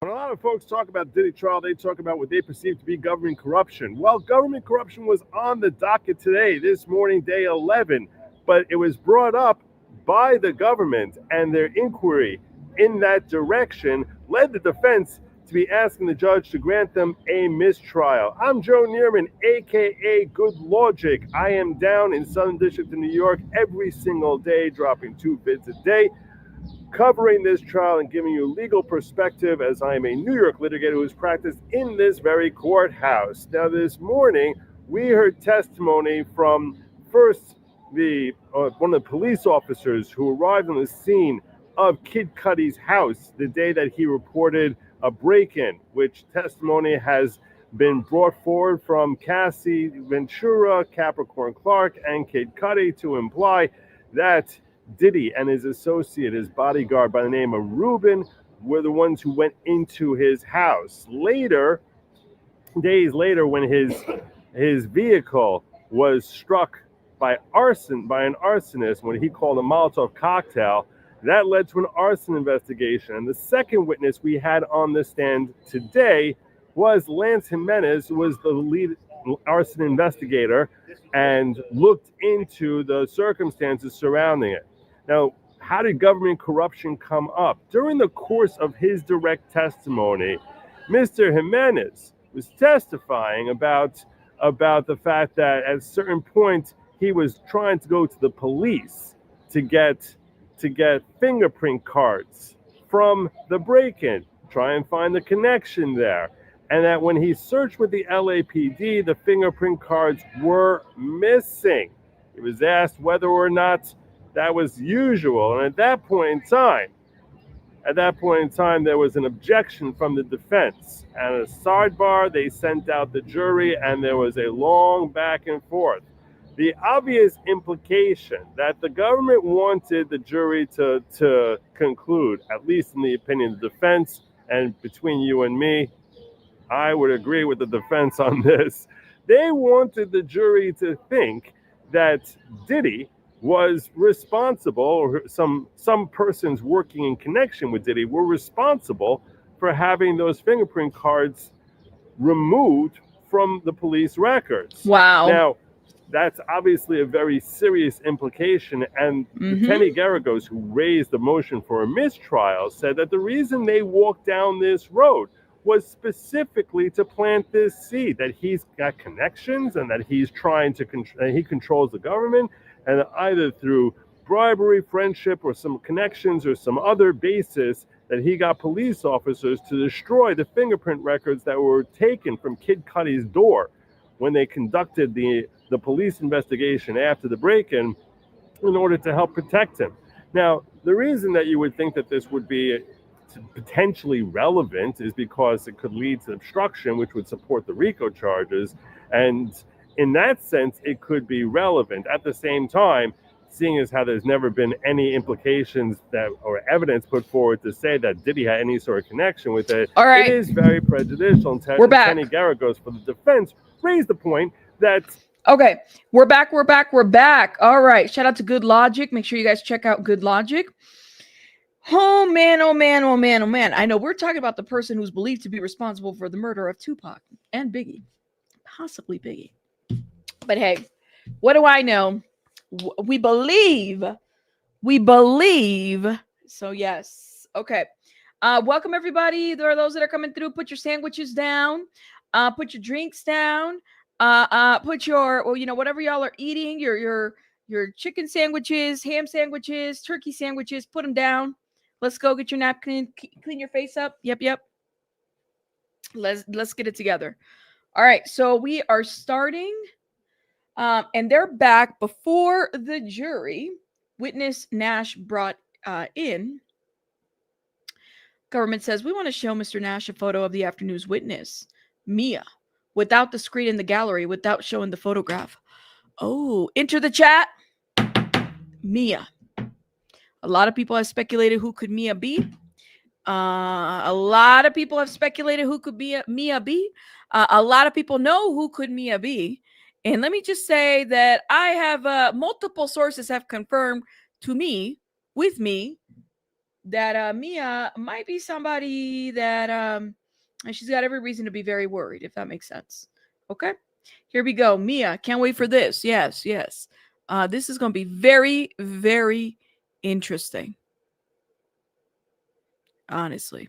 Okay, hold up. Do we have an update? CNN says judge is back from the lunch break. Yes, we are. Hope you guys had a wonderful lunch. I did as well. I had a little cup of ramen. Yes, I did. And a little drink. And I hate ramen, but I had to eat it because that was what I wanted to eat. No, it's not Young Miami. I do wonder where Young Miami is in all this, to be honest with you. But I don't think Mia is Young Miami. I could be wrong, but I don't think it's Young Miami. What do you guys think? Where's everybody landing at? And shout out to everybody that is stuck with us. Like, honestly, y'all are amazing.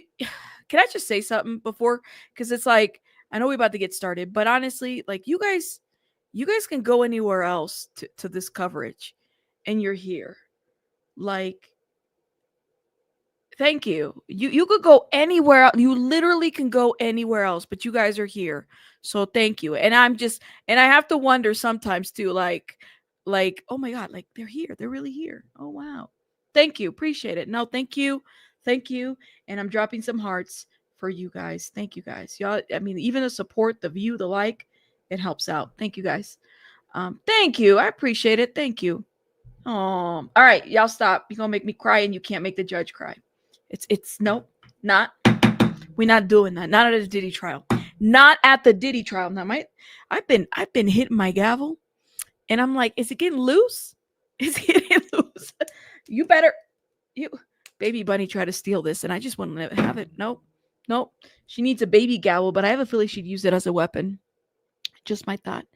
Thank you. Just stop being snappy. We are here. Thank you. Oh, thank you, Vicky. Thank you. Thank you.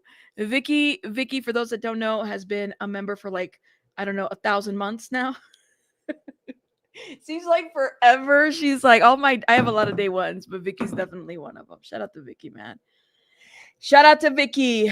Don't cry, Judge Rabatha. Nope. There's no crying in baseball. I don't think so. No. We're gonna wait for that one. A rabbit bears it all. You've been giving the best coverage. Oh, Lisa, thank you. Appreciate it. Thank you. Yes, I know I said it's not 1,000 months, but it feels like 1,000 months. We're not bringing Bruce right now. Bruce is on retirement. Wait until the Diddy's trial over, then we'll bring in Bruce. Yes, yes, yes. Thank you, Oak Life. Thank you. We're waiting. We're waiting. We're waiting. Let's see. Come on. We got to pull through. We got to do this. We got to get through this. We only have what, an hour and a half of this, I think. Right? Unless they take longer. Marmello, thank you for being a member for 11 months. Thank you. Thank you. Appreciate it. Thank you. Yes, yes. Let's see. I know, close to, look at this. Close to 1,000. It feels like 1,000, Vicky. Vicky's been a member for 43 months. I don't think I have members that have been members for that long. I have a lot of members, but not at the 43-month mark. I'd have to check. But I think you and maybe like 4 other people are at the 43-month mark. And I think we have a little over 700 members on this channel. Last time I checked. So, yeah, 43 months, 1,000 months, same difference. Vicky, same difference. She's like, what? I know, I said 1,000 months last time too. Same difference. Same difference, okay? In the bushes most days, just listening. Alexis, I hope you're doing well. Shout out to you. Oh my God. Let's see. Well, I mean, again, and Mia is a kind of like a Jane Doe name, so we don't really know, at least publicly we don't, but some of us already know who Mia is. That's what I'll say. You said we need the name ASAP. Some of us already know who Mia is, if you know what I mean. Let's see.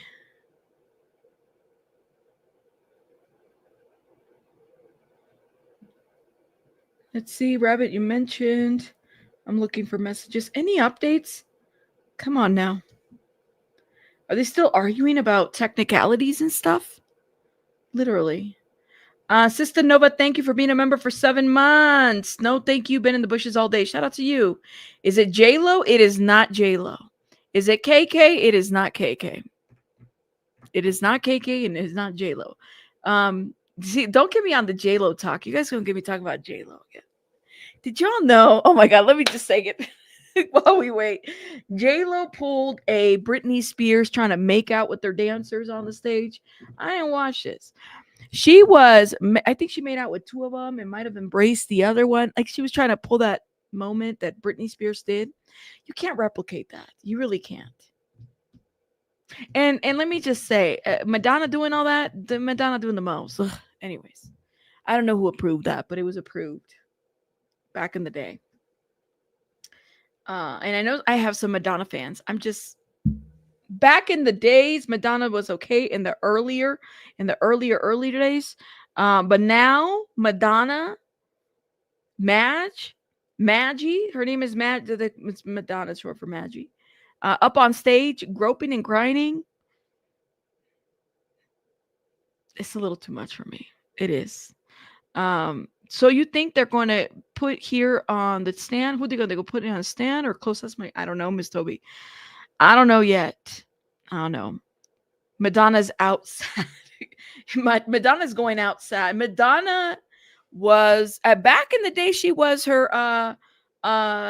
She was a thing. But now, I don't know, man.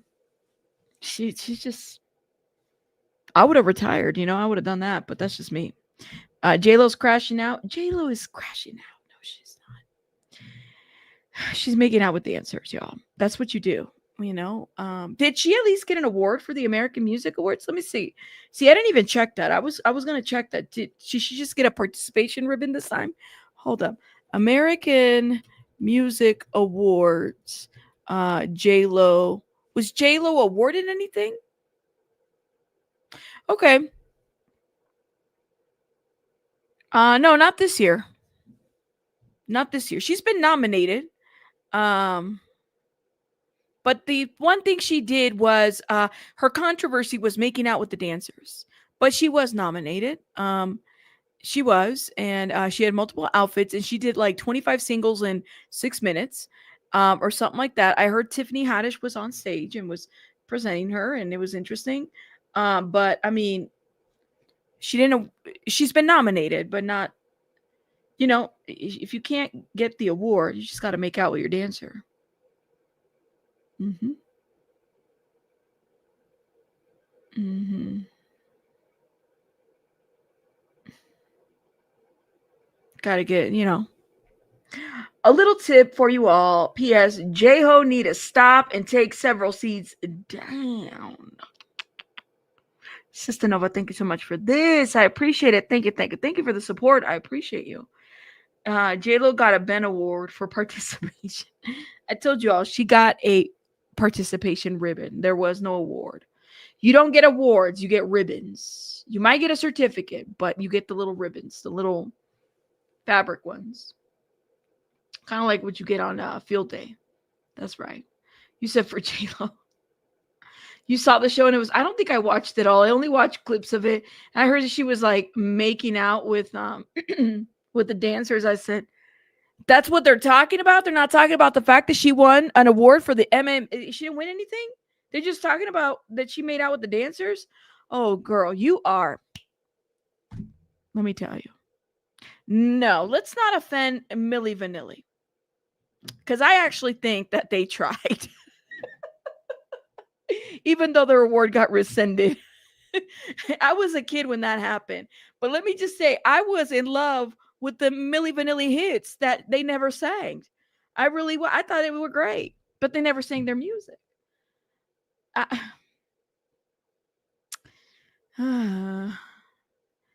Listen, it's inclusion. She kissed a man and a woman and the dancers. It's all about inclusion. She's like, I don't want my male or female audience to feel left out. So let me just go make out with everybody, because this is what you do for controversy. She just wanted to go viral. She didn't need an award. Girl, I'm gonna miss you. Na, na, na, na, na, na, na. See, I vote for Milli Vanilli any day over J-Lo, but that's just me though. Because at the very least, they pretended.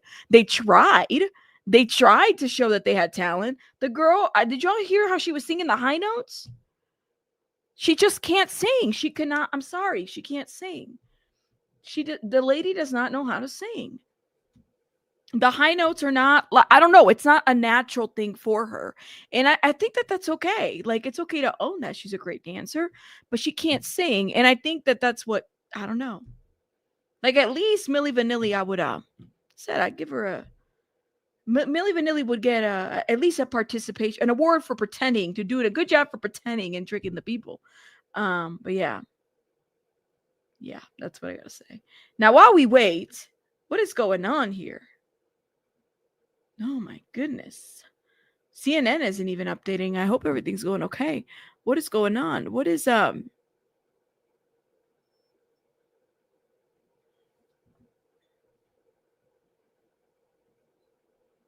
update?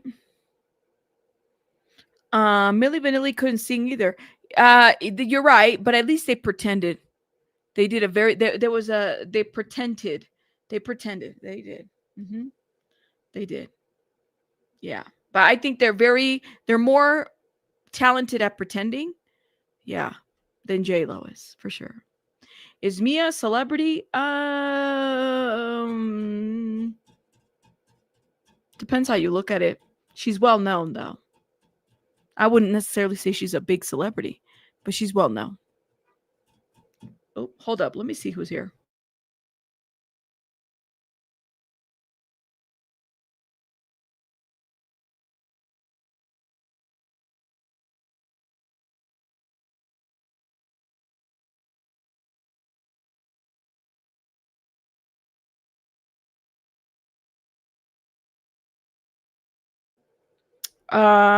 Girl, you know it's true.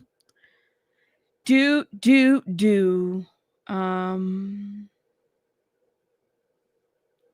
Let's see what's going on here. Yes, you know it's true. Who's on the stand? We have Deonte Nash. We're still waiting for an update.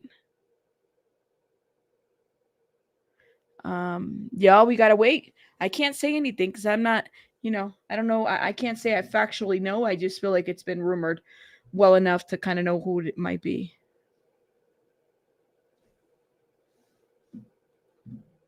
Okay, somebody's knocking at my door and I'm waiting for this thing to update. Okay, let me just check who's at the door. One sec, y'all.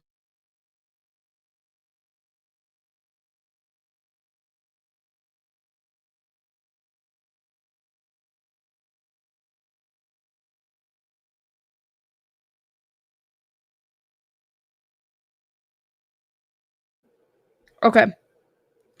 Are we going to blame this on the rain? Blame it on the rain. Oh my God, what is going on?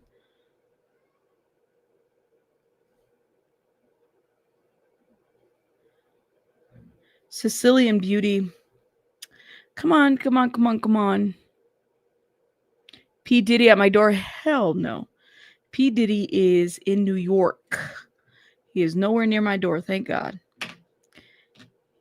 Let's see. We're waiting, y'all. It's raining where you're at?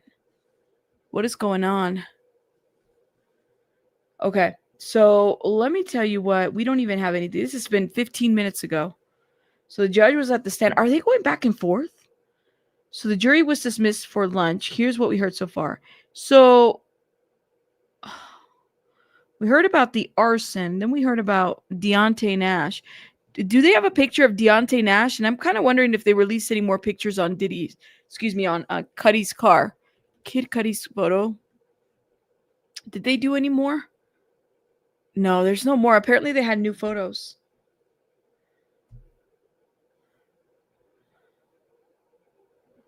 Let's see. Do we have a photo of Deonte Nash officially? I'm sure that they probably do at some point. Is this him? That can't be him. Yeah, they don't have a photo yet. We're waiting, y'all. Nothing. No update yet.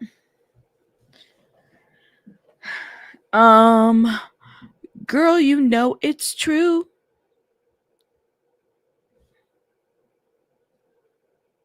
No update.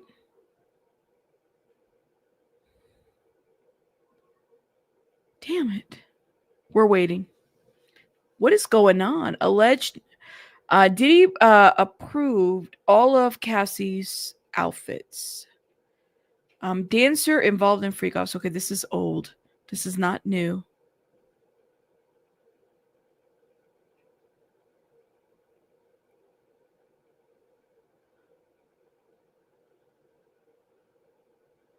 Y'all, this is like, we're waiting.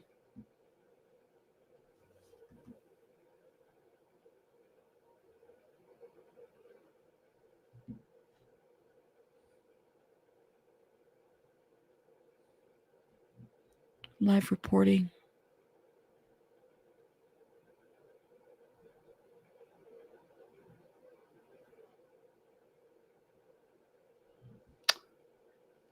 Okay, what is Washington Post saying? Let me see. They're not saying anything at all. Okay, give me one. There's a picture on the Discord. Okay, I'll check it out.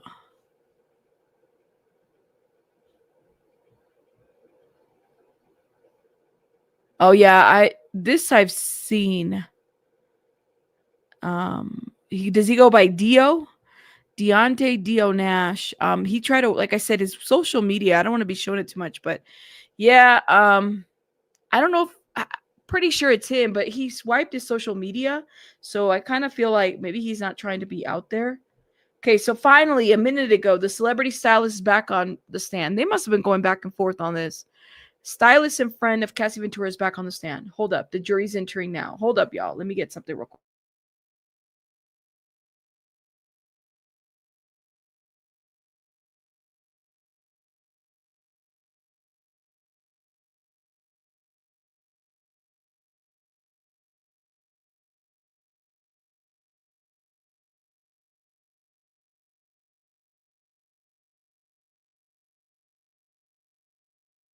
Okay, we're back. Sorry about that. So they're entering in the stand. The jury is. No, not yet. No update yet. But that's what CNN said. Celebrity Stylist is back. I should have just let Logic play the video.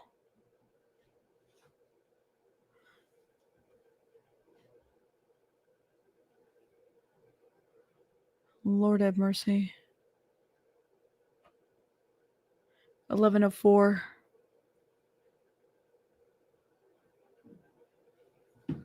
Okay. Are we ready?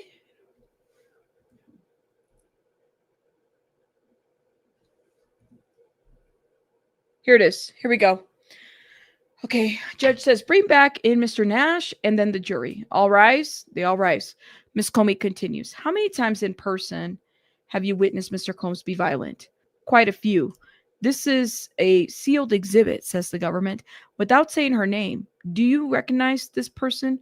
We'll call Mia. Yes. Here you go. Grab your stuff. Here we go. Here we go. Here we go. Okay, hold up. Now, prior to that, they were still on direct, right? Yes, they were. They were still on direct. Donaldson is objecting. He was objecting. We had lunch, and now he's showing Nash. The government is showing Nash a picture of Mia. Mia is not her real name. Mia is a kind of like a Jane Doe. Okay, that's what Mia is. So that's not her real name. Hold up, y'all. I gotta wipe my mouth. Okay. Had like too much chapstick. Let's see. Here we go. Y'all ready? Oh man. You said Lori Ann Gibson? That would be great if that was Mia. Oh man. It's a lot to think about.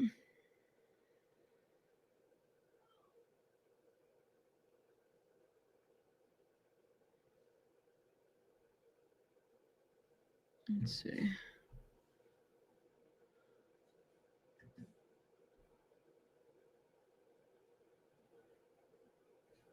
Let's see. The Fly Girls were started by Keenan Avery Waynes, not the Diddy. Yeah. Diddy didn't start the Fly Girls. Who said they started the Fly Girls? She didn't meet Diddy till way after that. Way after that. Here it is. What were you and Mia helping Cassie pack for? The OVO Fest in Canada. Who came to the door? Puff. He said, bitch, didn't I tell you to answer your phone? And then he dragged her by the hair and hit her. How hard was he hitting her? Government asked. Jesus. Okay. What were you and Mia helping Cassie pack for? The OVO Fest in Canada. Who came to the door? Puff. He said, didn't I tell you to answer your phone? And then he dragged her by the hair and hit her. How hard was he hitting her? Okay. What? Oh my God. Somebody did a picture of Diddy with the Molotov cocktail. Let me show y'all. Let me get myself down. This is insane. Y'all see this picture? They got the picture. Evidence. All these AI pictures.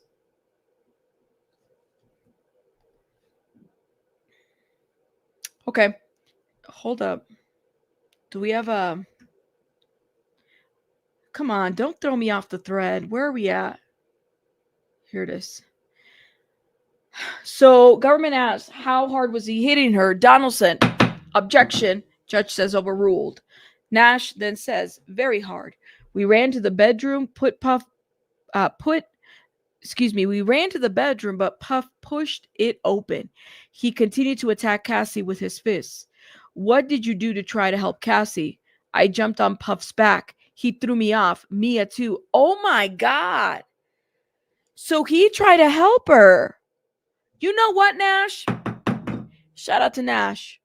Because the first person that I hear at least trying to get physical with him and jump and do something. Oh my God.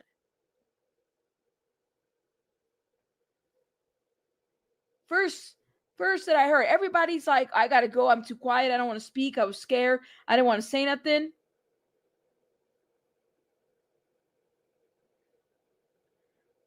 It's the only one that helps, says Moni. I'm thinking.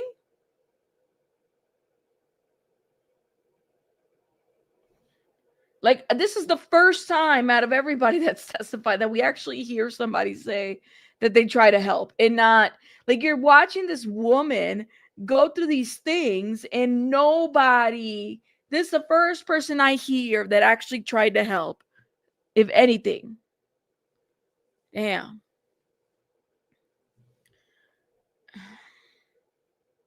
That's crazy.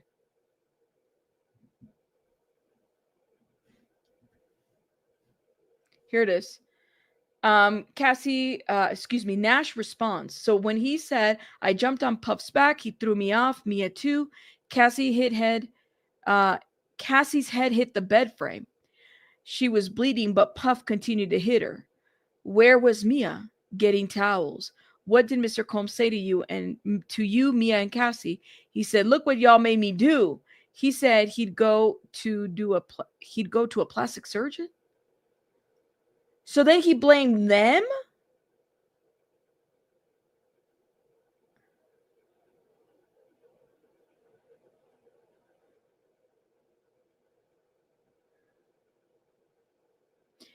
Cassie's head hit the bed frame. She was bleeding, but Puff continued hitting her. Where was Mia? Getting towels. What did Mr. Combs say to you, Mia and Cassie? He said, look what y'all made me do. He said he'd go to a plastic surgeon. Oh. Oh.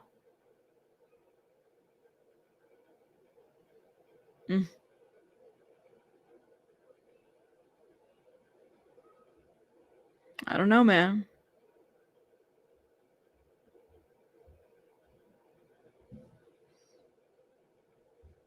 That's fucking crazy, y'all. I'm like without words right now.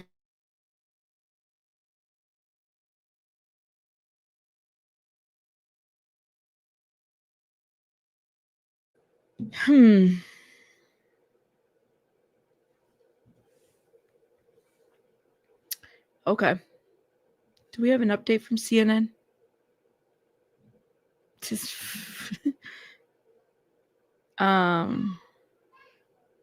give me one sec.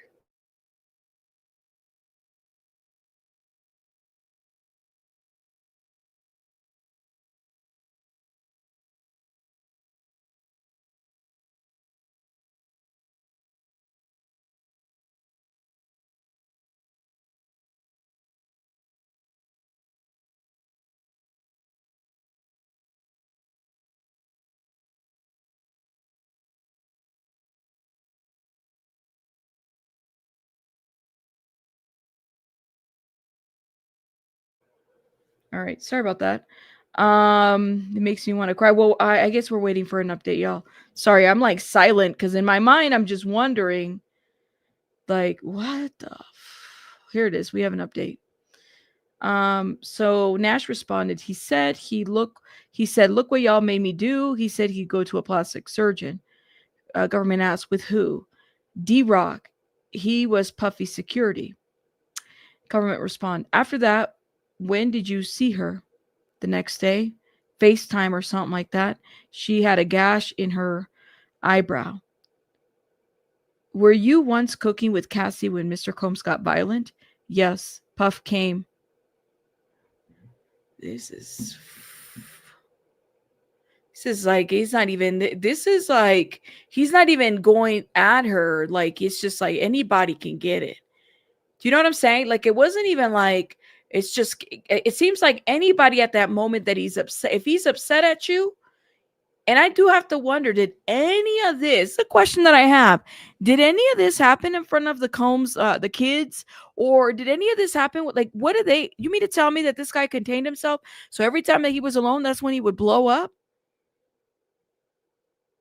Like, it makes you wonder. There's no way that this just happened on isolated incidents. And this guy looked like he was just, looking. You know what I mean? Like, look, anybody can get it. Anybody can get it. Okay. Government says, what did Mr. Combs say? He said, y'all better get out of my house. He was grabbing her by the hair. He pushed her out of the door, then began to do the same to me. But I don't have hair. He popped me. He told me to go downstairs and wait. Oh my God.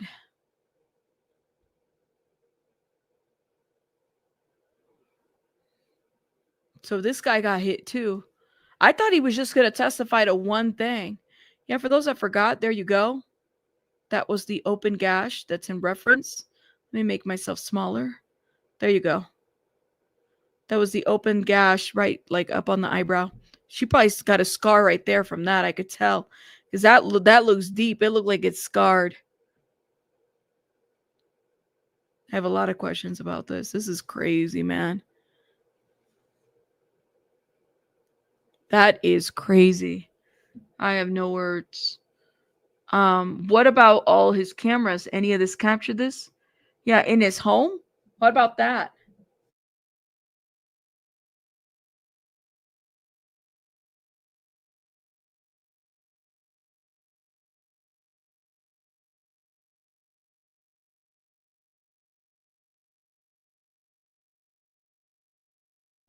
Sorry, y'all. I got a phone call.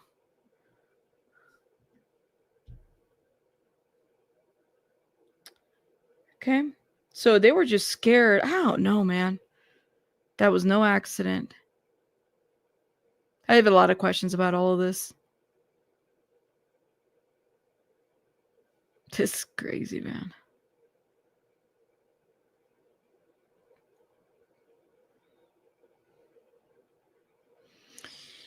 Huh.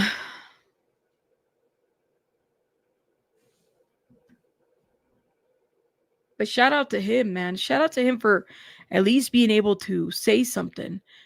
Shout out to him for at least being able to say something and jumping in and stuff like that, because that's not an easy position to be in whatsoever, and then risk being hurt as well. So I get that. All right. Nash then says, they came down and Puff was berating us as we drove off and we got a phone call. Objection from Donaldson. Oh, shit. Judge says, new question. Call from who? Puff. He told us to stop and he came to the window. He said he'd put her S tapes on the internet. So he heard it too. He heard the S. This is the second person. Okay. Let me not. Oh my God. I got to be careful with Twitter because people do the most on Twitter. This is the second person who has said this, that also, like, well, if you include Regina was told by it through Cassie via email, right? So she didn't directly hear it from Puff, but she heard it's like third, fourth person, you know. But this person heard it firsthand.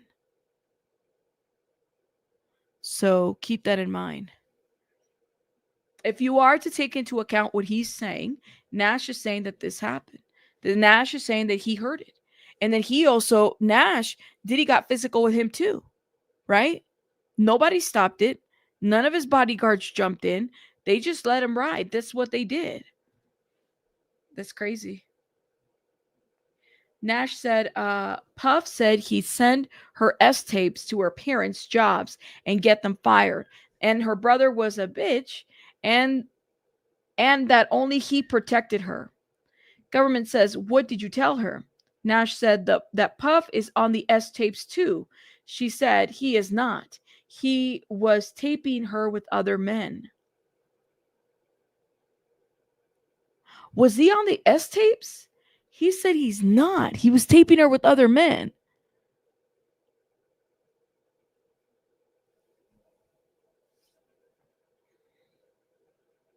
I got to read that again. Puff said he sent her S tapes to her parents' jobs and get them fired, and that her brother was a biatch, and that only he protected her. What did you tell her? What did you tell her? that Puff is on the S tapes too. She said he's not. He was taping her with other men. Were the tapes running when they were both? So is Diddy in any of these tapes? That's the question. Is Diddy in any of these tapes?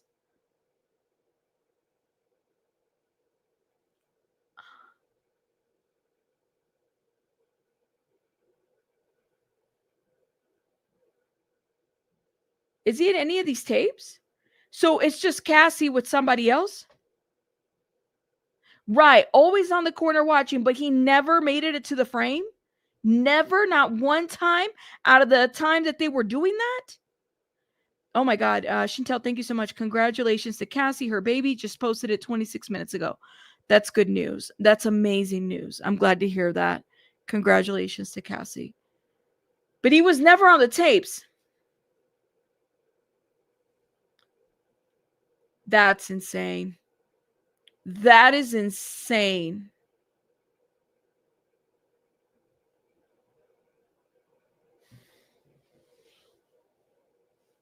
Oh, that's so crazy, man. That's crazy.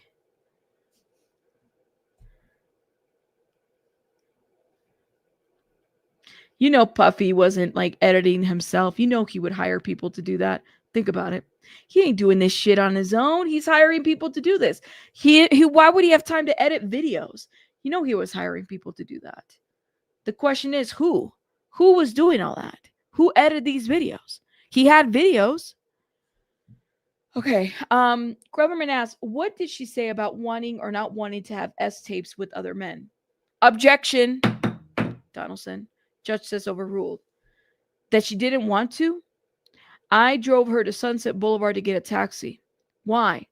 Uber wasn't really a thing, Nash responds. Yeah, Uber wasn't a thing. When did Uber become a thing? Like in 2016? Oh, man. That is insane, y'all. Insane. Yeah, that's what I'm saying, Vicky. There's no way that Puffy would sit there and edit his videos. Y'all remember that lawsuit? Talia Graves lawsuit? Joe Sherman went on I'm an innocent, they framed a black man campaign. He did that. I'm not lying. He did that. Y'all remember the Talia Graves lawsuit? What they were accusing Joe Sherman of doing with Diddy? And there was an employee. She was dating an employee of Bad Boy. Put a one in the chat. Boy, it's just weird to me. They got tapes here. She made an allegation about tapes and prawn tapes and stuff like that. Isn't that interesting? I wonder if any of that is anywhere. Like, I wonder. I mean, I know they're not touching this specifically, but, you know, Cassie's not the only one that's talking about tapes. Tyler Graves spoke about tapes too. That's interesting. I find that to be very interesting. Okay. Let's see.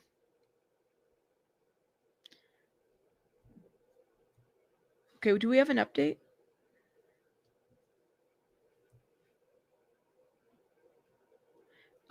Nash says Puff came to my house looking for her. He looked in my oven. I'm not sure why.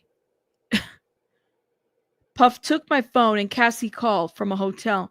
Puff said, let's go there. Bad Boy staff stayed there. What did Mr. Combs say? He said, go get her. So, okay, let me go up a little bit. What does she say about wanting or not wanting to have S tapes with other men? Objection. Donaldson objects. Okay, that was overruled. That she didn't want to. I drove her to Sunset Boulevard to get a taxi. Why? Uber wasn't really a thing.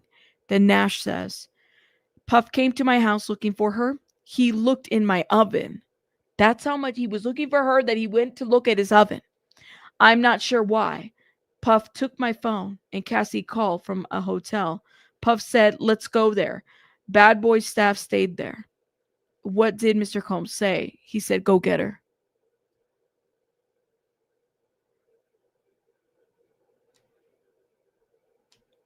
That's crazy, man. Yes, Aries, you can't sleep on this one, man, because I'm telling you, it's like you miss a little bit and it's like you miss a whole lot. You cannot sleep on this, literally. It's crazy. Hold up. And let me let the people know we back from lunch. Oh man.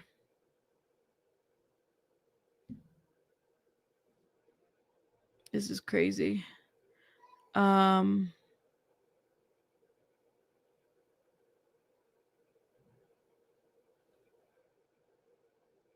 Give me one sec, y'all. Shit. We don't have an update. He was looking for her in the oven. That's something else. No update yet. Okay, update from CNN. Stylist describes the time he witnessed Combs attack Ventura. So Nash said that he answered the door when Combs arrived because Ventura was asleep on the couch. Combs came in yelling at Ventura about how she allegedly didn't answer her phone. Nash said he watched Combs grab her by the hair and pull her off the couch and start hitting her. Nash said he ran into Ventura's bedroom with Ventura on one of the Combs' assistants. The assistant had been identified in this trial as Mia. Combs pushed the door open as they tried to lock him out. Nash said Combs continued to attack Ventura, hitting, kicking her until her head, until she hit her head on the bed frame. Nash and Mia both jumped on Combs' back, but he threw them off. Oh my God. Hold up.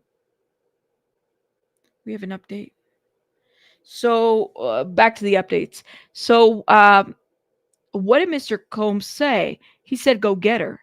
So Nash said, I went to Cassie's hotel room with D-Rock and Tony. Into the chat, Tony, whoever that is. She jumped up. She was frightened. She said she would jump off the balcony. How high was it? It wasn't the first floor. Downstairs, I saw 4 or 5 of Puff's security waiting. Damn, man. This is deep. Like, this is getting too deep. She didn't want to go back. She was like, I'm going to jump off this balcony. She didn't want to go back. Assistant is Mia, right? Mia. So it might not be the other person that people are saying. We'll see. She had lost a lot of weight. She could probably fit into an oven.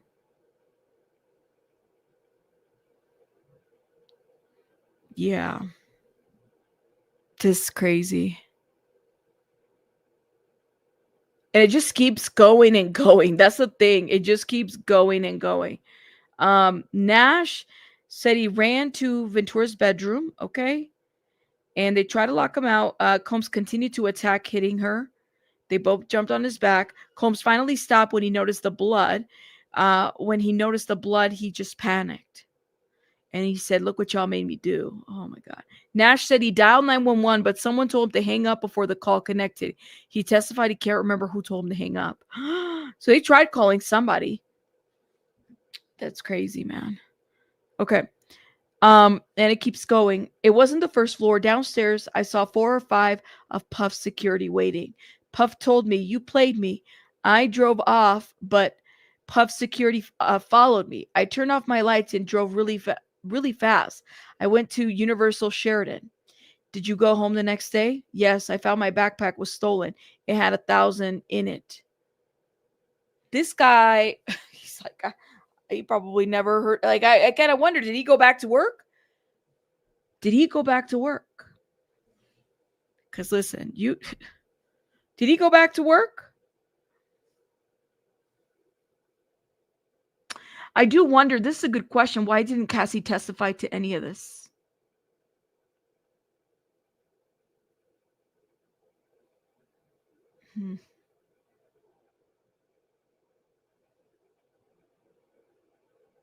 This is like, oh man.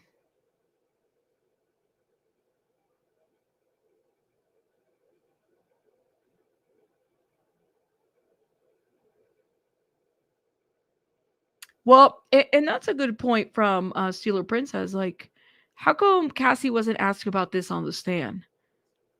I don't remember this being asked either.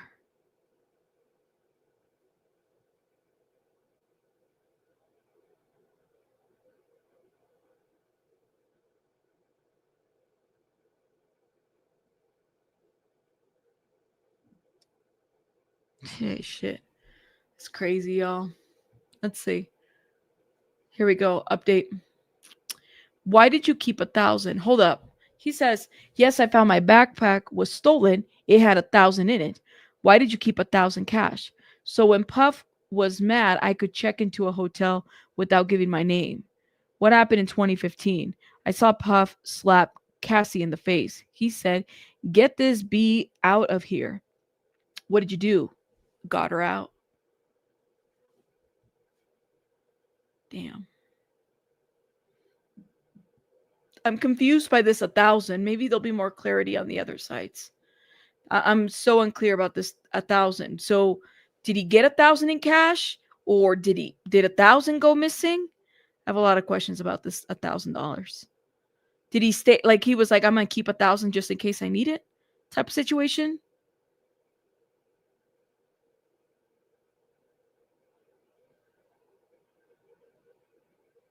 Yeah, I have a lot of questions about this. See, Cassie mentioned the OVO concert and the gash, but didn't say anyone else was there. Raimoni, I'm not even done reading those other transcripts, so we got to get that one out there. But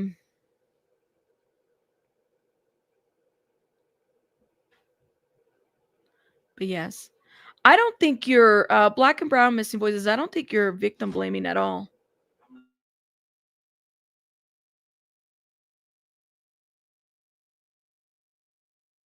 I don't think you're victim blaming at all. And that's the thing, is like I am of the belief that victims have to take stands every day on trial, and it's okay to ask questions of the things that do not make sense, because we can't really learn without really assessing the situation. Does that make sense?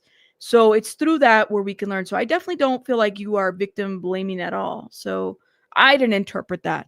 And I want us to be mindful in the chat. And if there's somebody making a comment that you don't necessarily agree with, there's this thing right next to the name where you can hit the 3 bubbles and you can actually block the person so you don't see the comments. So it's not just up to my mods to exercise that. Y'all have to do it for yourselves.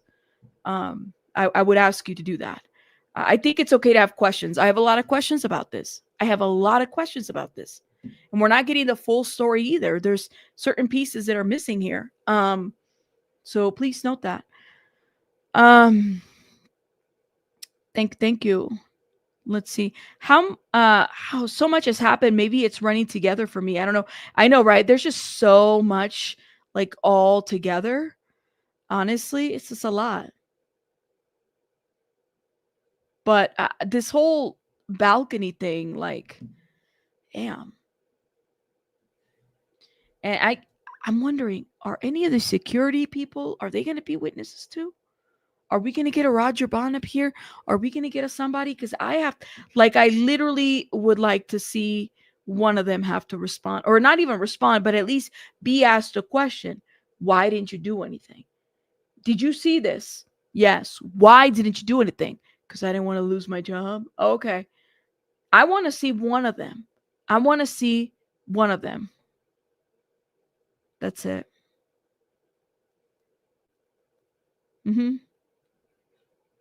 Exactly. Thank you. This is perfect. I love that you said this. This is right. He is Inner City Press is paraphrasing. We don't know. We know this now.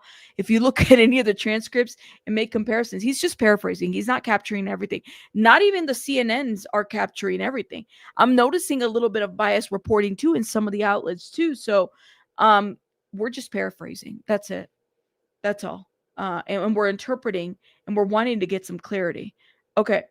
So hold up. So Nash said, I saw Puff slap Cassie in the face. He said, get this B out of here. What did you do? Got her out. Then the government asked, the perfect match premiere. What did you see? Cassie had a black eye. When was Mr. Combs violent with you? At a music video? Yes, I was outside smoking a cigarette. Puff came and threw me on the car and started choking me out. I mean, he wasn't just violent, but it sounds like it was just Cassie and it was also his staff. Anybody can get it. Anybody can get it. For what? For what? That's what I want to know. It would be hard to get everything. Absolutely.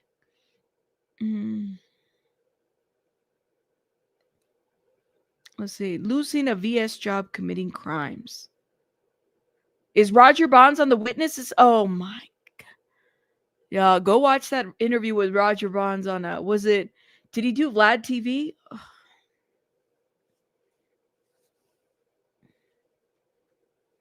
I just hope none of those other people go to Vlad TV because they're going to find themselves in jail too. That's what I have to say. But yeah, he only did that, this guy, because he was a hairstylist. He would have never tried it with Gene Deal or Roger. And yeah, I didn't see him. You know what, Miss Hill, that's right. Y'all, we haven't heard anything from the securities, but even the male workers, the assistants, did he get physical with them? No. He was paying Capricorn Clark significantly less than the male assistants. Get that. Even that. There's something wrong. It's weird. But anyways, there's an update. So he says, I started smoking a cigarette. Puff came and threw me on the car and started choking me out. And then Nash said, Puff said, y'all keep going out. And then government said, did you report anything to the police? Nash said, no, I was afraid of retaliation from Puff. Did you get anyone on staff? Christina Coram. Ooh! Bring in Christina KK. Complicit Coram. Bring her in. What did she say? That she would talk to him.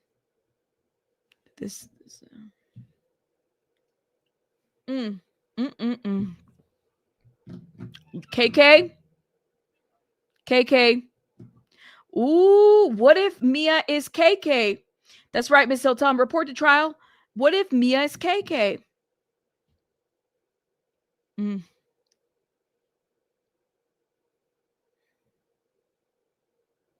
Yeah.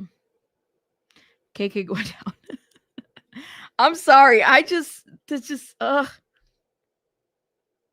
We'll see, man.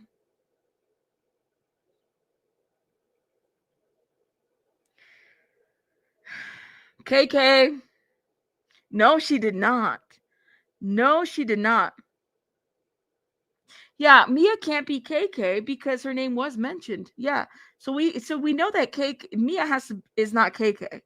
Even though that would be interesting if that was the case, but I don't think so. But it is somebody, it sounds like, that might have worked with Diddy. Okay. And then the other side of this is I heard, well, it's somebody that was with Diddy too at some point. So there's that.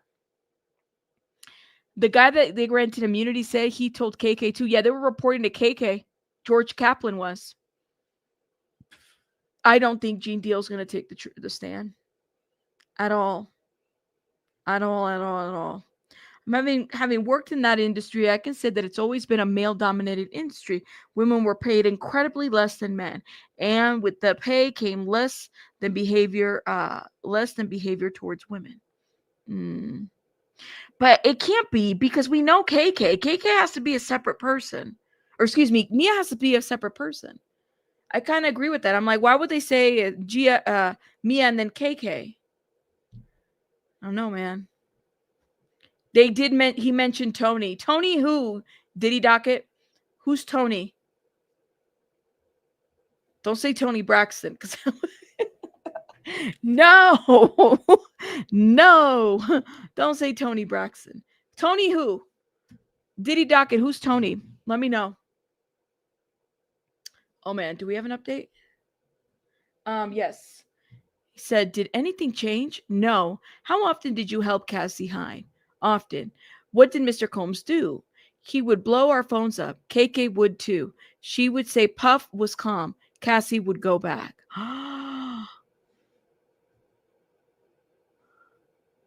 So KK, under the direction of Diddy, would call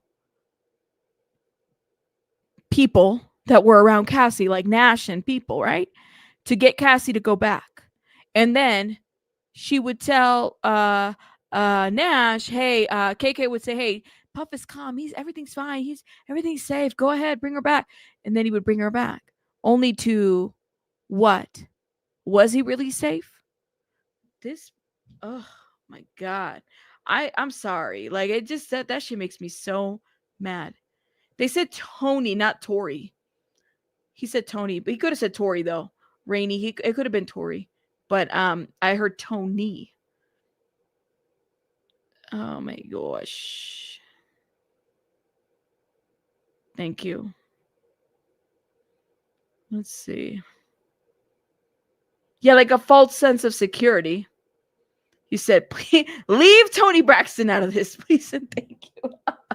Gordon's like, I'm not having it, Rabbit. I'm not having it.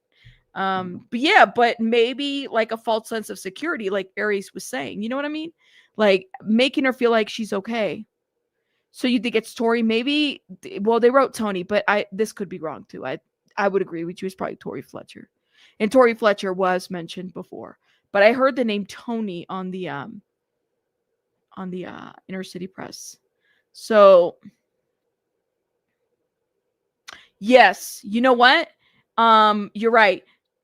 Combs security guard and chief of staff Tony, is it spelled Tony Fletcher, not Tori? Did you spell? Am I seeing an R or what? Yo, I gotta get my readers. Oh, you spelled Tori. It's Tony Fletcher. That's who it is. That's how CNN spelled it too. Tony, not Tori. This is insane. When you hear the amount of crap that is going on here, this update. Did Cassie tell you she was going to a hotel with Mr. Combs? Yes, weekly. She would pack S toys. What did she say she wanted to go? Objection. Donaldson objects. Overruled. She said she didn't want to go. Her 29th birthday. Tell me. That's what she's being asked to talk about, the 29th birthday. Oh my God. Is it really what time is it Eastern?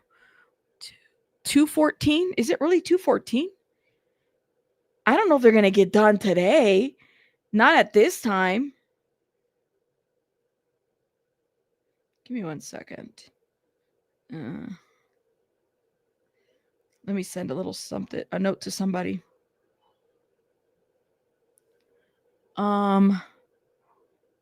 Is today May? It is May.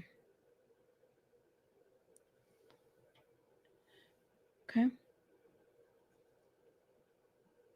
Do we have an update? No update yet. Yeah, it's Tony Fletcher. That's who it is, not Tori. I was like, Tori's a different name. No worries, Rainy J. That's what I figured. Let's see. The fact that Mia wants to remain anonymous means that she has some dirt on Diddy, or that she's fucking scared. That's really what, like, that's how I see it. I don't know if it means that she has anything so as much as she's like worried about her safety.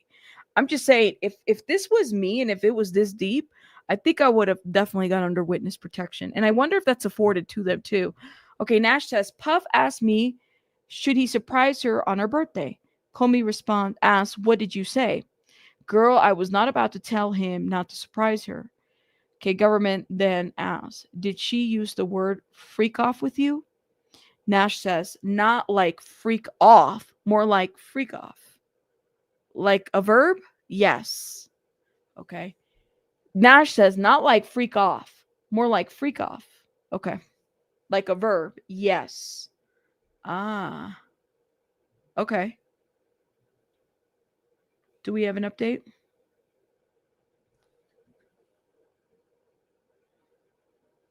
Oh my gosh.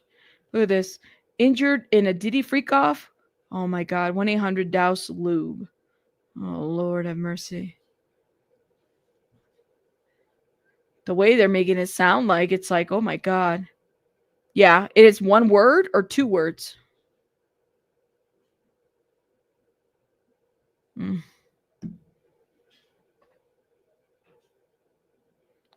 There was more than enough people affected by this. They could have collectively gone to the police at some point. That's a very good point. I think a lot of us are saying that too. Like, what happened? And I think it's a fair, in my opinion, I think that it's fair to ask. I don't think it's wrong to ask that question. I think a lot of us have that question. You know what I mean? Okay. Do we have an update?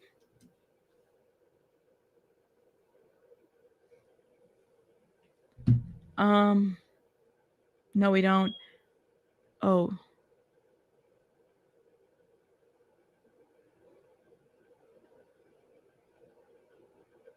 What did you say? I think Mia's the girl he held over the balcony. See, we didn't even get to that part. I'm sure she's going to testify. Do you guys remember the woman that on the 17th floors that Cassie was living at? She's a designer. Her name was Bama. I forgot her full name, but she goes by Bama, right? She was working on this. She was actually working for the company, working on designs and stuff like that. Yeah.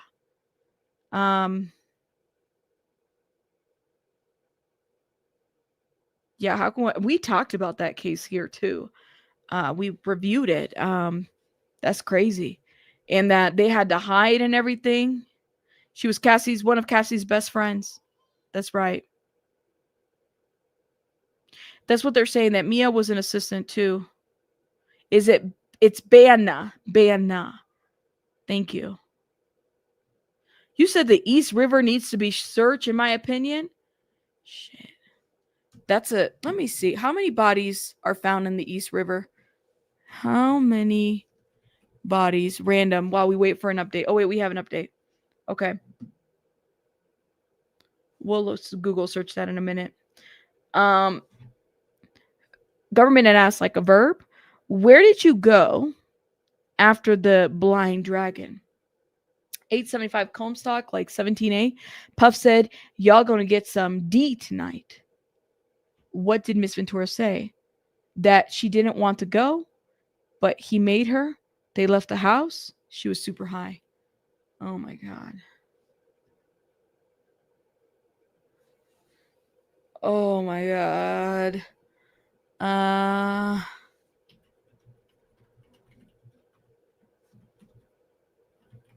How many bodies found in the East River East here?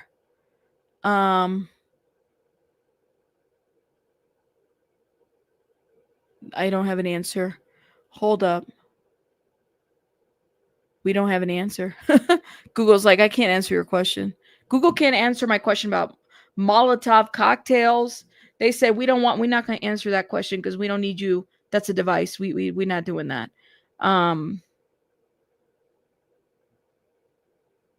Yeah. That's crazy. They don't want to answer my question.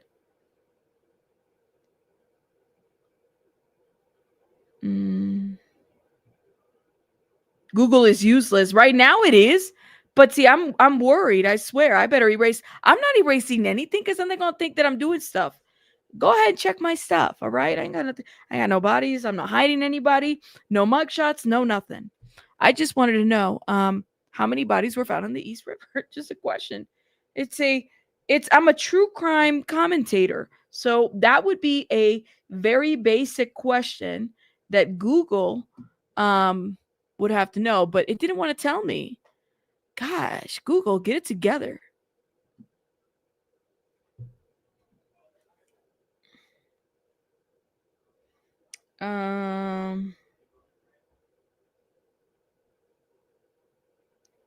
Girl, you know it's true.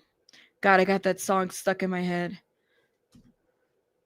See, okay, here we go. We have an update.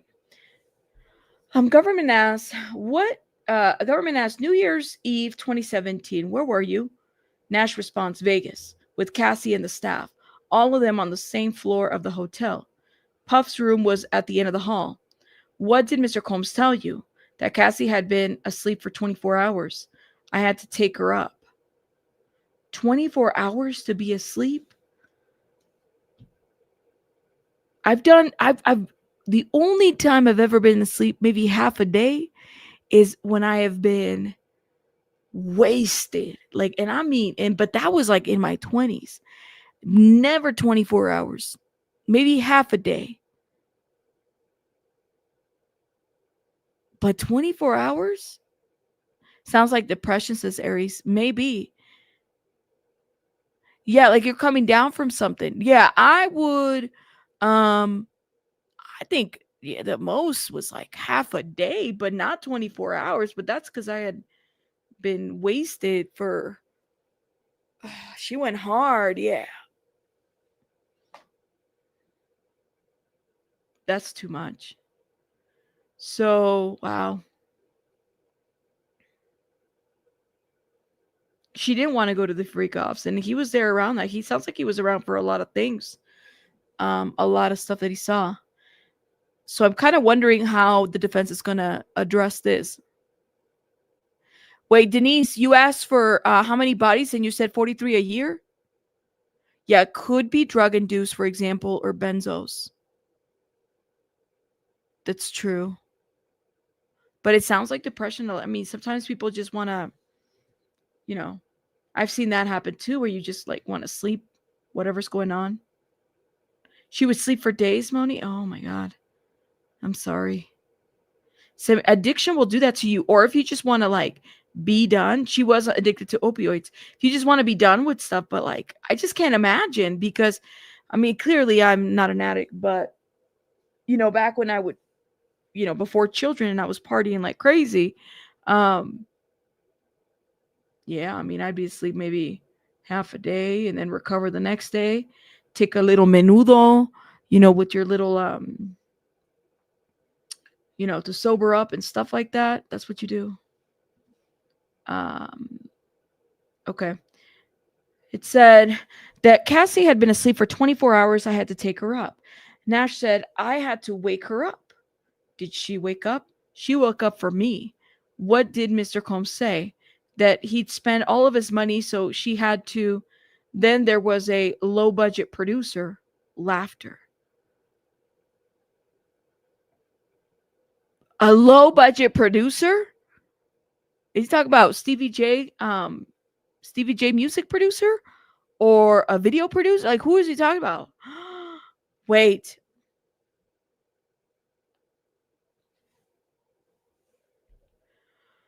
Did he spend all of his money so she had to do? So he was like saying that Diddy was telling him he spent all his money on, the stuff for the freak off. Then there was a low budget producer. And then they started laughing. He got to be talking about Stevie J, because he's pretty low budget. I mean, he is like really low budget. Like low budget. Mm-hmm. Mighty Mouse Stevie J. Yes. I'm thinking I'm gonna fill in the blank because I think he's talking about Stevie J funny face. Yes. Dun dun dun. That's who it turns out it was. That's who it was all along. Yep. Let's see. Here we go. Let's zoom into this. Unless we have an update. It has to be. They're talking about Stevie J. There's no way. Okay. Dun, dun, dun. What do y'all think? You talking about Stevie J? I think there's not. They have to be. He said low budget. Okay, we have an update. How many of your meetings with prosecutors did you end early? Probably all of them. Did you stay in touch with Mr. Combs? Yes. What was your tone? Loving? Why? I don't hate him. It's just not in me. No further questions. Oh, you just left it open for the defense. Let me say something, y'all. You just left it open for the defense. There we go. His best. His best. You do that face. He said low budget, so I'm thinking it's Stevie J. I know. I just don't like Stevie J. Give me my space to say that, okay? MySpace.com. Give me my time to do that. All right? I don't like him. I don't like him. I don't like him. All right, we have a break. Yes, we have a break. We have a break now, and we're about to leave in 30 minutes. Give me myspace.com, okay? Just give it to me, all right? Give it to me. I don't like the guy. Vicky, forgive me. I don't like the guy. Forgive me, okay? I just don't like him. No, I don't. You don't see? I don't. We don't see. We don't like him. We don't like him. I just don't like him. Okay, I don't. And he was there when the raids were happening, by the way. And his name almost got mentioned up until there was an objection in this trial. But yes, give me the opportunity to say I don't like him. That's it. Sleazy J. Oh my God! Why do we have a break? We just got back from lunch. What happened? Ay, ay, ay. ¿Qué onda con esto? Call of Diddy. Who? Some of these things, these pictures, you gotta be careful with the pictures. I don't think anybody likes them. Look at this. Call of Diddy. I don't think Johnson Johnson's gonna be too happy about this at all. Look at this. Baby lotion. Oh my God. Oh my goodness, my goodness. I don't like him, Mimi, or his other baby mama. You don't like Mimi? You don't like Mimi? I don't feel like I've caught up. I used to watch Love and Hip Hop all the time before COVID, because that's when it was okay. And then it got canceled for a minute because of COVID. And then I don't know what happened. I haven't kept up. But honestly, I don't yeah, I hear you. We don't want to diminish his work. I get it. I just don't like him. I don't like him as a person. I agree. I agree, Vicky. You're right. But I don't like him as a person. I can't diminish his work, but I don't like him as a person. I think he's a sleaze. I do. A very artistic, creative sleaze, but he's a sleaze nonetheless, in my opinion. I don't know. I don't like. I think I used to watch that show all the time, and then I think it got canceled for a minute. Then it came back, and I never got back to it. I just couldn't watch it anymore. After that. I couldn't watch it anymore after that, and it just got to be too much. That was one show I used to watch all the time. And then what was another show? But see, back then I was more into TV, and I'm not into TV anymore. You said Stevie J gets spousal support from Faith Hill. Faith Hill? Reasons enough to hate him. Are you talking about y'all, I'm driving it blank. I'm really like you were talking about Faith Evans, not Faith Hill. You're talking about Faith Evans. But I hear what you're saying. That whole little situation and how they hooked up was even weird to me. Like, that was weird to me. Anybody else feel that? I don't know. That's weird. You don't got to explain yourself, Rabs. You allowed to dislike him. I just don't like him. Maybe it is a parasocial thing, but I just don't like him. Something about him just don't seem right. That connection right there, that whole Faith Evans thing, I didn't understand that either. It's very weird. Yeah. Definitely weird. I would say so. Okay. Why are they? I don't understand. They're taking a break. There's something. How do you guys feel about the fact that they're taking this many breaks? And then the breaks are pretty long. We had a long break before the lunch. That break was almost 45 minutes. And now we have this break. Where do you guys think? What do you guys think is happening?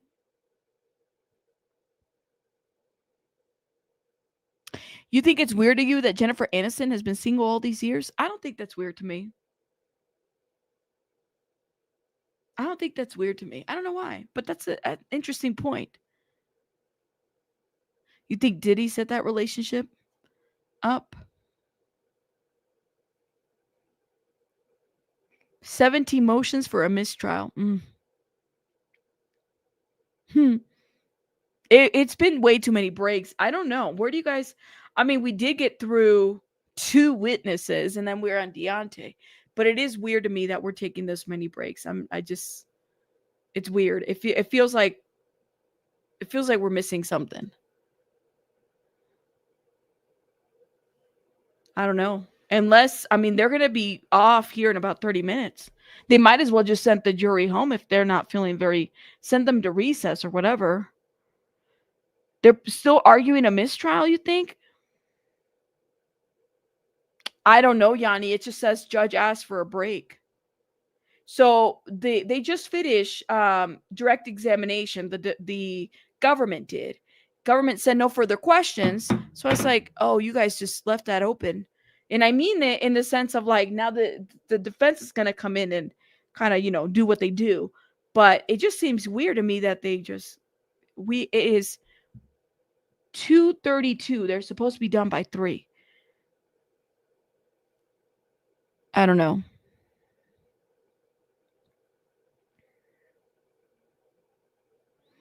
I think they're stalling, so it pushes Mia to tomorrow morning, Miss Hill.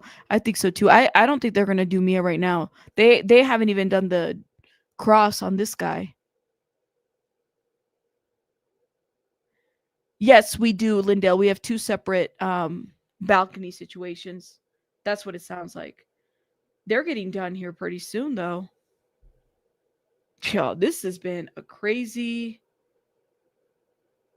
There's a break time before cross-examination. Yesterday they went over 25 minutes?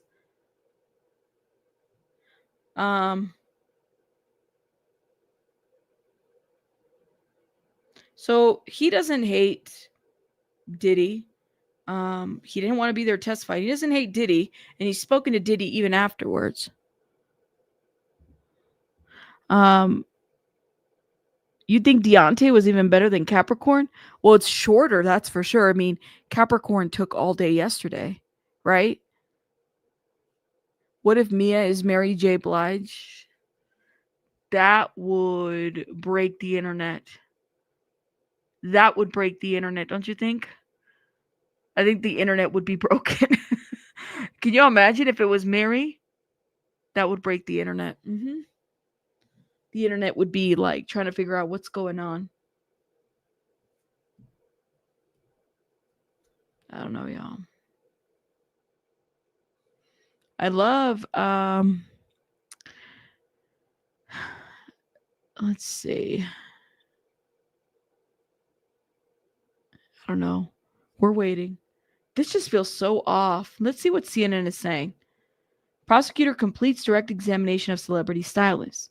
Okay, a celebrity stylist. Now, defense attorney Xavier Donaldson will cross-examine Nash after the break.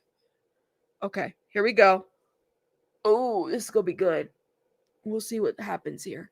Let's see how Nash does under Donaldson. What do we call him? Eye Candy Donaldson?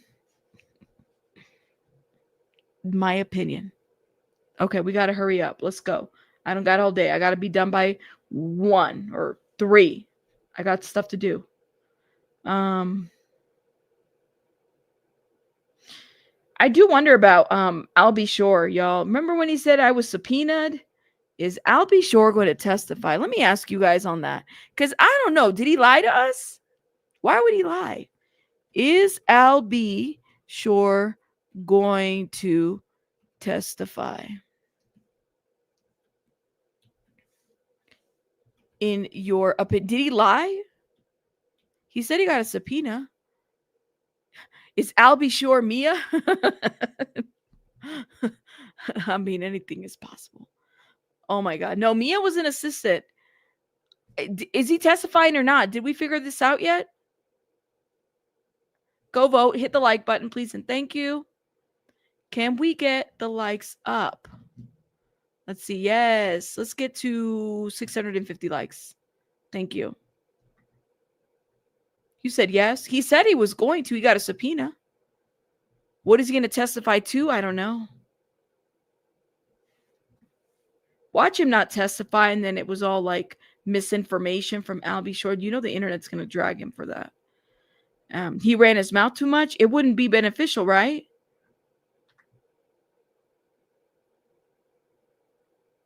Did he say subpoena or he spoke to the government? He said subpoena. I don't want to speak for him. I'll show you what he said because somebody put a link here. Hold up. Oh, correct? Not as of yet. Actually, I was subpoenaed. Okay. So my attorney. Not as of yet. I was subpoenaed. This is what he said. Hold up. One thing is you have volunteered to testify at the trial, correct? Not as of yet. Actually, I was subpoenaed. Okay. So my attorneys worked something out. So I believe when the time is right, I'm going to discuss it with my attorneys.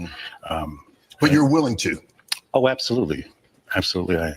One thing is you have volunteered to testify at the trial, correct? He volunteered to testify at the trial. Not as of yet. Actually, I was subpoenaed. Okay. Okay, that's what he's clarifying too. Okay. So he was subpoenaed. I never know what to expect when it comes to. Okay, here we go. I think my phone has an update, so we must have an update now. Come on.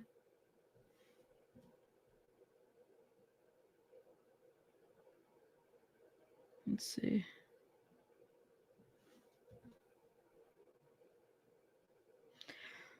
Oh, man. I might have to read my phone if I can't get this update here. Okay.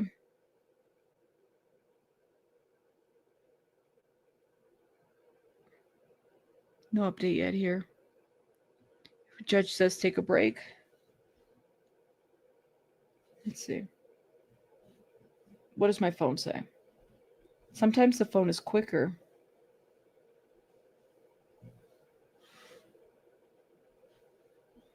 Do we have an update here? No, not yet. Come on. Oh, no, they're still on break. I'm checking my phone. They're still on break. Still on break. Oh, my gosh. Who does that? Who does a break before, we have to go? That's what I want to know. Being objective, I think a lot of them maintain contact or don't hate him because he wasn't high and abusive. He was fun to be around. Well, he wasn't high and abusive all the time, and he was fun to be around with. They learned a lot, says the 5. Maybe. Look at this poll. Look at this poll. Oh, my God. Some of you guys are not fans of Albie Shore. What's going on? Please go check out Kim Porter's book where she describes Child of God, the one that was written by a man that had to change his name to Jamal Millwood in order to sell that book. That's not Kim's book. That's not Kim's book at all. Yeah, that's not Kim's book. The person that inserted that there is an opportunist. A person that inserted that there lied to a lot of people to get people to buy that book. I don't believe 1 ounce of what that book says whatsoever. Not at all. I don't think that person right there inserted himself in that situation and essentially use Kim Porter's name to sell books. What I think he did is I think he watched Sloan Bella's video and then decided to piggy off of that to write some crap ass non-real book. It's not real. It's fake. It's fake. Yeah, it just makes me so mad. I'm sorry. It makes me mad because they use that guy by the name of Chris Todd used that woman's name, likeness, and everything to say that she wrote it. He lied. She did. No way. That's what makes me upset. I hate that. But that's just my opinion. You said many are angry because Albie Shore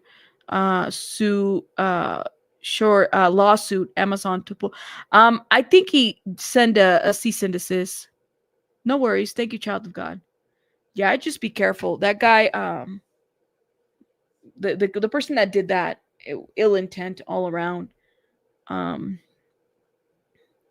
So many folks need to get education on how to verify sources online. Yeah, that's a real thing sometimes, but like we believe the hype. I mean, a lot of people believe certain things. I mean, you guys are allowed to believe whatever you want. This break is still going on. You might as well send everybody home. This is it is 2:41. You might as well just send everybody home. They're on a break.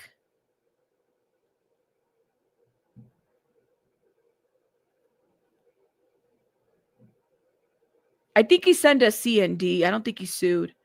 I think that's what Albie Shore said. He sent a CND to Amazon to pull it. But yeah, they're back. I remember I read a part of it and I was like, there's no way that Kim Porter wrote this. No, I couldn't even read the whole book. It was just like so raunchy. It was given Cinemax. Sorry, y'all. It was. Okay. Jury's back. This witness has a flight back to Los Angeles tonight. We'll rebook it if we have to. But if we could stay a little later and finish with him, I know he'd appreciate it. The judge says, I think we can. I told the jurors we might stay until 4. I don't know if I can stay that late, y'all. I might have to end here in a couple minutes. Jury enters. Don't hate me, but I might have to end early because I have to end by 3. I got stuff to do. But we will stick it out until 3. They have to stay late today. Oh my goodness. Let's see. Yeah, I just thought that it would end at 3. See, that's why there was a break meeting in the judge's chambers. Thank you. Well, we'll do what we can. And if we can't, that's okay. I have to, y'all. I've been on for many hours. I got to go take care of my stuff. I know. They're back. We're here. But I do have to. I'm going to end at 3 Eastern time. Make sure you guys, I think BJ's live, so she'll be able to cover this ending, I'm pretty sure.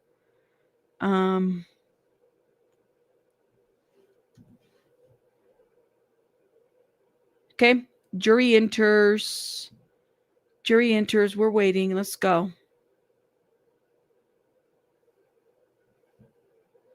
You said this is more interesting than the OJ trial? Yep.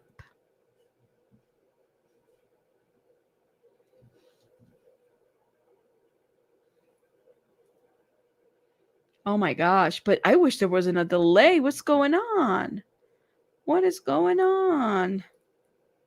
I still got to finish. I just finished editing while we were on break. I was editing a video that I'll be releasing today on Capricorn Clark, and then I want to read the defense part. So hopefully we'll get to do that. If not, that's okay, but I was hoping to do it. No update. These AI photos of Diddy, oh my God. Can you imagine if there was social media during the OJ trial? Can you imagine if that was the case? That would be interesting.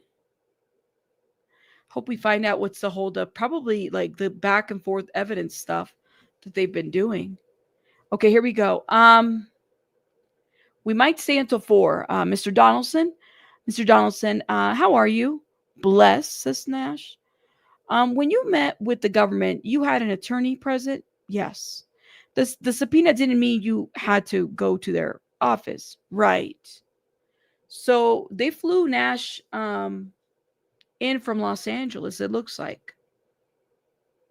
He had to fly back tonight, but it sounds like they rebooked the flight. They'll have to rebook it, and we could stay a little longer and finish with him. So he might not even get to leave tonight. He probably has to leave till tomorrow. Damn. Wow. You said you heard of another balcony situation? Well, how many balcony situations is this guy having? It's crazy. CNN says cross-examination begins with Xavier Donaldson. Okay.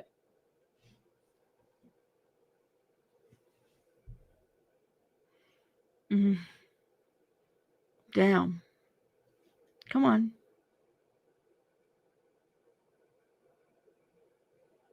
The subpoena didn't mean you have to go to their office, right? Right. Man, they all need like lawyers and everything to be able, like, just this is so crazy. All this money and everything. Yo, they do reimburse for everything. If he's flying out there, I'm sure that they will reimburse him. I'm assuming they'll rebook the flight and they'll reimburse him. I'm assuming. I'm thinking that they would, but I could be wrong. I would think that they would, though. And I don't know about food, but definitely they'll get it going.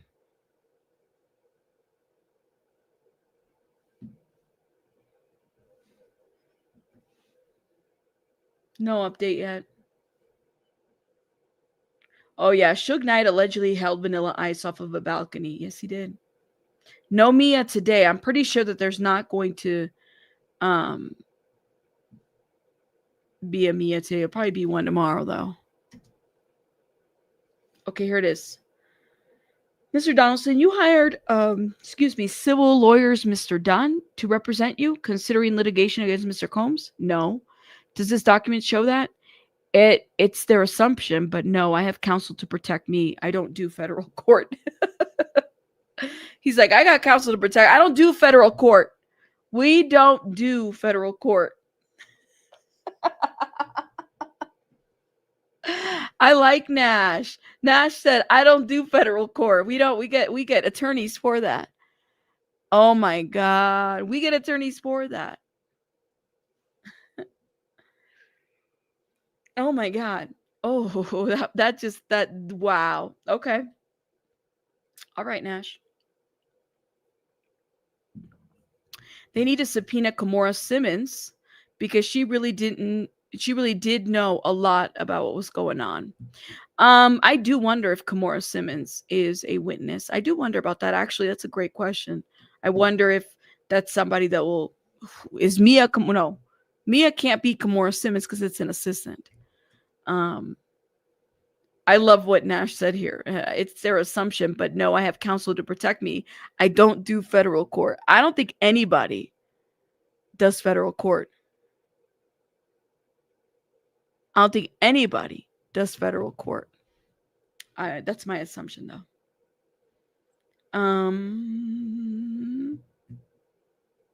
Thank you. There's a lot of celebrities that like balconies. Shake my head. There's a balcony situation happening here. Thank you. If Pika, could you drop BJ's channel in the chat? Because I think somebody's asking about BJ's channel. Thank you. Appreciate you. But I have counsel to protect me. I don't do federal court. We're waiting.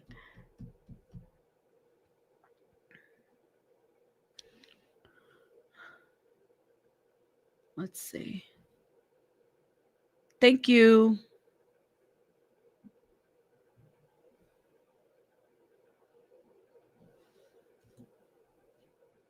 Okay, here we go. On March 10th, 2025, did you not tell Miss Comey, that you are considering a civil complaint against Mr. Combs? No. DX 1800. What is this? Cassie in the video of the mixtape. And 1801, Cassie and Usher. Enter the chat. Usher. Wake up. Enter the chat. Usher. Another person. Another celeb mentioned. Enter the chat. Usher. We might have a problem. Says Lindell. Okay, Lindell. Usher. Usher has entered the chat. All right. What do y'all think? Another one. Yes. Another. Where's it at? You already know. Another one. Another one. Yes. Another one. All these celebrities keep naming them. Another one. All right. Do we have an update? I'm waiting for DJ Khaled to be mentioned. Another one. Another one. Another one. An award show seating chart or eating chart. Y'all, I'm seeing words. Hold up. I can't even see my own comments anymore. Oh my God. Say more, Nash. Say more. Wait, where's Night Charms to comment? An award show seating chart of celebrities' name. I saw eating, so I thought. Oh my God. You said it's only a matter of time before we hear Justin. I don't know. I am tired. We're almost done. I'm almost done here. I don't know about you guys, but I'm almost done here. And I still got to read stuff. Thank you, Wendy. Thank you. Thank you. Appreciate it. Thank you. Oh, Wendy. Appreciate you. Y'all, I told you about that chimichanga I had yesterday. It was amazing. Amazing. What am I going to eat today? Now I'm thinking about it too.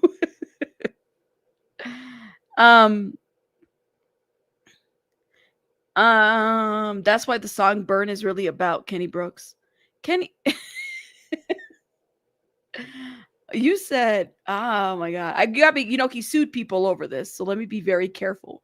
What happened to that girl? There was a girl that sued Usher over this, right? You guys remember that? This was literally, I want to say 2015, 2016. There was a woman that came forward that said that she got the rumpa bum bums or something like that, and she had to sue. Y'all remember that one? Oh, she won? Did she really win, or did she settle? Did they?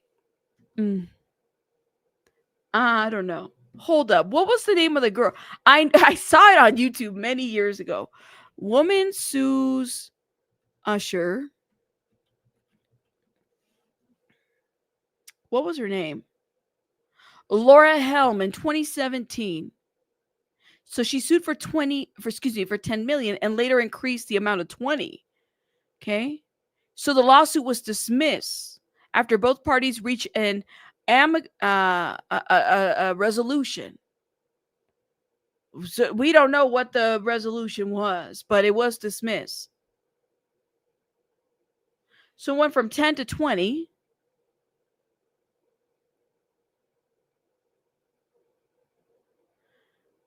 Oh my God. He never did say that he didn't do anything with her. He just said he owed no duty of care to Helm, and that she knew of the risks associated with unprotected sexual relationships. That's interesting. So, oh wow. He did settle. Rabbit, you're on timeout now. You can't. How do you time out the host? Oh my gosh. You said which one pours hot sauce and oh my God. Dad, don't forget about that one. Oh God. Is it sriracha? That just seems like it would burn. I'm just gonna say that, okay? Because it's just no. Anyways, I don't understand that at all. That seemed like it would burn. They settled.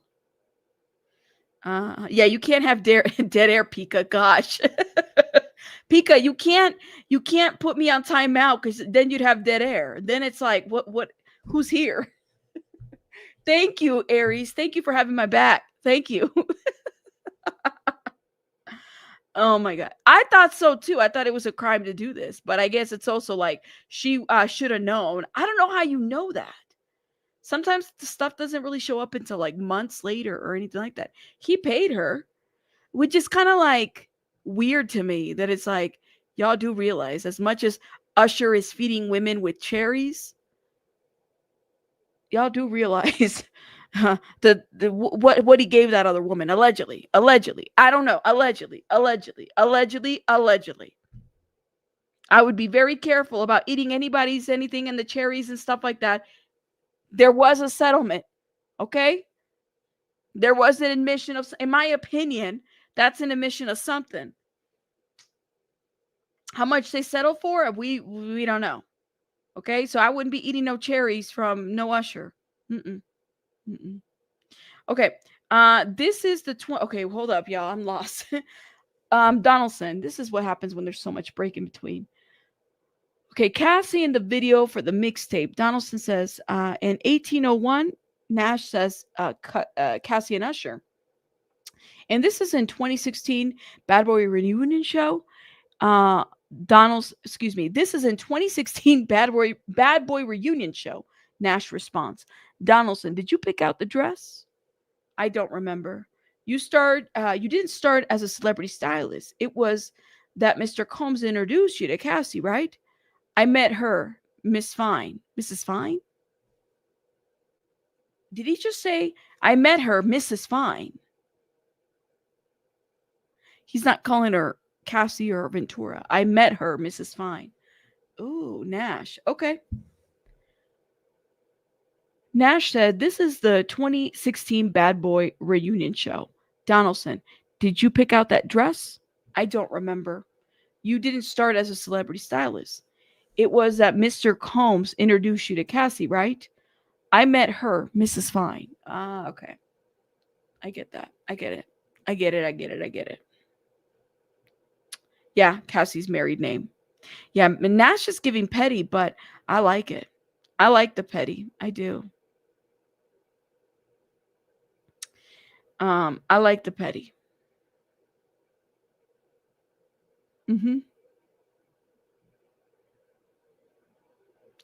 Brianna Bana designed the costume for the BBR tour.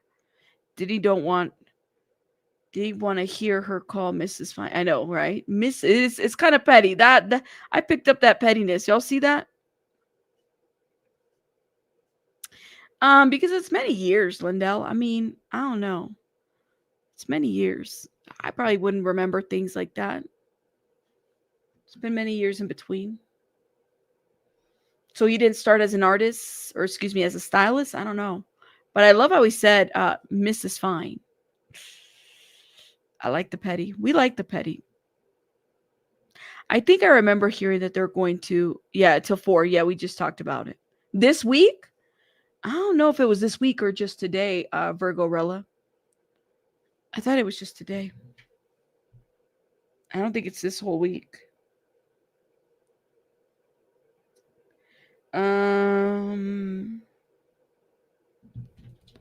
Thank you.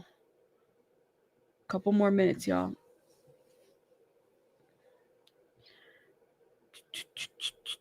You're here for it. I'm here for it. I'm getting there. I'm like, oh, I'm getting tired. I gotta hurry up.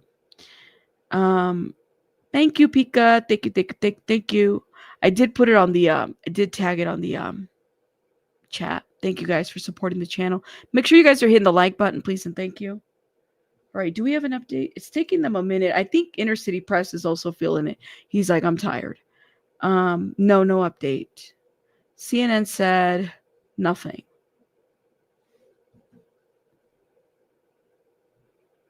No update. Is he a stylist for makeup, hair, and outfits, or just certain things? That's a good question. Guess we'll find out. I'm sure it's going to get asked. I did put in for today's transcripts, but I'm probably not going to go live tonight, guys, because I'm really tired. But I'll probably do release the pre-recorded that I have on finishing up the transcripts, or at least the direct examination from Capricorn. But we have to get into what the defense did, because I think that is very important. I got to get some rest, y'all. You said, yeah, he doesn't strike me as someone who wouldn't remember what he styled. Really? I don't know. Thank you. I try so hard. Nash is my type of friend. Well, that's a good point. Like, how does Nash, I mean, he seems to remember certain details, but he doesn't remember the styling. I don't know. It's been a lot of years in between, so I give him that. Maybe he wouldn't remember every detail, but I mean, how many assistants did they have? I guess it would be good to kind of get an idea of how many people were actually around this time, if you know what I mean. That would be amazing. Okay. Any updates? Here it is. Donaldson, so it's Mr. Combs who made you a celebrity stylist. Nas says, sure, go ahead. I'm going ahead. As a celebrity stylist, you pick clothes. Like for Miss Fine's wedding? Yes. Do you know Groovy Lou? Yes. This guy sure, go ahead. Sure, go ahead. Sure, go ahead. I love this.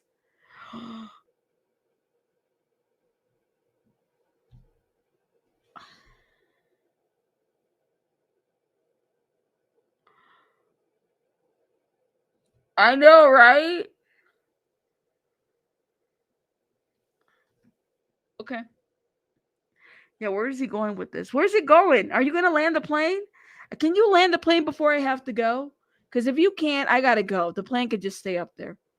Oh, I love this. I love this. Groovy is Diddy stylist. Let's see.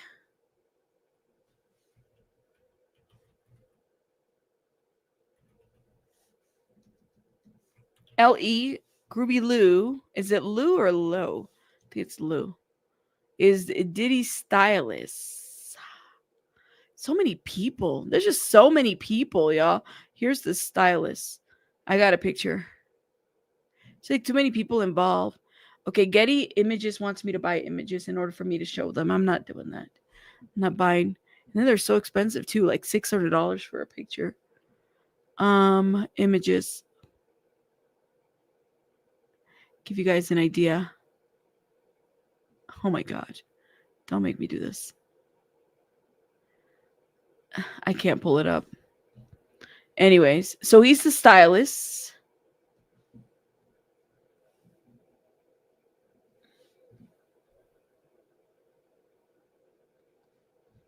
You see him all the time in the background. Yeah, there's pictures of him.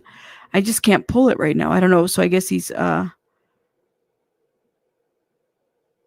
stylist for Diddy, or maybe a stylist. I don't know if he's for Diddy. Team Nash. Well, he's getting a little people aren't really liking the way in which he's responding. Come on. He's hilarious. So Groovy is Diddy's stylist. Like, no, he didn't make me, but sure, go ahead. Yeah, like, no, he didn't make me. Sure, but go ahead. That's what I thought was interesting. Like, no, he didn't make me, but sure, go ahead, go ahead, go ahead.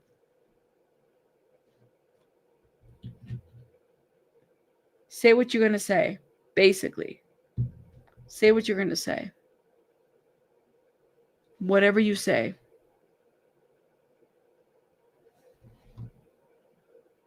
There's no styling Diddy. Oh my God, come on.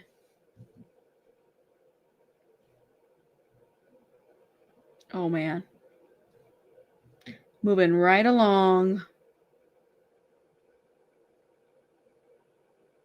Did you? Okay, thank you, Pika. Did you tag me? Oh, okay. See, I was trying to get this image, but I don't know if I can show it to you guys. But let me see if we have an update here before I stop. Because then if I stop sharing this, let me show you guys a picture of them. Too. There you go. And I got to be careful because Getty Images will copyright their images. They don't like people sharing their stuff. That's Groovy and Diddy. Now hold up. Let's go back to the other screen. There we go.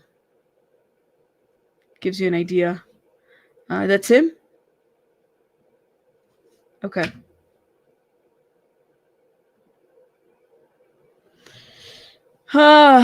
Okay. Come on. All right, guys. I have to head out because I got to go. But make sure you guys, I'm going to show you guys her channel. This is BJ. Go check out BJ. She's covering this extensively. Shout out to BJ. She's been amazing covering this. She's actually live. She got over like 9,000 people in that chat right now. Shout out to her killing it. Shout out to her. Shout out to her. Make sure you guys go check her out. I gotta go because I gotta go tend to stuff, so I can't stay longer than 3 o'clock because that's too long. But yes, go let her know that we sent her. Thank you, or I sent you guys over there. Thank you guys. I'll see you guys mañana, tomorrow. Bye guys. Hit the like button. Bye guys.